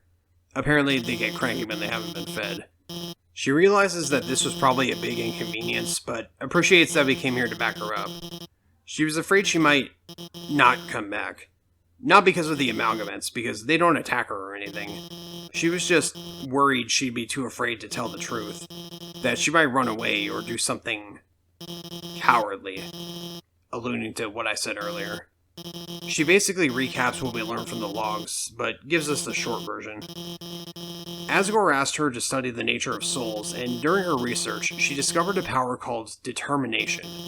In the Undertale universe, determination is an actual, physically quantifiable thing, or, okay, maybe not physically, but in terms of energy or something, maybe, in human souls that you can study or even take out of something and inject into something else like Alphys did here. She injected it into dying monsters so their souls would last after death, but the experiment failed. Unlike humans, monsters' bodies don't actually have enough physical matter to take those kind of concentrations of determination, as monsters' bodies are mostly made up of magic, which is why they turn to dust upon death. After the injections, their bodies lost what physicality they did have and melted together into the amalgamates. In choose violence route, if you get to the Undyne fight and have killed everyone in your way by that point, Undyne actually transforms into Undyne the Undying and puts in a good effort to destroy you with her increased power, because apparently she had partaken in the determination injection experiments too. But despite her power, she melts just like the amalgamates and dies, leaving Alphys devastated. Jesus Christ. But back to the actual story. Alphys thought she couldn't possibly tell their families about what had happened to them. Couldn't tell anyone, no matter how much they asked her. And she was afraid to do any more work, feeling that everything she'd done so far had been a horrific failure. She's changed her mind about all this, and decides she's going to reveal the truth to everyone. She knows it'll be hard, being honest and believing in herself, and that there will be times where she'll struggle and screw up again. But knowing that she has friends to fall back on, it'll be a lot easier to stand on her own. After thanking us for inspiring her, she takes the amalgamates home. This is the power of this game's writing. This story. This world. That even Alphys, who, before, you may have just seen as an annoying geek with some inklings of depth due to her insecurity and ties to the grander story, to find out that a lot of her issues come from a horrendous mistake she made in her past in pursuit of something to help her people. It's really sad, but it's so powerful. Just another show of how much care, effort, and thought went into these characters and this story. Toby Fox is a fantastic writer, and I just wanted to highlight that because goddamn. Now, before we leave the lab, I'll quickly go over the VHS tapes of Asgore's family from that room with the TV, as after we leave, we're locked in until the end of the game. Thankfully, the tapes are labeled numerically, so it's easier to tell which takes place when. The tapes are supposed to be videotapes, but for various somewhat comedic reasons, they have no visuals and are purely audio that we read through text. Tape 1 has Toriel waking Gory, or Asgore, up late at night as they're in bed.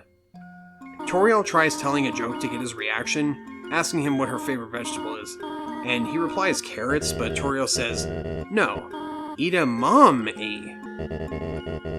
Asgore initially just wants to go back to sleep, but he humors her with another joke that he actually laughs at, knowing how excited she is to have their baby.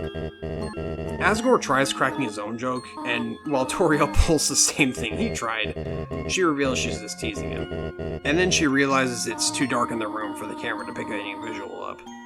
Oops. But man, my summary does not do it justice. It's the cutest fucking thing, I swear, man. God, there's actually more details to how everything went so wrong besides just Azrael and the first human dying, but let's keep watching. The second one is a voice you may remember faintly hearing when we fell into the flower field and waterfall earlier. And Jeff, the name's at the start. The first human. Before I get to that, the one talking tells Jeff to do their creepy face, which seems to scare them, before they reveal the lens cap was on. Oops. But now, Jeff doesn't want to do it again. So, yeah, remember how back at the start you had to type a name for your character? That wasn't for you. It was for the first human all along. And that's also what you heard during the game over screens when Asgore said, "Character name, you have to stay determined," and so on. Holy shit. And I didn't see fit to mention until now, but in the naming menu, if you actually try to name yourself after different characters in the game, like Toriel, Sans, Alphys, Undyne, or whoever the character limit can fit, will give you a funny message and reason for why you can't use the name. With a few exceptions like Metaton, as I found out on the wiki, and a few others, including the actual canonical name of the first human, which, when entered, literally says the true name. Kara. Yeah, that little monster I alluded to way back from the Violent Path, that you meet at the end of it. Their name is canonically Kara. If you enter their name, it doesn't actually change anything about the game either way, it's just a fun Easter egg more than anything. There is one name that changes a part of the game, but I'll touch on that when we get close to the end. And from this point on, I'll be referring to the first human as Kara to avoid confusion. As for the voice of the person recording that tape just now, well, let's keep watching. Tape 3 has the one recording go, "Howdy, Kara, smile for the camera." And at this time, they got Kara, and intentionally left the lens cap on while Kara smiled. Haha! Welp, Now Kara's smiling for no reason. Kara then asks if the person recording remembers when they tried making butterscotch pie for Dad, confirming that this soft-voiced individual is actually Azrael, Asgore and Toriel's son, Wade. Oh, wait, I see what they did with the name. Very clever. But anyway, Azrael says that instead of cups of butter for the pie, they put butter cups, like the flowers, in it instead, confirming that those are the yellow flowers all over the place. Azrael blurts out that they made Asgore really sick, and he wishes he could have laughed it off like Kara did, because he felt awful, and Toriel was beyond upset with them. Damn. But when Azrael asks where Kara is going with this, they tell him to turn the camera off? Oh, that's not a good sign. Tape 4 starts off with Azrael telling Kara that he doesn't like this idea, stating he's not crying because Kara's right, big kids don't cry.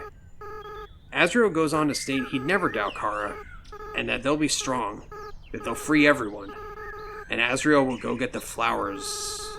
Oh no. Finally, Tape 5 has Toriel, Asgore, and Azrael talking to Kara on their deathbed. Toriel just wants Kara to wake up, while Asgore tells them they have to stay determined because they're the future of humans and monsters.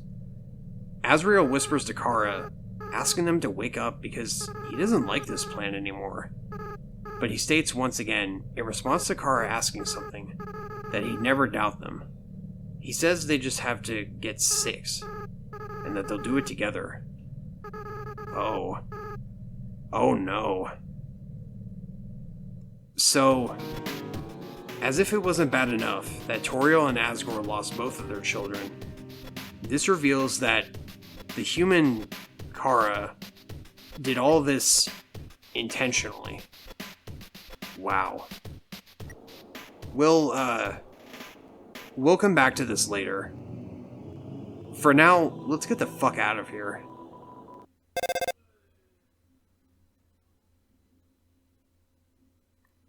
So we get a call from a voice we have never heard before, apparently.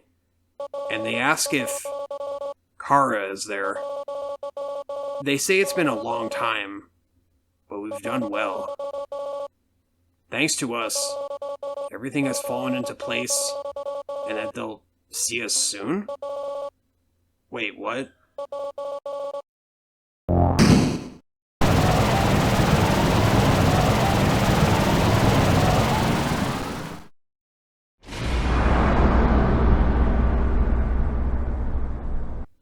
Okay, quick note here. God, as I was reading through the logs and the videotapes, I actually started, getting goosebumps all over my skin, and in the case of the tapes, I actually started welling up. Fuck, man, this game is emotional. Anyway, we wake up in the Capitol again, at the exit of the coral elevator, but it's blocked off by vines now. Uh-oh. That cannot be good.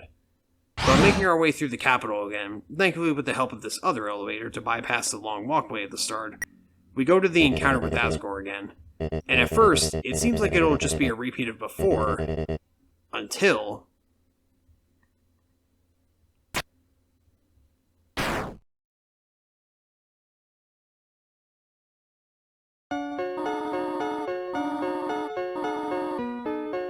Harkening back to the beginning, she calls Asgore a miserable creature instead of a terrible one, which admittedly does fit.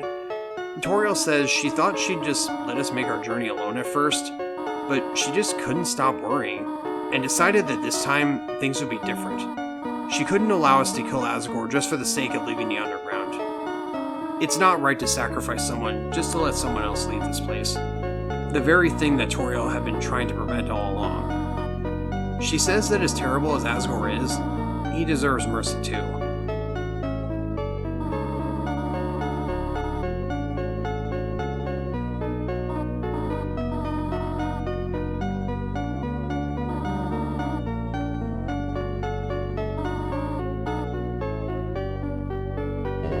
Asgore is overjoyed at Toriel being back, but she shuts him down. She's here for us, not him. She's still, understandably and completely justifiably, angry at him for all those years ago. Calling him a pathetic whelp, Jesus Christ, okay? She straight up says that if Asgore really wanted to free the monsters, he could have gone through the barrier after getting one soul, then gone to the surface and peacefully gotten the other 6, huh? Damn, she really just said that, huh? But instead of that, she criticized Asgore for just letting everyone suffer underground, meekly hoping another human never comes through here. And also, understandably, when Asgore asks if he and Toriel can be friends again at least, she just straight up says no. Poor guy. But before we go on, honestly, Asgore and Toriel are both right and wrong in their reasonings for why they do the things they do. They've both been grieving the loss of not just 1, but 2 children they raised for God knows how long. It's even sadder when you learn more about how monsters work. See, Asgore and Toriel are both special types of monsters called boss monsters, very clever. And they're stronger than most monsters, with their souls being able to persist after death like humans, albeit for just a moment instead of indefinitely, from what we can tell. If boss monsters have a child or children, those children kind of have a link to their parents through magical essence, and as the kids grow up, their parents age like any normal monster, or even human. But if those children die, that essence goes back to the parent or parents in question, and they stop aging. Meaning, Asgore and Toriel are effectively immortal and cursed to mourn their children's deaths forever. Or at least, they would have kept suffering without us showing up. But back to the present, Undyne suddenly shows up, oh hi apparently, and tells us and Asgore to stop fighting, and that if we don't make nice, she'll probably kick her ass, but she's caught off guard by Toriel being there. I like how after Toriel casually greets her, realizing Undyne's our friend, Undyne goes over to Asgore and is like, bro, is that your ex? That's rough, buddy. Christ's sake.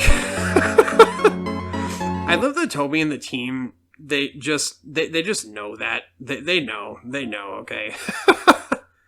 Anyway, then Alphys shows up and also calls for us to stop fighting, before also being casually greeted by Toriel and caught off guard by her being here, being in awe of a basically female equivalent to Asgore in her eyes. Honestly, Alphys, you also know what's up. Goddamn. Then Papyrus also shows up and also calls for the fighting to stop, saying that if anyone does, he'll be forced to ask Undyne for help. That's the old boy we know. Upon Toriel greeting him, he actually thinks she's Asgore at first, which is hilarious. Or rather, a clone of Asgore. Finally, Sans slides into the DMs or Discord call, whatever you want to refer to this as, and as soon as he makes his presence known, Toriel recognizes his voice, and the two formally greet each other in person for the first time. After she realizes the other skeleton is Papyrus, Sans' brother, Papyrus is initially so happy to have Toriel recognize his greatness, until she tells a bad joke, which he's absolutely aghast at. Aghast, I tell you. Undyne and Alphys try cheering Asgore up, saying he'll find somebody else someday using the whole plenty of fish in the sea analogy. Then Mettaton shows up. Damn, okay, we're doing the Smash Ultimate thing here, and I fucking love how even Asgore is like, what the fuck? At the sight of Mettaton's leg, it's so good. At Mettaton's behest, Undyne and Alphys are about to awkwardly kiss, but Toriel stops him with the whole not in front of the kids thing. Like, come on, Mom, do you have any idea how much goddamn work we had to put into not only befriending Undyne, but also helping Alphys better herself as a person and admitting her mistakes? Like, come on now. And Sans and Papyrus down here looking at each other all smug. It's so fucking good, man, oh my god. With all our friends in one place and getting to know each other, Toriel says we'll probably have to stay here a while if we don't want to take a life. But with all the friends we've made, we might just be happy here. But Alphys reveals that Papyrus called everyone here, except Toriel. I guess Toriel followed us, and with our shenanigans in the True Lab, she probably had time to get to the castle before we killed Asgore or something. Huh. But when the question comes up as to how Papyrus knew to call everyone here, Papyrus reveals that a tiny flower told him, which Alphys realizes... No. No. Wait. Flowey reveals that he stole the human souls while we were chatting, and he's overjoyed that he now has a friend's souls too.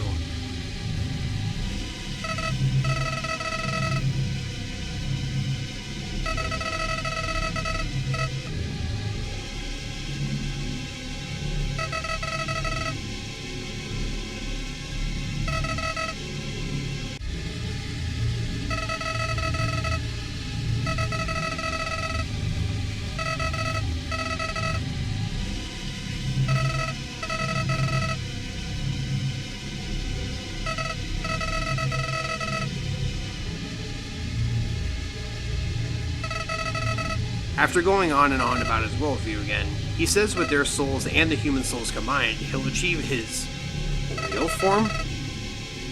Huh? After our protagonist asks why Flowey is still doing this, Flowey reveals that both in his mind and in our reality, this is all just a game. If we leave the underground satisfied, we'll win the game. And if we win, we won't want to play with him anymore. Wait a minute. But he says this game will never end, that he'll hold victory in front of us just within our reach, and then tear it away just before we grasp it. He says if we do defeat him again, he'll give us our happy ending, bring everyone back, and destroy the barrier. Everyone finally satisfied. But that won't happen, according to him, saying he'll keep us here no matter what. He puts us in a tiny bullet board box that we can't escape from, and starts pelting us over and over again with bullet seeds like it's Pokemon with an overpowered grass type until...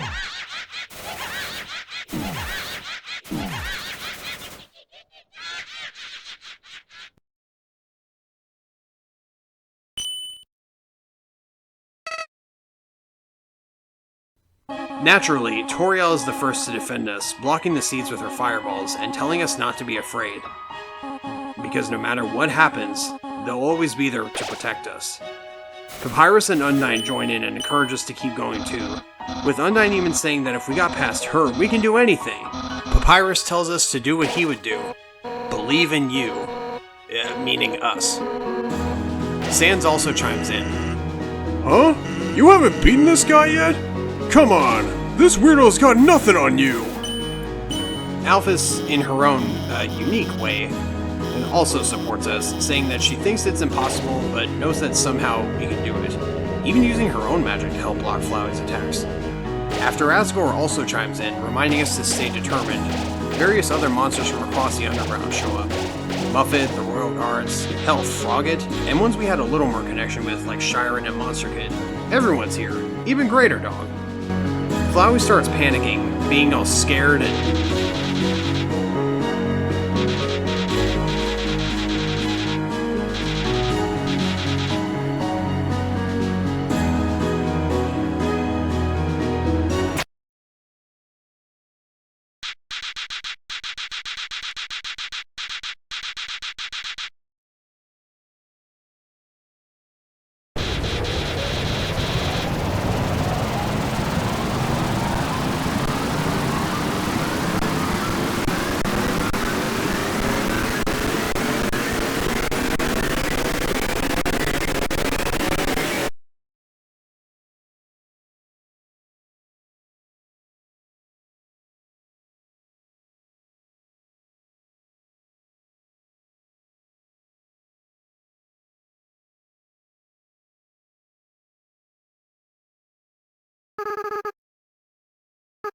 I was so tired of being a flower. It's him.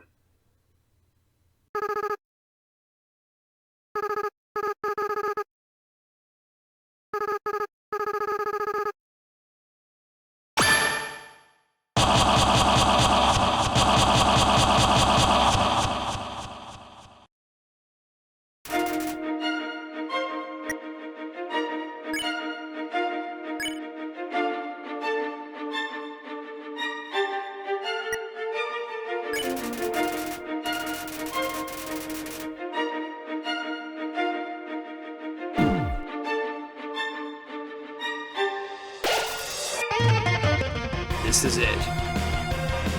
Throughout the fight, he says he doesn't even care about destroying this world anymore, and just wants to reset this world to zero. Not just our progress, but everyone's memories too. Then we can do it all over again. Asriel's attacks are pretty relentless and damaging, but they're not completely apeshit like Photoshop Flowey was. But unlike Photoshop Flowey, where I somehow didn't die despite coming close a few times, here I actually did. But during Photoshop Flowey and this fight, if you die,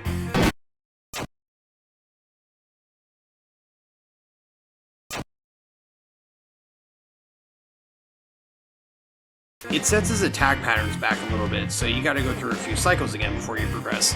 And goddamn, the Shocker Breaker 2 attack in particular killed me like, I think 4 or 5 times, and then I had to go through it all again.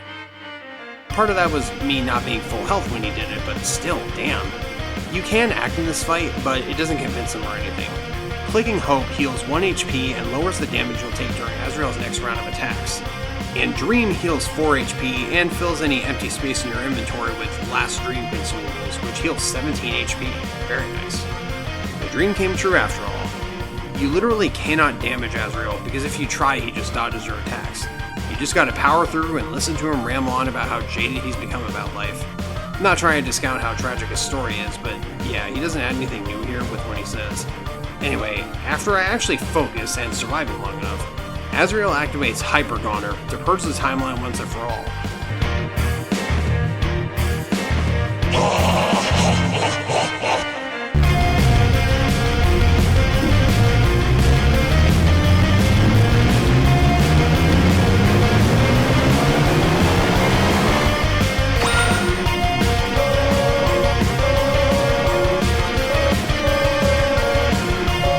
But even after that, we're somehow still standing. After remarking that we really are special, he gloats that our determination is no match for his real power, as he...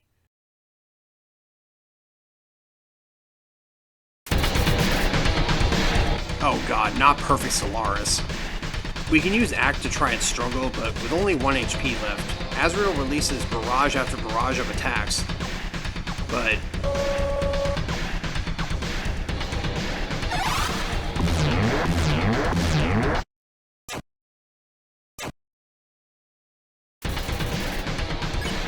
Azrael says that every time we die, our grip on the world slips away and our friends forget a little more. He says our life will end here, in a world where no one remembers us and that we'll forget them soon too. But we're not giving up so easily. After more barrages of attacks and gloating from Azrael, when we struggle again, something happens.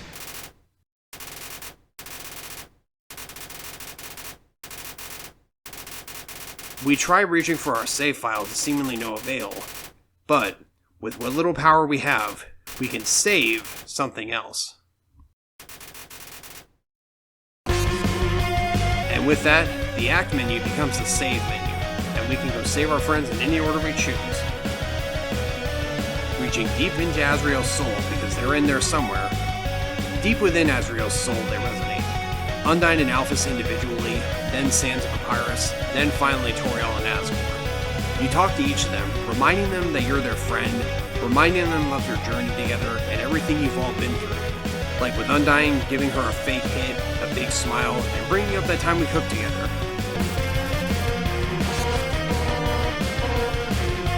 With Alphys, calling her phone, encouraging her, and nerding out with her.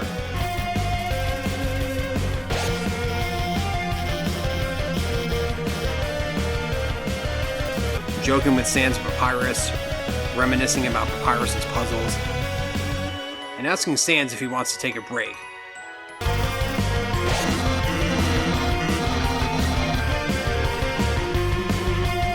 Hugging Toriel, telling Asgore we won't hurt him, telling Toriel you have to go to free everyone, and even hugging Asgore. Oh!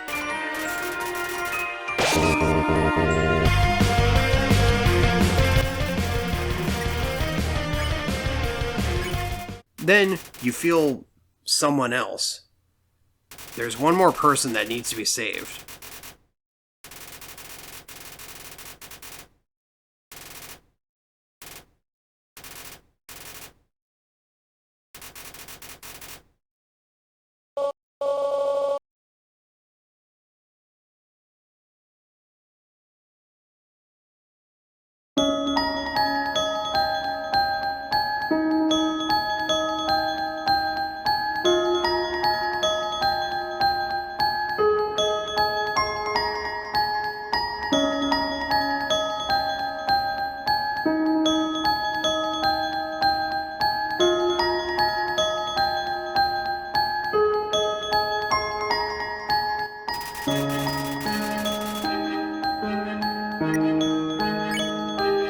Azrael wonders what's happening to him, what this feeling is.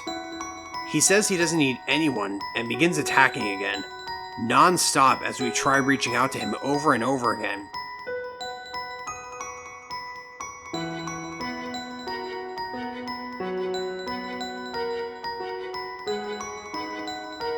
And eventually, just like Toriel at the beginning of the game, Azrael intentionally misses us with his fireball attacks, explaining that he's just fighting to keep us, who he mistakenly believes is Kara, his sibling, here because they're special, the only one who understands him, the only one who's any fun to play with anymore, because he cares about Kara more than anyone else. He's not ready for this to end, for us to leave, to say goodbye. He cries, begging for us to let him win, before firing a laser that should take us out.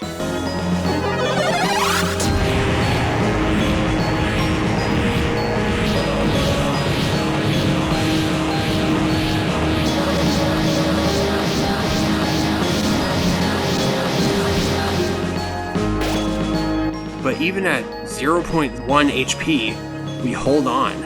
He finally stops, and says that he's so alone, afraid.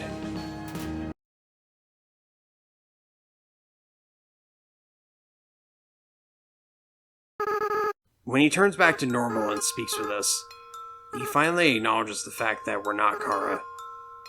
That Kara's actually been dead for a long time. He then asks what our... No. He asks for our player character's name. And the protagonist, independent of our control again, answers. Frisk. Azrael says it's a nice name, and says he hasn't felt like this in a long time. As Flowey, he was soulless. Literally. He lacked the ability to feel love for others, but with everyone's souls in him, not only does he feel his own compassion again, but he can feel the emotions of everyone in the underground. They all care about each other so much. And they care about Frisk, too. He wishes he could tell Frisk how everyone feels. Papyrus, Sans, Undyne, Alphys, Toriel. He says monsters are weird, because even though everyone barely knows Frisk, they all love Frisk so much. Monsters are naturally kind and compassionate beings. It's just their nature. Azrael says that he understands if Frisk can't forgive him, if we hate him. He acted so strange, hurt Frisk, hurt so many other people. Friends, family, bystanders. There's no excuse for what he's done. I don't think it actually changes the ending if you choose not to forgive him at all, but at his core, Azrael is just a scared little boy who made a grave mistake with good intentions, and got reincarnated as a creature that was seemingly literally incapable of feeling empathy or compassion at all. Even he understands that what he did is unforgivable, but we do anyway. He says that even if we forgive him, he can't keep these souls inside him, and has to return them. But first...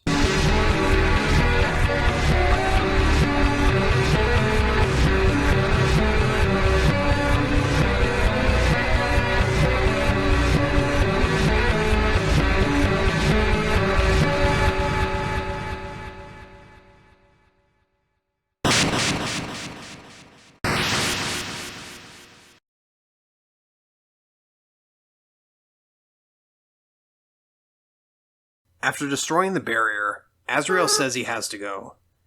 Without the souls in him, he can't stay in his original form for long, and he'll eventually turn back into Flowey.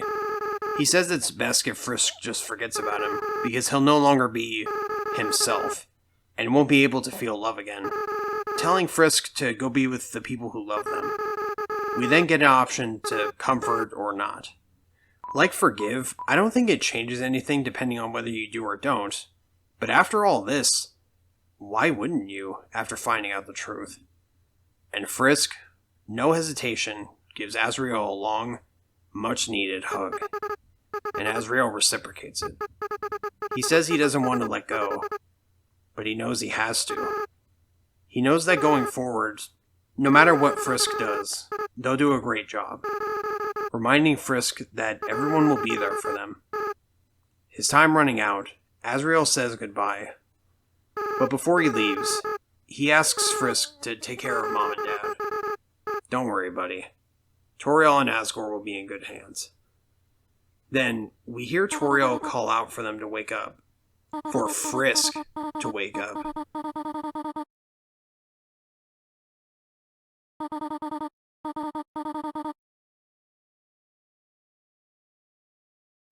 Upon getting up, Frisk is surrounded by their friends, who are all so happy they're okay.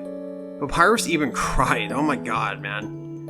As Toriel points out, none of them remember what happened. They remember Flowey showing up, then a white flash, but now they're not sure what happened. But the barrier is gone. And when we're ready, we'll all return to the surface. But she advises that we take a walk first, say goodbye to the other monsters we've met on our journey. It's good that she did, because along with talking to the various monsters you encountered as enemies, checking on how the amalgamates are doing, checking in with my boy Napstablook, who was apparently the only monster that didn't show up at the castle. Oh, bro, you should have seen it! Man, well, maybe next time. But we can also check in with the snowman, who senses how far we've traveled, and asks us to take his piece across the barrier now that it's gone. Which I completely forgot to do at the end. Whoops. Oh well. And along the way, we can call up Papyrus and Undyne for the occasional conversation, and we can even call Toriel again now.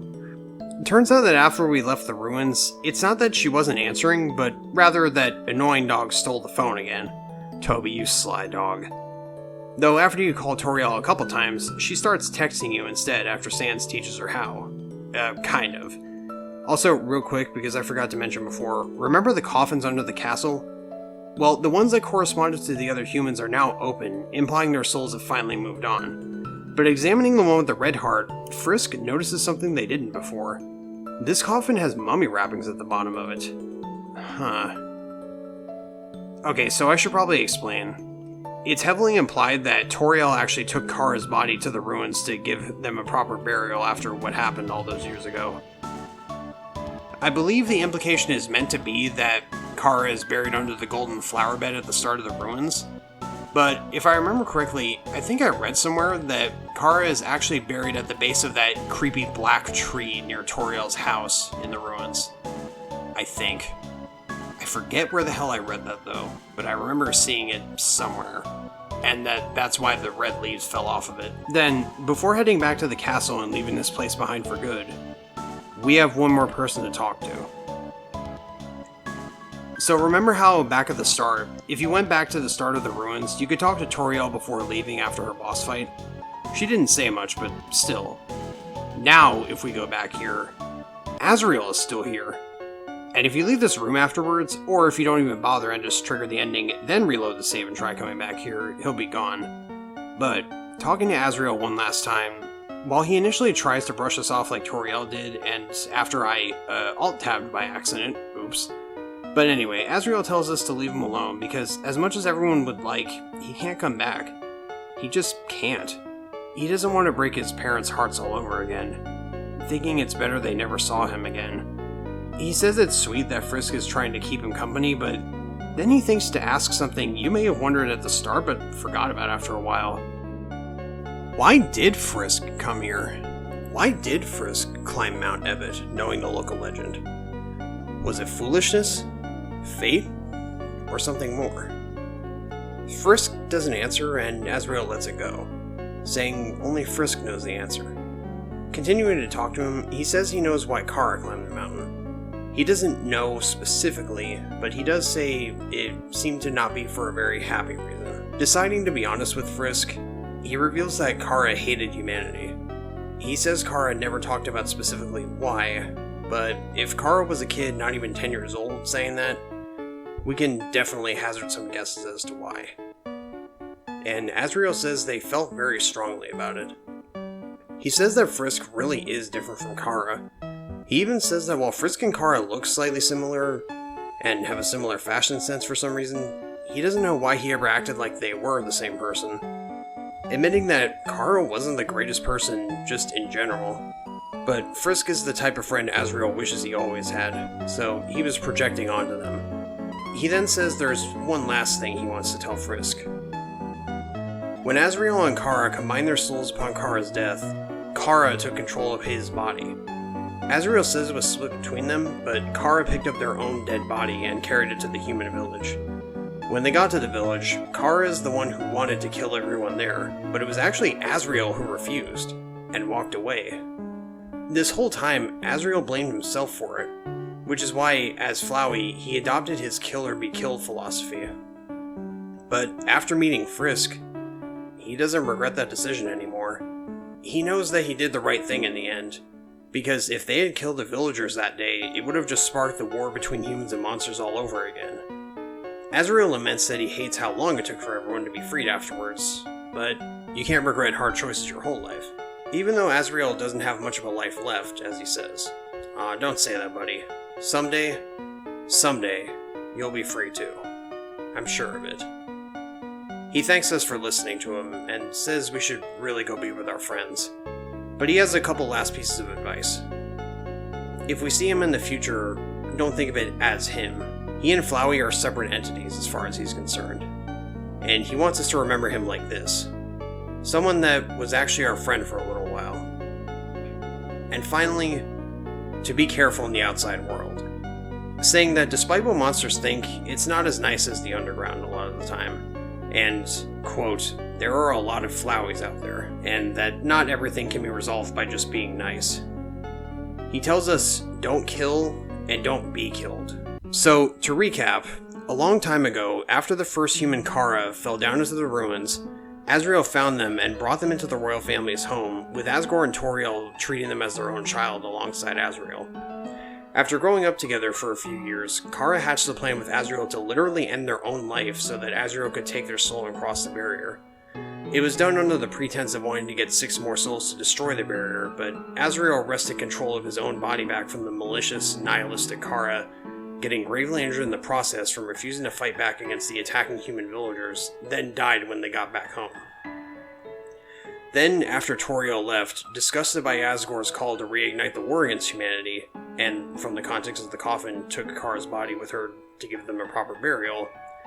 Later on, Alphys, when she took over as royal scientist, took a flower from Azrael's resting place in the castle garden and experimented on it, creating Flowey by accident as her other experiments failed to give monsters the power of determination.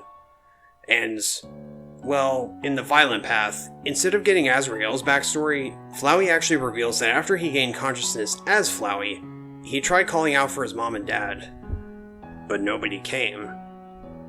But eventually, Asgore found him in the garden and held him, saying it'll be okay. But Flowey felt nothing for some reason. He had all the memories, but no feeling.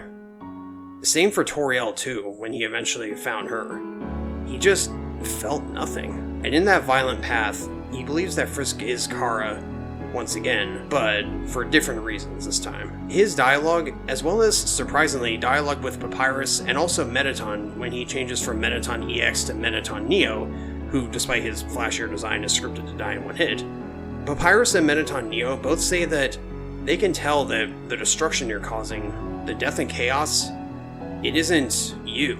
Papyrus, even as his goddamn head falls off, still believes in you, that you can be a good person. And Mettaton Neo can tell that despite your actions, you don't want to harm others. While Undyne feels validated in her hatred for humanity, and Sans apologizes to the late Toriel for breaking his promise to protect fallen humans. Meaning, in Carnage mode, the in-universe explanation for it is that you're actually possessed by Kara, implying they're buried under the flower bed Frisk fell into at the start of the game. Although, as I said earlier, I think I read somewhere that Kara was buried under that tree by Toriel's house, but whatever. Kara, now being nothing more than a soulless evil spirit, is taking out their anger, their hatred, on the monsters that were once family to them. Because their hatred for humanity was so great, it consumed them entirely, and by the end, they just want to erase the world as it is. And that's the lesson I alluded to earlier. Allowing your life to be consumed by hatred, whether it's for a certain thing or a place or a group of people who don't deserve it, which is most people besides those who actually push that hate in the first place, as they know that doing that is wrong, but do it anyway for clout or money or whatever. But yeah, hate is just wrong. It destroys you, and everyone around you. And as long as humanity or any intelligent species keeps giving in to any kind of hate they have, especially when that hate is mostly manufactured from ads by corporations in our real world, or just stupid arguments online or whatever, it just destroys all life. It just does. That is the final lesson of Undertale. Don't let hate or spite control your life. Just live life. Enjoy the time you have and what you have in your life. And if your life isn't as good as you'd like, there are things you can do to make it better. Even if it's hard. And even if you can't do it all by yourself, that's what friends are for. And family who are supportive of you. Sorry for the long tangent again, but honestly, these themes are more relevant now than they were a decade ago when the game came out, because humanity has simply chosen to become more divided because of culture wars and just bullshit manufactured by corporate execs who just want to burn everything because when you're at the top, there's nowhere else left to go, I guess. But anyway, after Azrael says that the best we can strive for on the surface is to not kill and not be killed, but also understand that not everything can be solved by being nice, he's got legitimately nothing else to say except, don't you have anything better to do? And that's that. Yeah, like he legit has nothing else to say, sadly. Though, while we're here in the ruins, one last thing I forgot to mention earlier. If at the start of the game you actually named the fallen human Frisk, it activates what's called hard mode for ruins at the start of the game. In hard mode you encounter endgame enemies instead of the starting encounters, and you also get snail pie from Toriel instead of butterscotch pie. It causes a few different interactions during the ruins section and throughout other parts of the game, I'm pretty sure. But the actual hard mode itself only lasts until the end of the ruins and the battle with Toriel, at which point Toby shuts it down because he didn't want to make a hard mode for the entire game. And frankly, given how packed this game is, I don't blame him. Oh god, can you imagine how hard that could have been with ports to other systems too? Jesus Christ. But on the way back to the castle, we can check in on any more monsters we may not have already, including the boy. And while Napstablook is initially checking out Mettaton, saying he's a huge fan, he then greets us, saying that he'll never forget when we cheered him on when he was pretending to sleep. No one had ever had so much faith in him before. And also, it's awkward, but he asks what our name is, because everyone seems to know it now except him, and it seems like he's been missing out lately, just sitting at home listening to tunes. There was a flash of light outside his window, and the snails on the farm disappeared. Then he heard a knock at the door, and the flash of light wanted to come in, so he closed the blinds. Now everyone knows our name except him. And he says, Frisk. Oh, I won't forget it. And if you ask him again, he says he didn't forget because he cried the letters into his hand. Oh. And now the letters in his hand are joined together. He's going to forget our name. Oh no! I'm trying to cry more tears into my hand. The tears are all forming a big pile. Oh no, your name's getting really long. Aw, poor Napstablook. The letters in his hand joined together and he's gonna forget. Aw no, Napstablook, my poor boy. And then, yeah, this is where Mettaton said that Dr. Alpha's completed his body, so that's cool. He says he can't wait to see the sun, the greatest spotlight of all. And he says that he should thank Frisk, too. Before fighting, he had forgotten how fun it was to perform with others, so he's been searching for hot talents to fill the upcoming troupe. So far, Shiren's agreed to be his backup singer, and Napstablook over there will be his sound mixer. The three of them performing together, it really feels overdue, doesn't it? Aw, happy for you, Napstablook. He also asks if we can help with something. What kind of merchandise would humans like?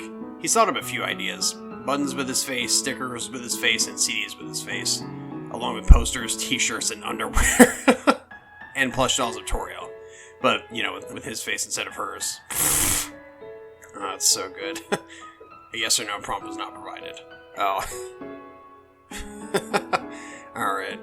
And while we're here, we can also check it with Gerson, who has new things to say now. We can ask him why he calls Asgore Fluffy Buns, and Gerson finally remembers why.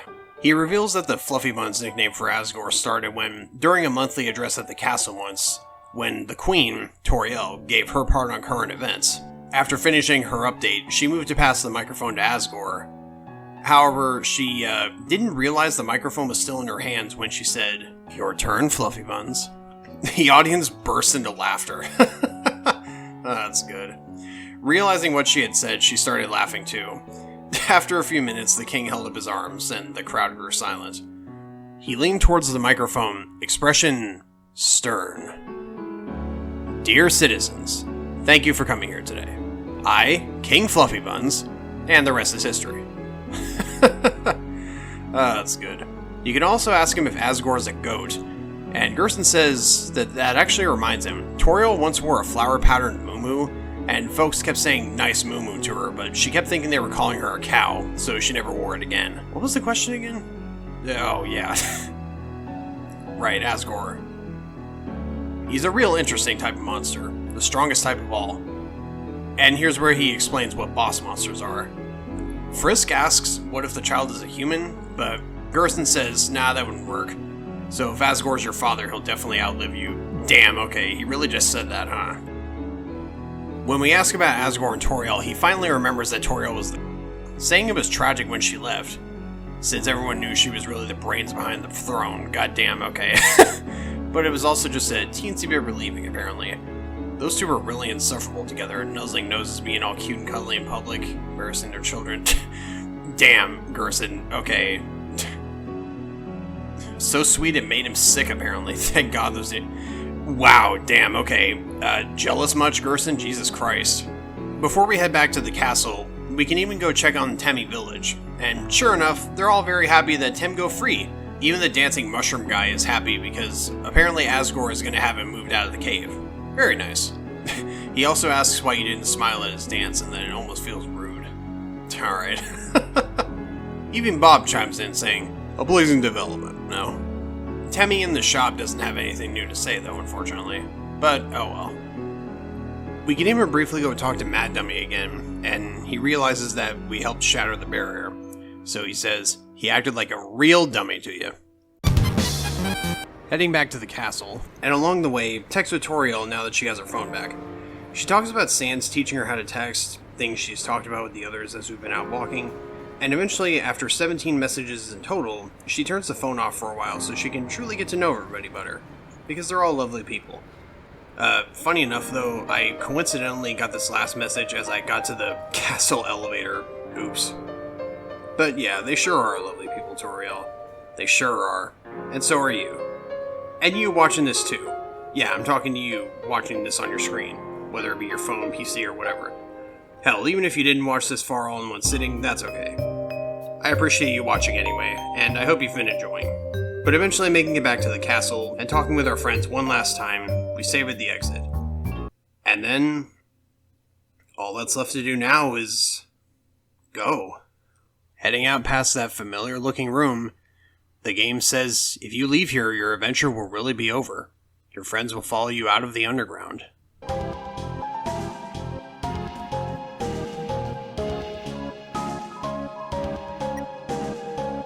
I'm ready.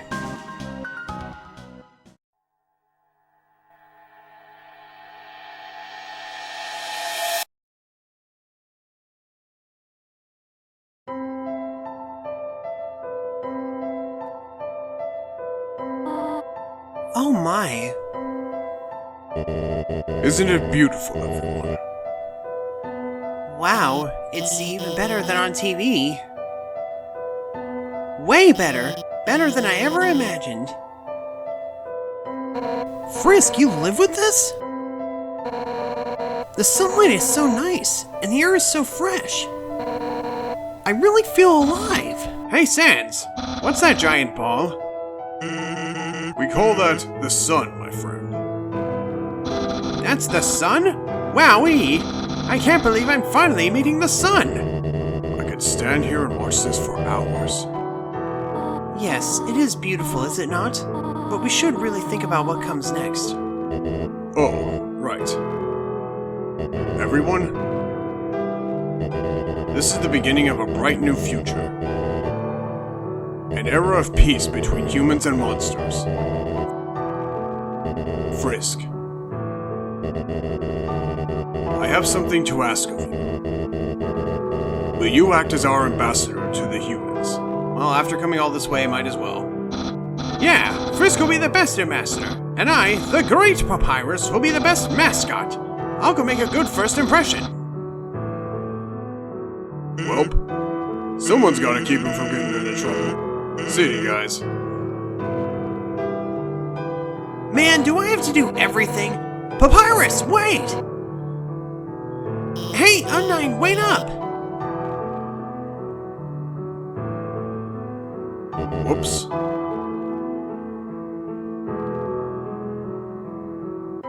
Should I do something? Well, gotta go. It seems that everyone is quite eager to set off. Frisk, you came from this world, right? So you must have a place to return to, do you not? What will you do now? We can choose either option, and if you say that you do have places to go, she leaves before Frisk finally does themselves, and after the credits, you get a picture of Frisk and all their friends. But why wouldn't you choose to stay with her? The only reason you came so far and helped the monsters gain their freedom is because of what she taught you. Compassion, empathy, love. She's surprised and says, "What? Frisk, you really are a funny child. If you had said that earlier, none of this would have happened. It is a good thing you took so long to change your mind." Well, I suppose, if you really do not have any other place to go, I will do my best to take care of you for as long as you need. All right? Now come along. Everyone is waiting for us. And with that, we end our journey the same way we began, walking hand in hand with the woman who sent us on our journey, and is the whole reason that we're here now, better off than we began. That ending makes me well up every time. I think the big thing that does it is the music. My god. Throughout the credits, we not only see our close friends living their best lives on the surface, like Papyrus driving his sports car down the highway as Sans trolls him on a scooter or something, and even the little duck from Waterfall flies by. Undyne and Alphys finally together, Mettaton, Napstablook, Chiron, and even Burger Pants. Oh hey, you achieved your dream after all, buddy. All performing together at last. And another moment I'll get to in a second. But we also see the aftermaths of our encounters with other monsters. If their text is yellow, with a few exceptions where I think the text stays white regardless, then that means you gave them the proper act options to put them down a good life path.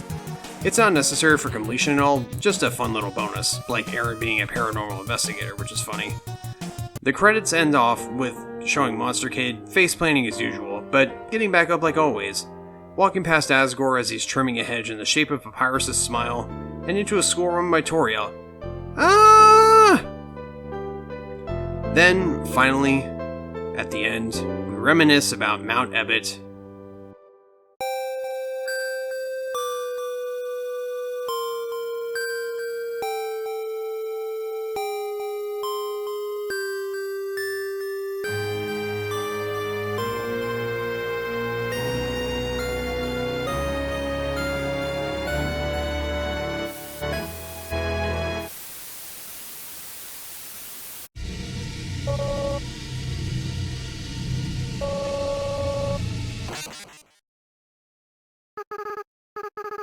Oh, okay, thank fuck. With the special thanks here, which has both members of development staff and the myriad of Kickstarter backers in this credits segment, you're supposed to avoid all the name projectiles coming at you, and they'll turn yellow if they hit you. If you manage to successfully dodge them all, you unlock the mysterious blue door near Snowdon from way back when. It's nothing super special, just a developer room based on Toby Fox's actual bedroom, probably. With some cool Easter eggs and 2 annoying dogs in here, but that's about it. Nothing amazing, but a neat Easter egg if you want the extra mile. Though, my dumbass thought you had to actually get hit by all the names to unlock it. Oops. Oh well. Anyway, after the special thanks, including one for us the player, we get to the final scene. Like I said, if we said we had places to go, we just get a photo of all Frisk's friends with the end on screen.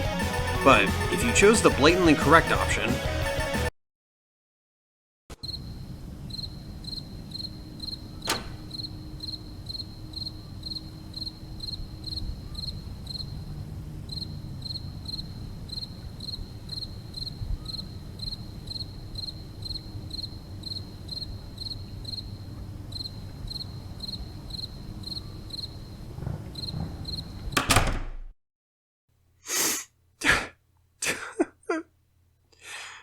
Fuck, man. But, yeah, that was Undertale. A story that, at its core, shows that hope, love, trusting others, and being a good person are the greatest power of all. I don't really know what else I can say beyond that. Like I said at the start, I don't really have any unique or new perspective I can add to the discussion of Undertale that, frankly, millions of other people haven't already made peace with. It's absolutely incredible. This may be arguable, but I think it's a masterpiece, and something that truly should go down in history, even with the flaws it does have. But those flaws are so minimal and unlikely to even be encountered that they're almost not even a factor. This took me a lot longer to do than I wanted to, partially because I work a day job currently and had other stuff to do, like play with friends and stuff, and also really should have started it sooner, but also I just had trouble finding the words in a lot of cases. Until I realized, a lot of what I have to say has already been said by so many others. The never-ending praise, the unjust spite from some who have never played the game, and genuine criticism from people who have played it and have genuine issues with it despite enjoying it. If you watched all the way to the end, I assume you've already played the game, in which case I hope you enjoyed it as much as I did. But if not, play it anyway. It's only like $20 US, and on places like Steam and console stores it goes on sale pretty regularly. And with its relatively short runtime of about 8 hours or so, it's perfect to play it now, along with replaying the first 2 chapters of Deltarune before chapters 3 and 4 come out. That story may be a different universe from Undertale, but all the same heart and soul is still there, even years after its development began. tobyfox, Temmie Chang, Kenju, who I know from a server I'm in with the dude, and while we're not super close friends, it's so fucking cool that I even tangentially know someone who was involved in the development of this game in some capacity. And all the other amazing people who worked on Undertale, and are working on or have worked on Deltarune. Thank you all so much.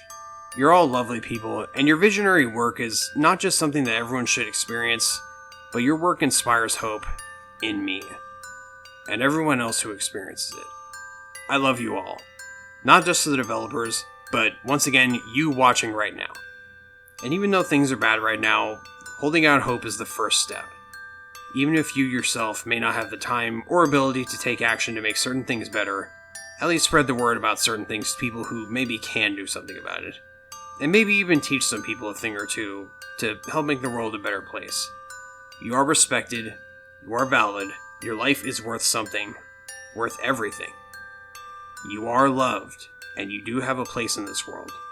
Don't ever let any sort of terrible creature tell you otherwise. Thanks for watching, and have a good day, everybody.